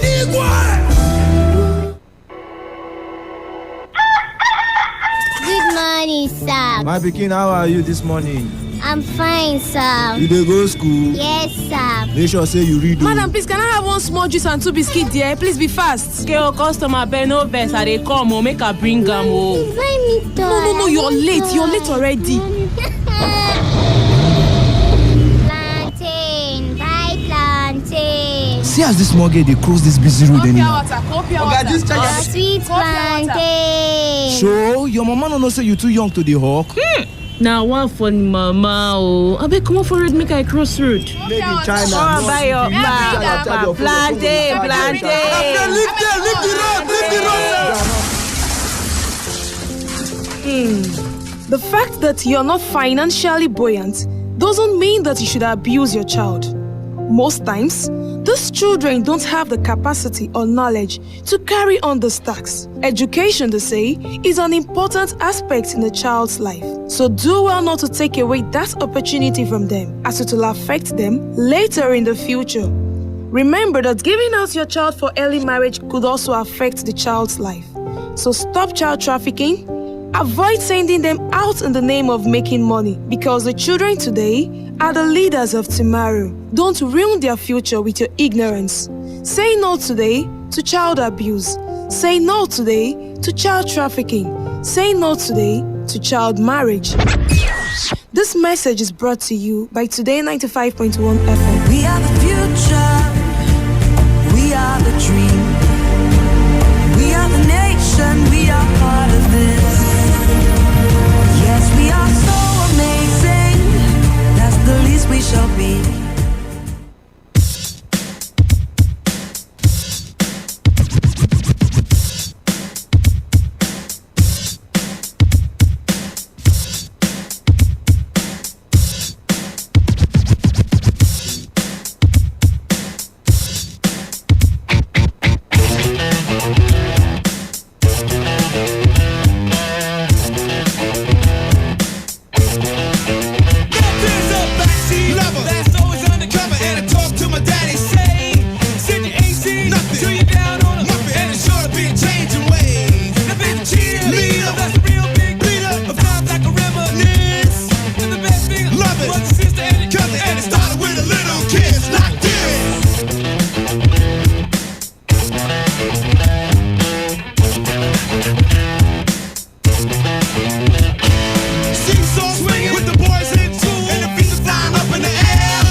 right, are you ready? Today, 95.1 FM, the voice. This is Today 95.1 FM, Port Harcourt, voice of the people.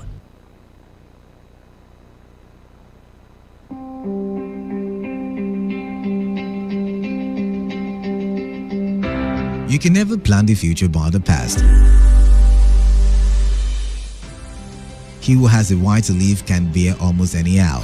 Lost time is never found again. It is the province of knowledge to speak, and it is the privilege of wisdom to listen. I don't take life too seriously. You'll never get out of it alive. Educating the mind without educating the heart is no education at all. In the end.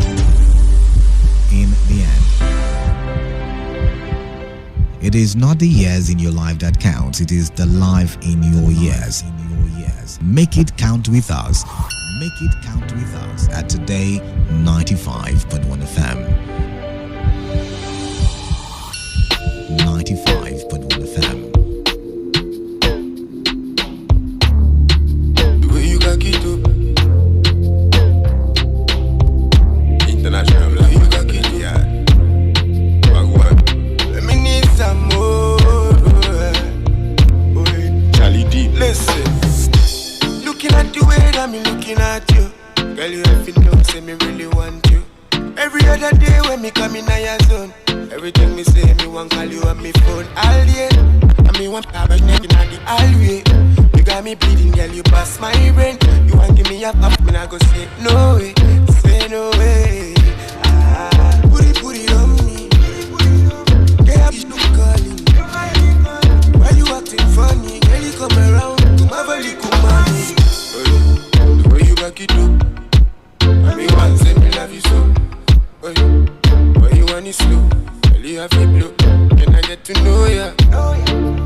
Way you back it up, I mean one say me love you more. Inna the glow, way you want it slow. Can I get to know ya? The way I go love you, go shock you.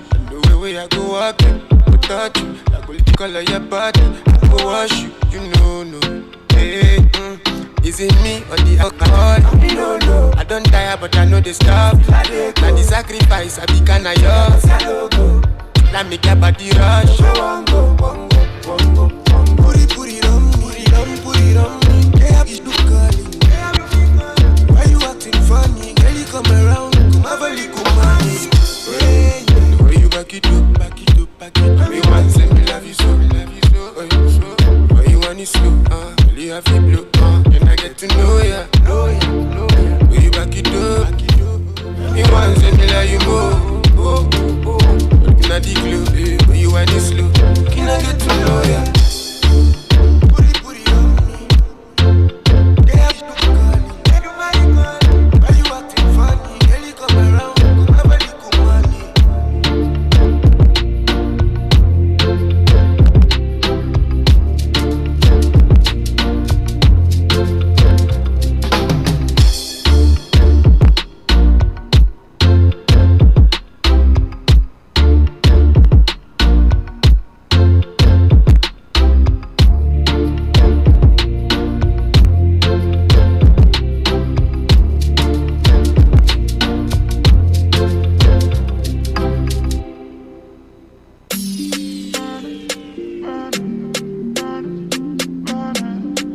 More music on Trendy.com.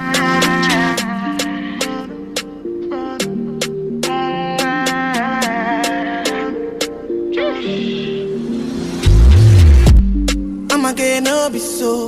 Girl, you won't capture my soul. I'ma get no be so. Make we one bolombo. Beru, ba. I'm loose. Even Peru done the para. Tonight in Josie, I'm in Josie. Won't call it for one Josie. I'm not playing with you, I'm not joking. My thought of mom is loaded. Me you can fag up, but I'm on body.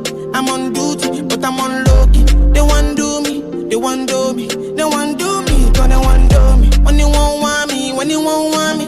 I'm in San Francisco, Jammy. When you won't want me, when you won't want me. I just flew in from Miami. Peru, para. I'm loose. Even Peru done the para. She says you like my two me, I never seen a girl like you. Say you like my tattoos, tell me I want to be inside you. She's my woman, inside Puna, sweet like sugar. In my new van, come to me, yeah, they swim like tuna. When you won't want me, when you won't want me, I'm in San Francisco, Jammy. When you won't want me, when you won't want me, I just flew in from Miami. Peru, para, Peru, Peru, para. I'm loose, even Peru done the para.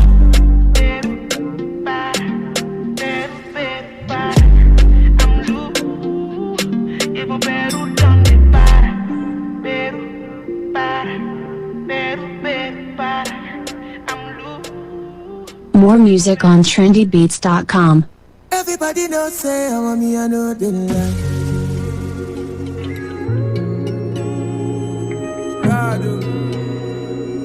Everybody knows don't say I want me, I know they lie.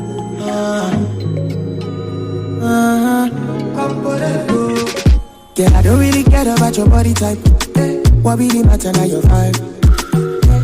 I be the one for you, one for you. Don't really have to be the one to go. Ain't nobody fine like you. Girl, I be the one for you, one for you. And I feel like I've known you my whole life.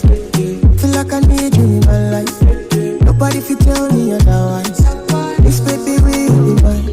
I feel like I've known you my whole life. Feel like I need you in my life. Nobody fit tell me otherwise. Everybody does say, oh, mommy, I know they like. Mama, me, I get, mama, me, I go. Mama, me, I get, mama, me, I go. Everybody does say, oh, mommy, I know they like. Mama, me, I get, mama, me, I go. Mama, me, I get, mama, me, I go. Mama, me, I get, everybody does say, oh, mommy, I know they like. Pick up my call. Baby sorrow. Girl, I be the one for you, one for you. My body on you, your body on me. Sweet by sweet talk. Baby, now you're under game. Simply because I feel like I know you my whole life. Feel like I need you in my life. Nobody fit tell me otherwise. This baby will be mine. I feel like I know you my whole life. Feel like I need you in my life. Nobody fit tell me otherwise. Everybody does say, mama, me, I know they like. Mama, me, I get, mama, me, I go. Mama, me, I get, mama, me, I go. Mama, me, I get, everybody does say, mama, me, I know they like. Mama, me, I get, mama, me, I go. Mama, me, I get, mama, me, I go. Mama, me, I get, everybody does say, mama, me, I know they like.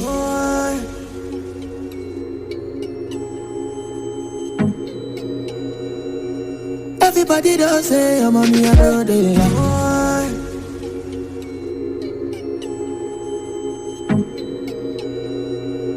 Everybody does say, oh, mommy, I know they like.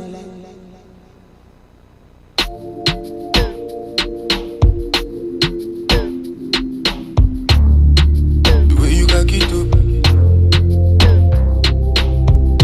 International, the way you got it, yeah. Get free music on Let's go. I like the way I'm feeling now. No confusion, case by my blues and return now. I like the way I'm feeling now. I'm way got smart tea with the stress me, but right now I'm chilling now. Way out my feelings and nothing can stress me. The way I run the game, I'm feeling like referee. No, like Moses parted the Red Sea, like a chauffeur, me in the back of the Bentley. So I step out, all white, can't stay. Talk Radio 95.1 FM.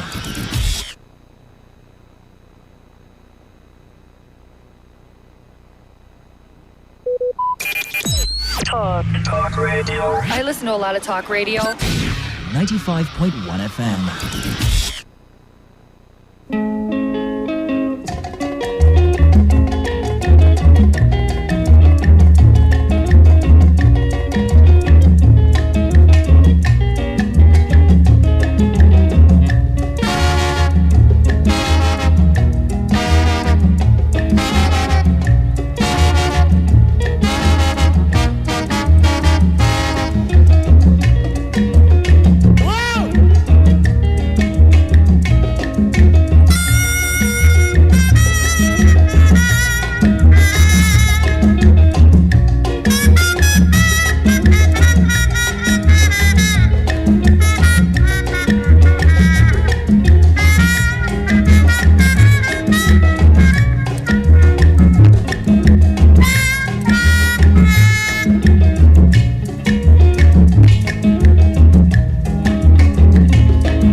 All right, to country people, making a no vex. Now, POS woman now hold me.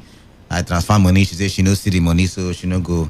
You know when woman no one make husband go work because he never drop money for soup where they go chop for afternoon, where he hold on for trousers. That can't really happen now. Because now me and the argue say they don't beats me. She say she never see a lot. We can't argue now with him. Happen country people, but I don't show and it don't reach time we go find out what thing happen. And the radio station where you listen to now today 95.1 FM, me be countryman and best way the inside studio with me na Mazi Ike God. Mazi, welcome. I'm on the banye kelela mono. Aha ngwo Mazi Ike God, Ike Nwachukwu, Ike Nwachineke, Nwachukwu telemalu nishi. Oyibo man try to speak that thing, he will cut his tongue.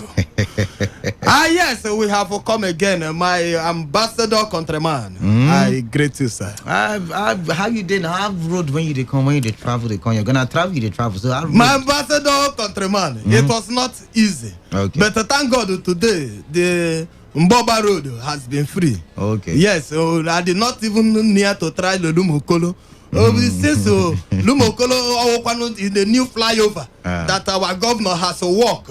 We are expecting to see that there will be no traffic. My brother, the traffic in Lumokolo is still reaching Body Camp. I'm telling you, it's like, in fact, I'm still wondering why that flyover was not first to Ikwere Road. Why was it first to East West Road? So that it will ease the traffic for Rivers people. Okay. I work for East West Road people. Okay. Okay. It's a problem, Obiko. Okay.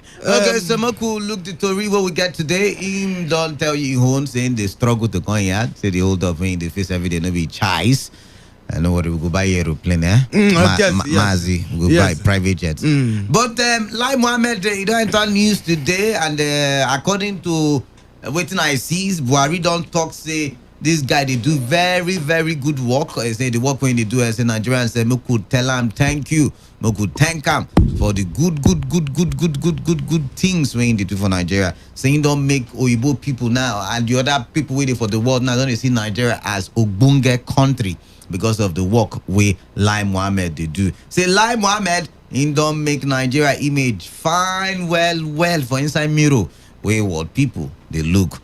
According to the report, said the president now they hate this guy man, will be Minister for Information and Culture, say he don't create the understanding of what in Nigeria really be, because when people they see Nigeria, they see in a place where terrorists just they everywhere, just scatter everywhere. You know, inside Potako terrorists just they everywhere. But say like Mohammed don't do great thing. Say the world now don't see him.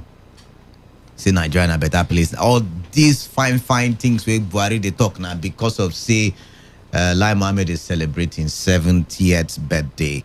But me I come to wonder say whether Nigerians they see the matter the way Presido they see the matter, whether they agree.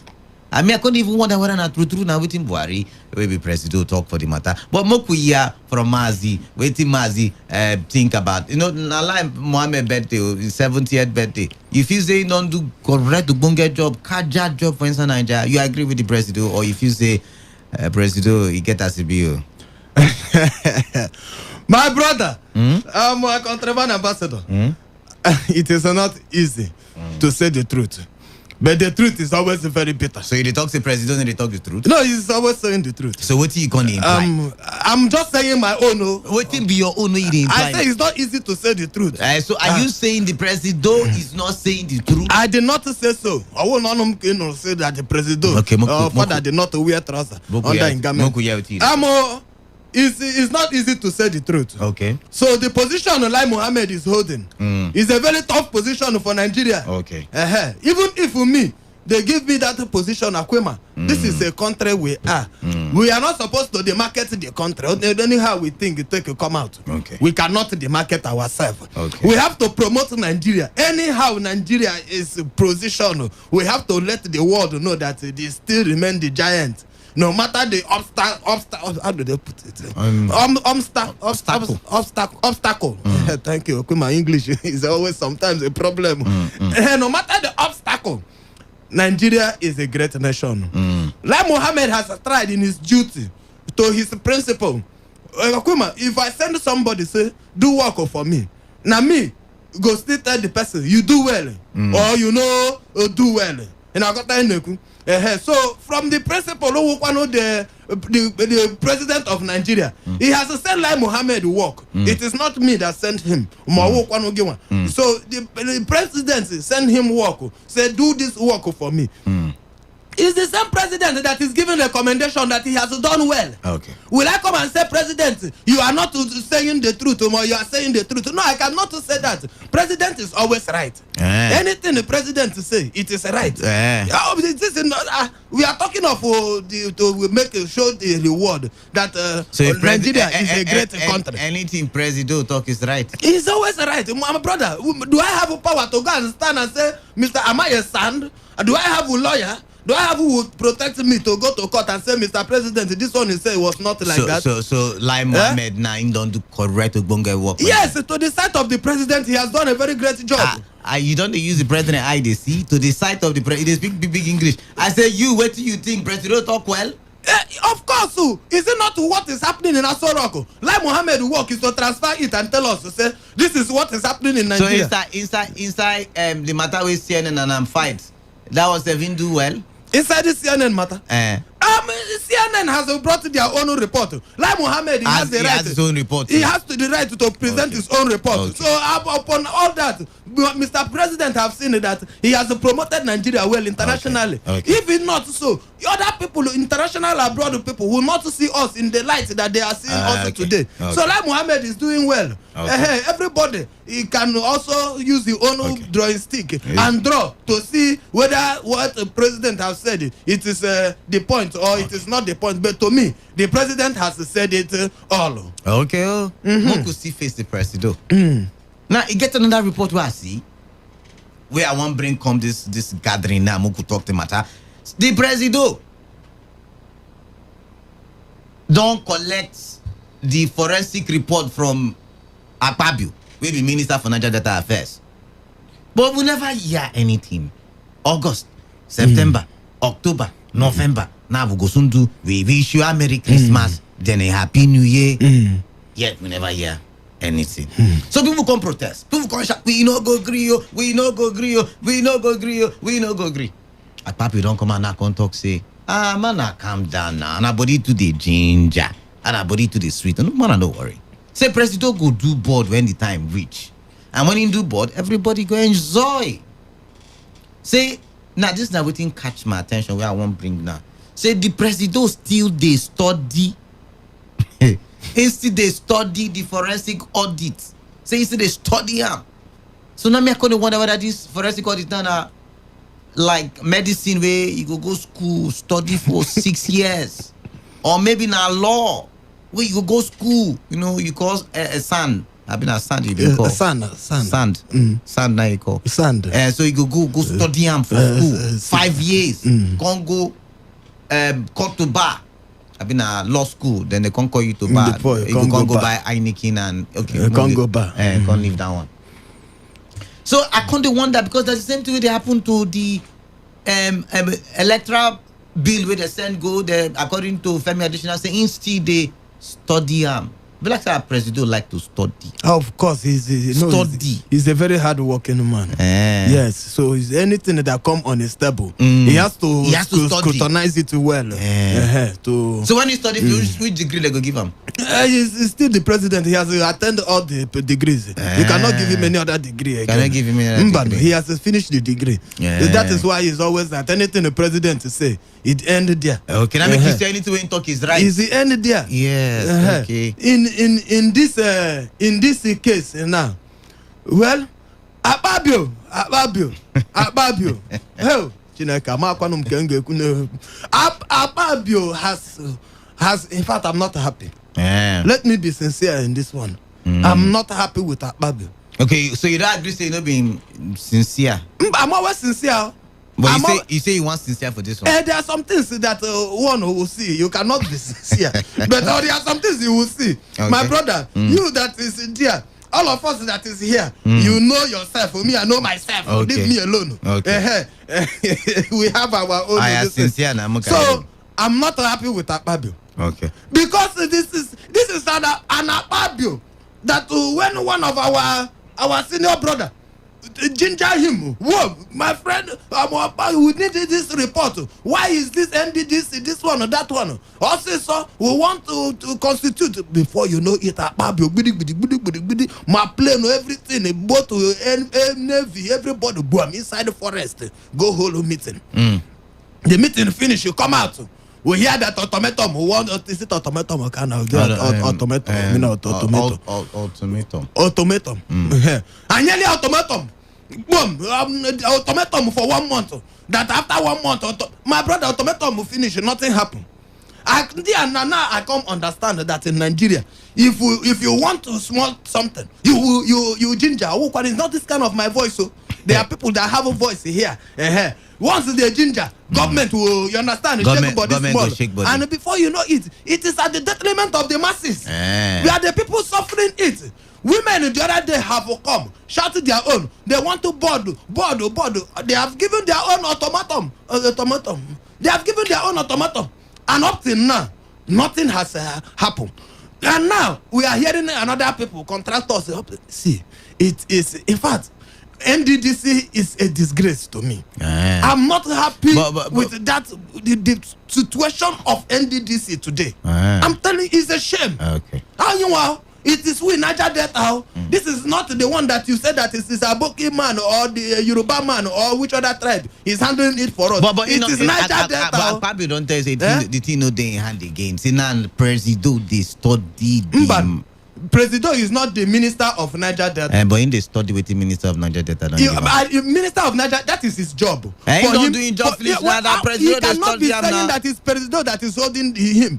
Presido have his own job to do, which is the Minister of Petroleum. He has not finished with the Minister of Petroleum. Presido is having his own problem. Chineke, what is this one? Okay, I am. Akpabio should concentrate and do what Niger Delta people want. In fact, I'm not even happy that Akpabio should even be there again. Match break. Why should Akpabio be embarrassing me like this? Match break. How? Mazi, I don't see the vex. The thing is not happy at all. So, report don't reach us now, say, and this matter, if like say go serious small, say, you know that guy, we do MBA, we bring money, if you bring small money, you get plenty money, you bring small money, you want to resemble Kalo, but not be Kalo, you know, he brings small money, it can't be the time we say, people bring small money, they don't come get big money, and all of them can say, they don't take our money, they can't carry the matter, go EFCC.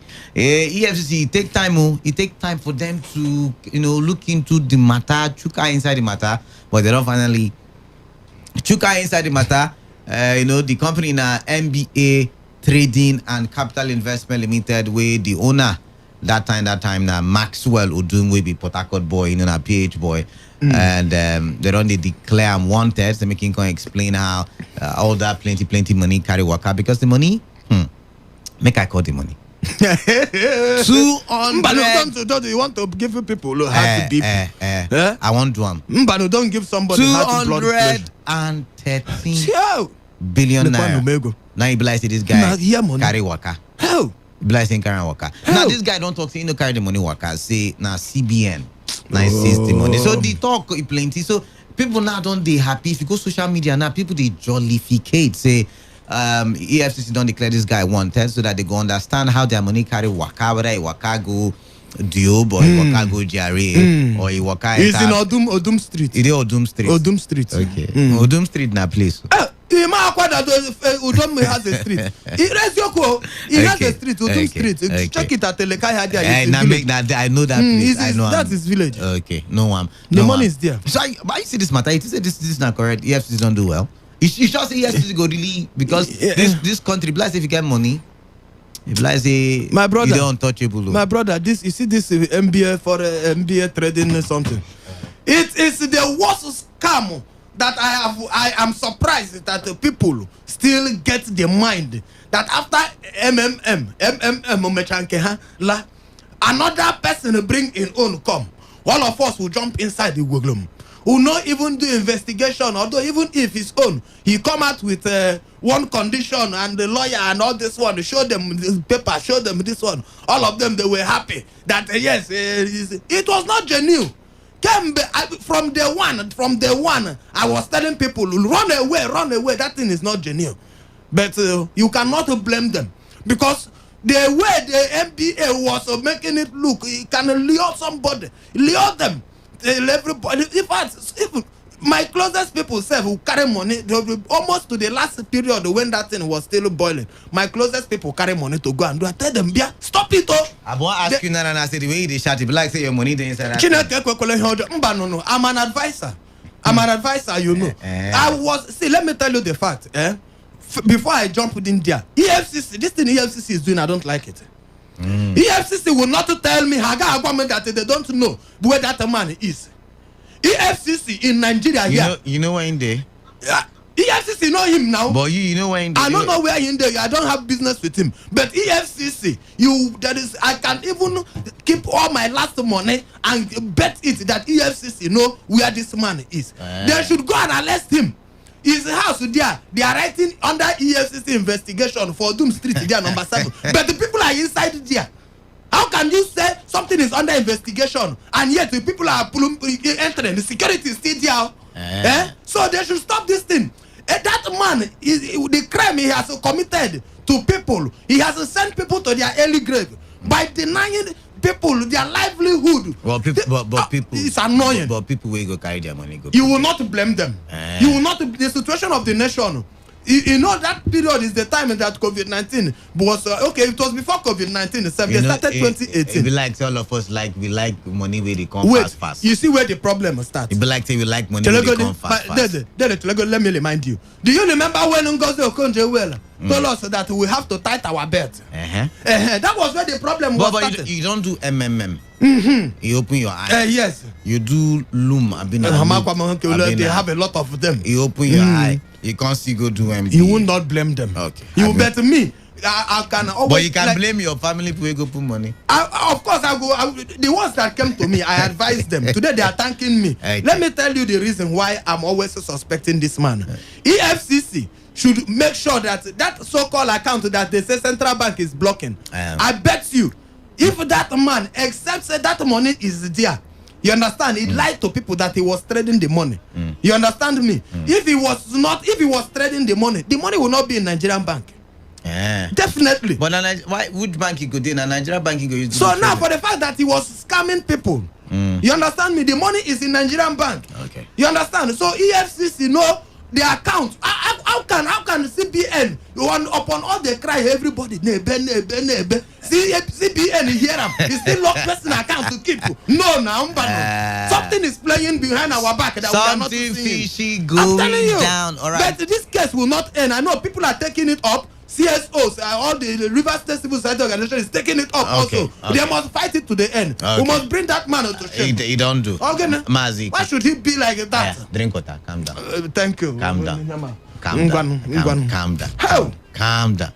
We go market. When we come back, because when man they walk and man they chop, we go open. It's important. We go open full line. Say you go join the matter. We go talk and we could. Like say country woman want to talk one or two, but when we come back, we go find her. Because woman one very fine ubonge excellence. Baby, baby, aku. What you go? Yeah, voice very soon. Just wait.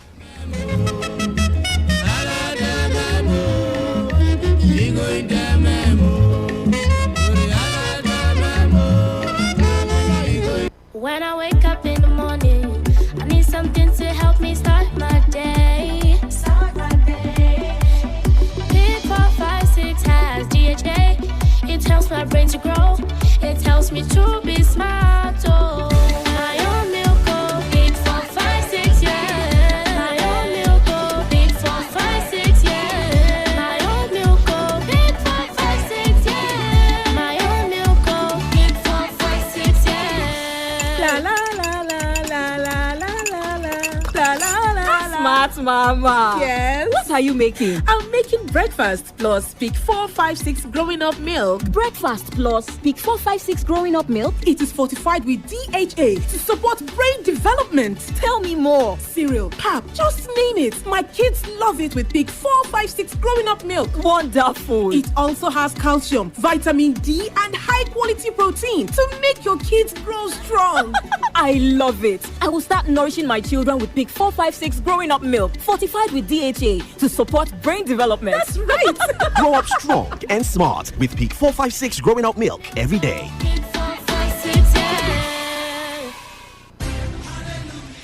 The children of Israel had their needs in abundance when the siege was over, and they rejoiced. Come and encounter the Almighty God at the Holy Ghost Congress 2021. Tag The Siege is Over. Date Monday 6th to Friday 10th December 2021. Venue Redemption Camp, Kilometer 46, Lagos Ibadan Expressway. Time 7 p.m. daily. Ministering Pastor E.A. Adeboye and other anointed men of God. Come and receive an outpouring of healing, deliverance, salvation, and abundant blessings. Jesus is Lord.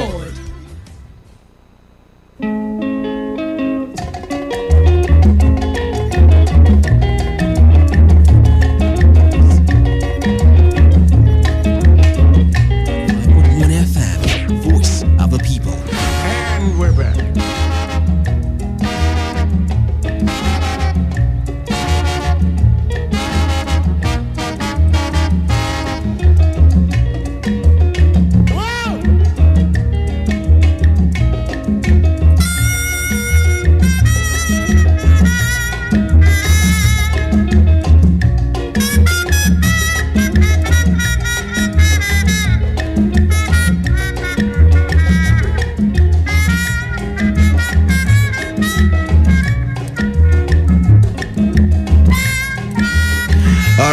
Right now we go open the phone line. The number not the same. For those of you who they listen to Today 95.1 FM plenty times. The number is 0817 0000951 and 0810951091.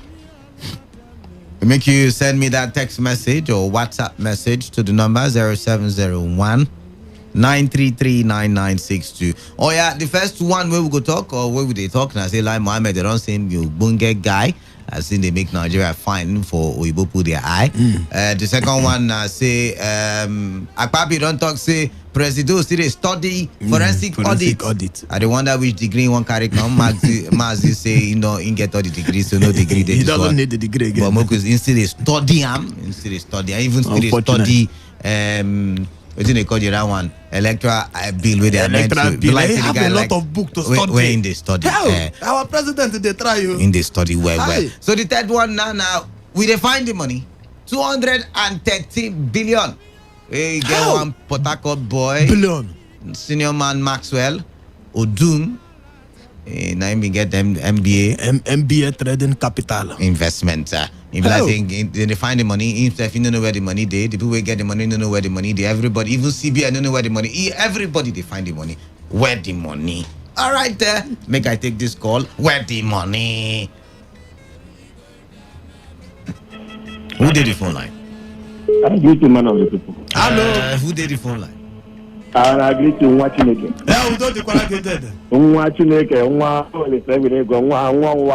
Yes, sir. Identify. Yes,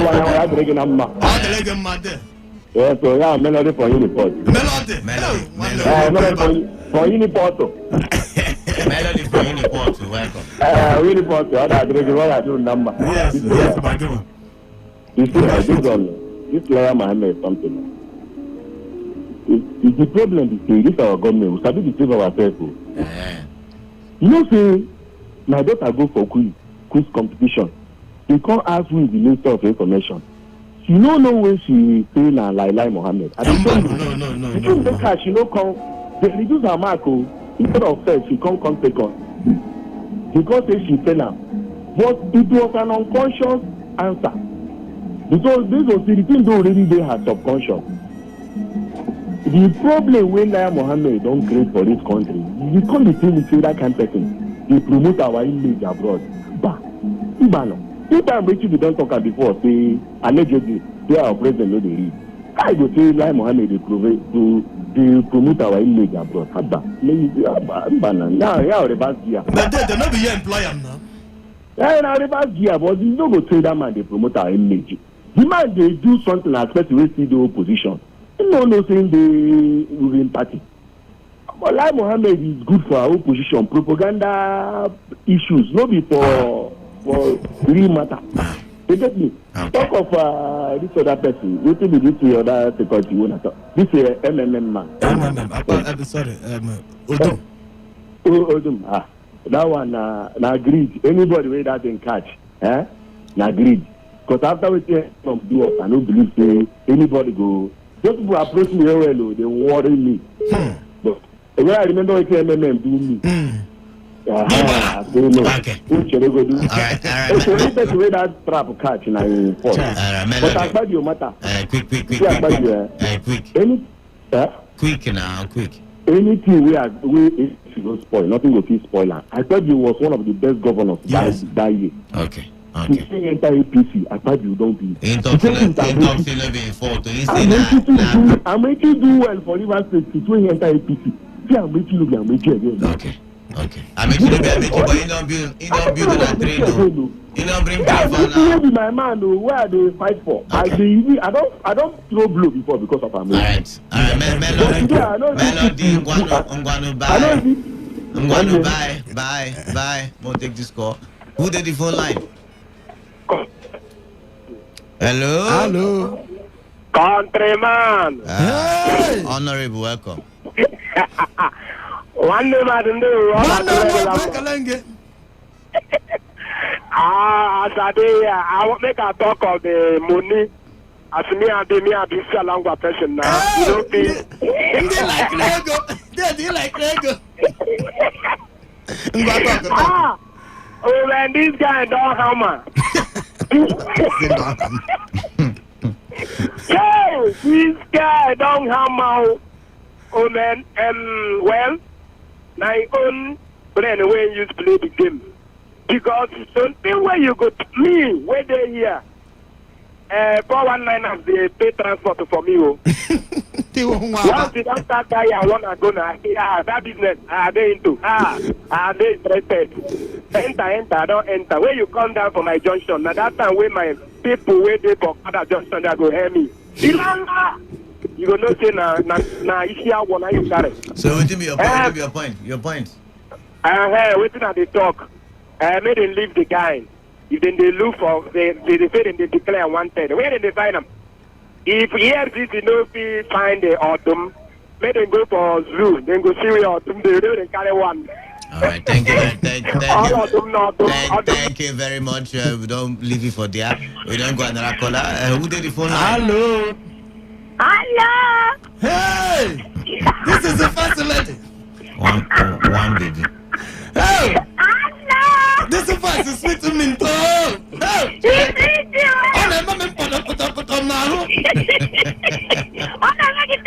I'm telling you.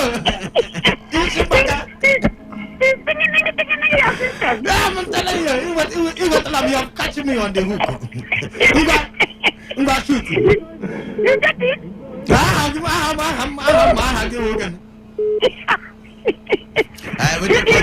Waiting be your name. Tell us your name. Only you, they call you from Room of the Maya.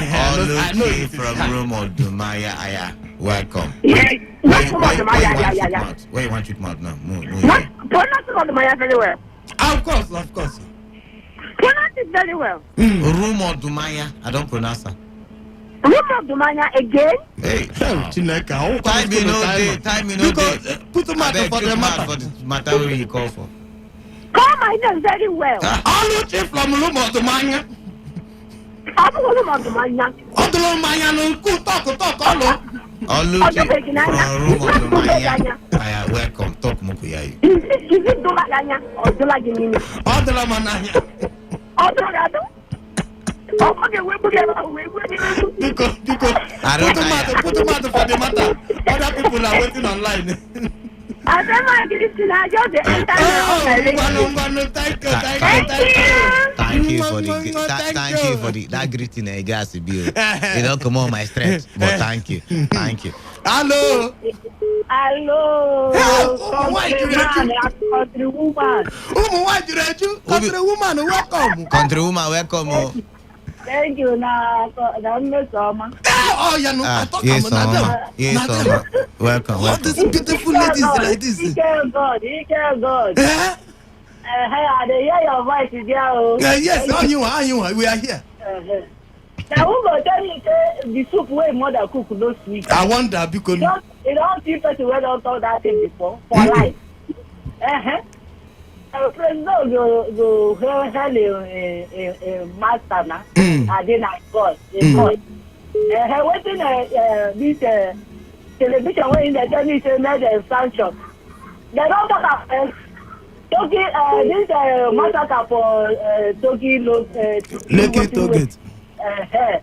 Now the guy he using me, he see these people.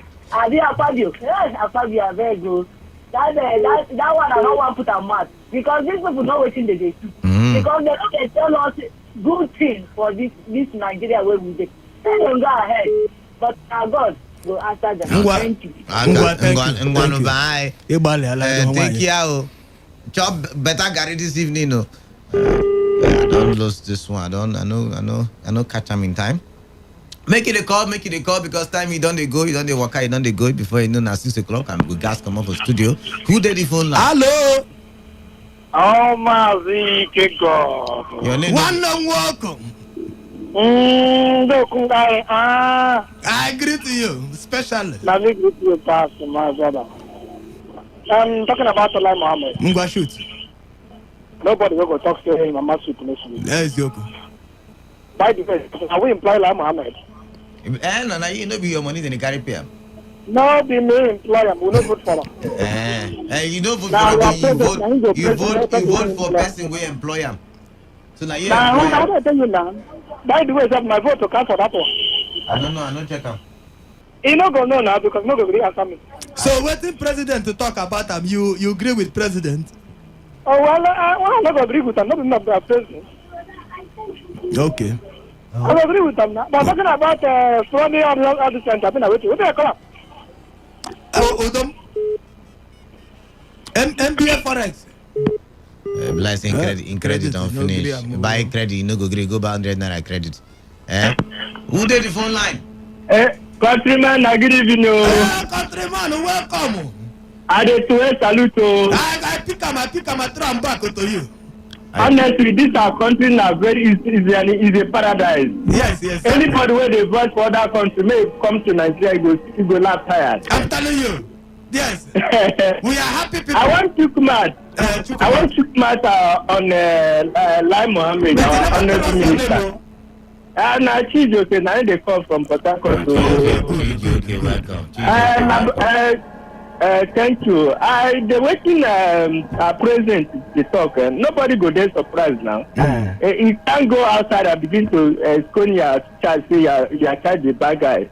You must praise him. But the issue is that we will be citizens. We know what is happening.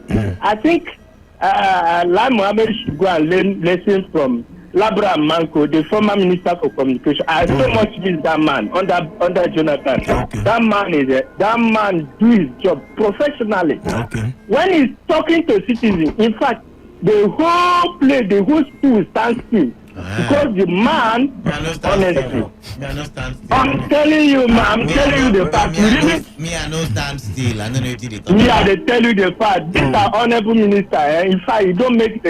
Everybody don't lose interest in Nigeria. In Nigeria. So you agree with letting President tell him? You don't lose interest. I don't agree. Wait, okay. You don't lose interest. Now you see the question Nigeria matter. You don't lose interest too. My brother, Nigeria don't tire. My sister. Nigeria don't tire. Beg. No, buy and transfer. That's how you go market. Thank you. Thank you, my brother. Thank you. Maybe we take this call. Who did the phone line? Yeah, good evening. This is the Uncommon Nigerian. The Uncommon Nigerian. You are welcome, countryman. My brother, when I say lie, don't reach 70 years. Lai Mohammed. Lai Mohammed. Make you know the lie we talk whether na lie down for bed, whether na person with the lie, or whether na Lai Mohammed. Na Lai Mohammed we talk about. No. I don't put liar. I say lie. Lie. Now you talking a lie. Talking well. Then plenty see they get lie down for bed. They get lie. They get Lai Mohammed. They get. But inside your mind now, which one? I make one know. Our Minister of Information is Lai Mohammed. Information Minister. Talk about him. Talk about him. Do you like what the president is saying? My brother, this thing can't tire me. You know, anytime why they talk like this, it can't be like say they against the government. Waiting president talk. Yeah, not true. In the work waiting in Senda. But for we will be the Nigerians say that they rule. You know, come be say things they. You remember the Lekki toll gate now, my brother. You don't remember them. We tell you. You don't remember them. Sorry.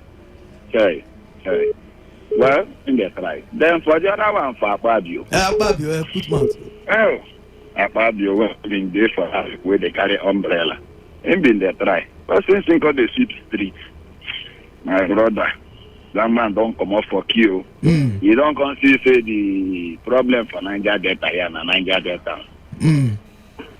No other people than Niger Delta. If they see substantial roads they give us. They see, they go walk road today within 6 months the road don't go. Waiting then the forensic 6 days. The thing where they begin forensic before. The better they not the forensic before. So women carry belly. The picking now don't decrease. All right. Wait, ma tell you something. Quick, because we guys go quick. Wait. Time will not deal with us. One name was about we don't know day will first. So I beg. Why Mohammed made it right? Okay. All right. We don't hear that one. So we want to go another quick market. 10 minutes now remain for the clock. After that, like I tell you, we will bring you 6 o'clock news so that you can know all the things that happen inside Nigeria and inside white man country, Igbo man country. You can even know it's happening inside sports and entertainment. But quick, make we entertain once more matter. For next 5 minutes, then we'll go open line. We'll go take some more calls. We get inside the studio name na Afam from mybattery.ng. Buaman Premium Car Battery waiting for Peter Audley Road inside Pitakwa. All right, so tell us about mybattery.ng. Good evening, Port Harcourt. Good evening. I'm glad to be in the studio this evening. Okay. MyBattery.ng is everything about car battery. A one-stop shop for premium car battery. The emphasis is on premium car battery, not just anyhow battery, but premium. Okay, so car battery. Battery we did for car different from battery we did for trailer, we did for solar, all those other different batteries, Abi. The one we are focusing on this night is car battery. Let me quickly ask question. Different, Abi? Yes, different. Of course. So the one we focus on now na car battery. Car battery. You can use it for your SUV or your saloon car. All right. So why you want make they come buy battery from you? Wait till make your own special. Yeah, this Bowman premium car battery. The features is that one, it comes with a 1-year warranty. It's not just just the normal battery you just buy out there and there is no warranty. Anything can happen. But this one, once you buy from us, we're giving you 1-year warranty. It has longer service life due to the much thicker plate frame perimeter. All right. And again, you know that the roads will be busy this festive season. You need a strong and reliable car battery that will stand the test of time. So you're saying that if I come buy battery from you, if the thing spoil within 1 year, we're liable. That is exactly what we are saying. We are liable. That is why we say it is premium car battery. It's not just anyhow battery, and it's ready for use, higher in value, superior in quality. Another thing is that this our Bowman premium car battery has the highest resistance to plate corrosion, that is to rust. All right.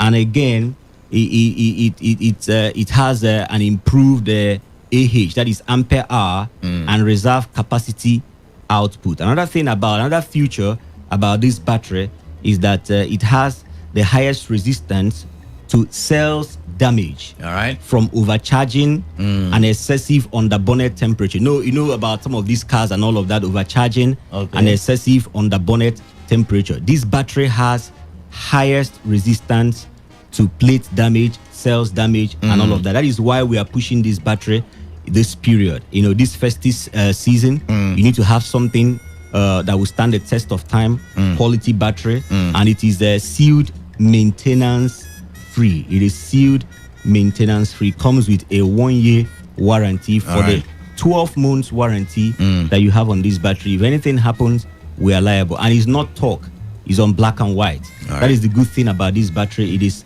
Bowman Premium Car Battery. And that's all about my battery.ng. All right. So this Christmas don't reach like this. So any better for Rivers people? Yes, for our listeners, we're giving out a 10% discount on this Bowman Energy Car Battery. 10% discount once you are buying this season, this festive season, this Christmas season. The offer is on, and it is while stock lasts. That is why we want to encourage all our listeners, the earlier the better, take advantage of this offer, because once the offer is over, we return back to the normal price. And again, the cost of things is crazy right now, and the cost of importation and all of that, the batteries, they've gone all high, and that is why we want to use this opportunity to do some kind of price slash discount, Christmas offer, to encourage 10%. 10% off, to encourage all our listeners and road users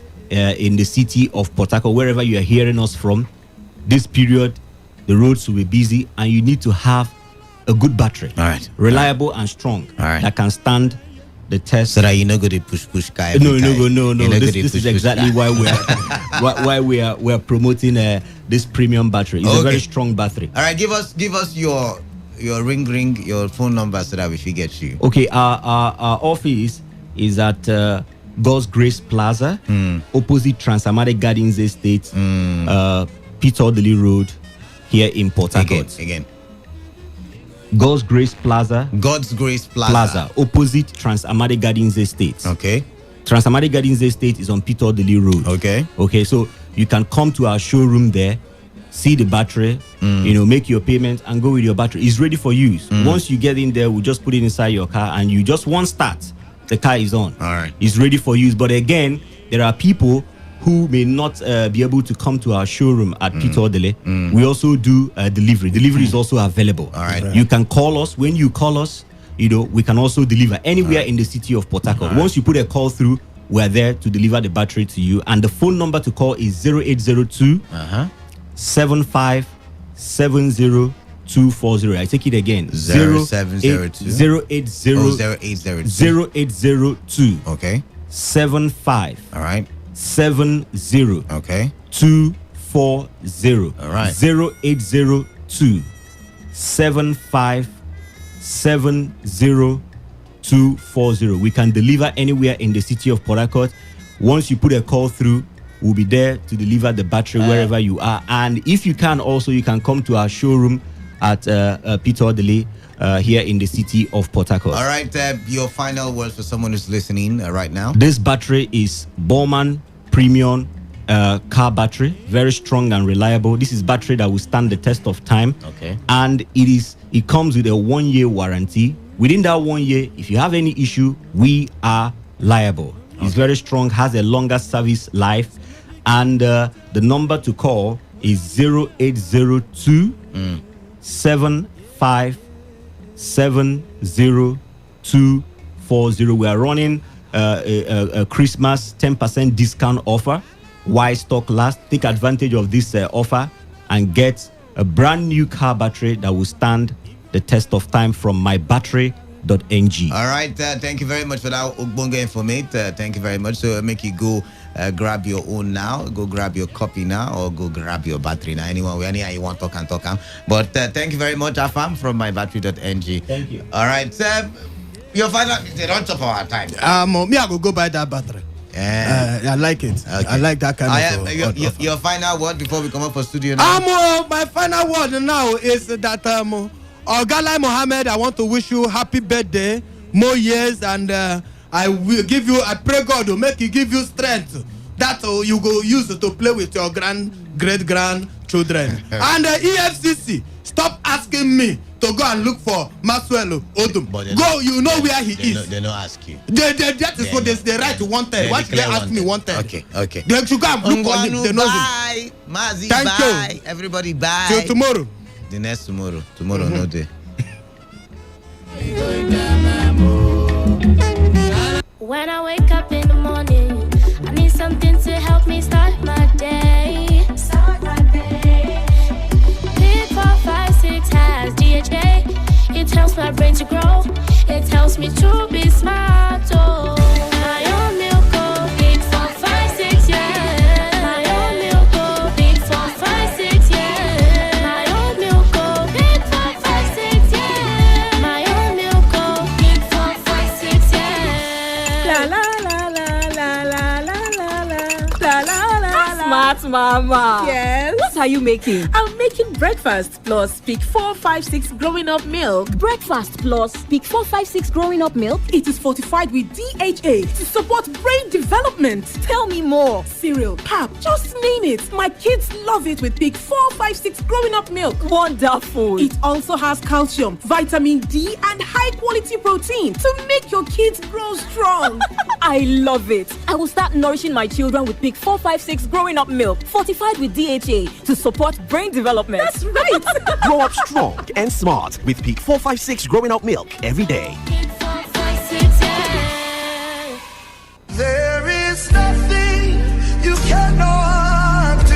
Glorious Covenant Church Headquarters Parish, Kilometer 2, Iwofe Road, Rumwe Precom, presents a 2-day mega healing crusade with the theme, In the Days of His Power, taken from the book of Psalm 110, verses 3, featuring salvation, healing, breakthrough, and deliverance. Date is 10th and 11th December 2021. Time 4:30 p.m. daily at the church field. Guest speaker, Reverend Dr. Omar Opai. What separates a man from other men is to know what others do not know. Also ministering, Pastor S.O. Akinola, General Superintendent, Pastor D.S. Kukigam, District 1 Superintendent, Pastor Izenekwe Arlen, Parish Pastor, Host, ministering in songs, Joy Okana, Pastor Wisdom K. Luba Kumbe, Monday, Idol. Free bus services available. Come and experience God's power. Jesus is Lord forever. Whether it's happening in Port Harcourt, South, Nigeria, or around the world, we've got you covered. On air, online, delivering balanced news and unbiased analysis. Today, 95.1 FM. This is Today, 95.1 FM, Port Harcourt. News. Good evening. This is the World News at 6 on your premium talk radio. Today, 95.1 FM Port Harcourt. I am Kalada Kurubatbo. Let's begin with the headlines.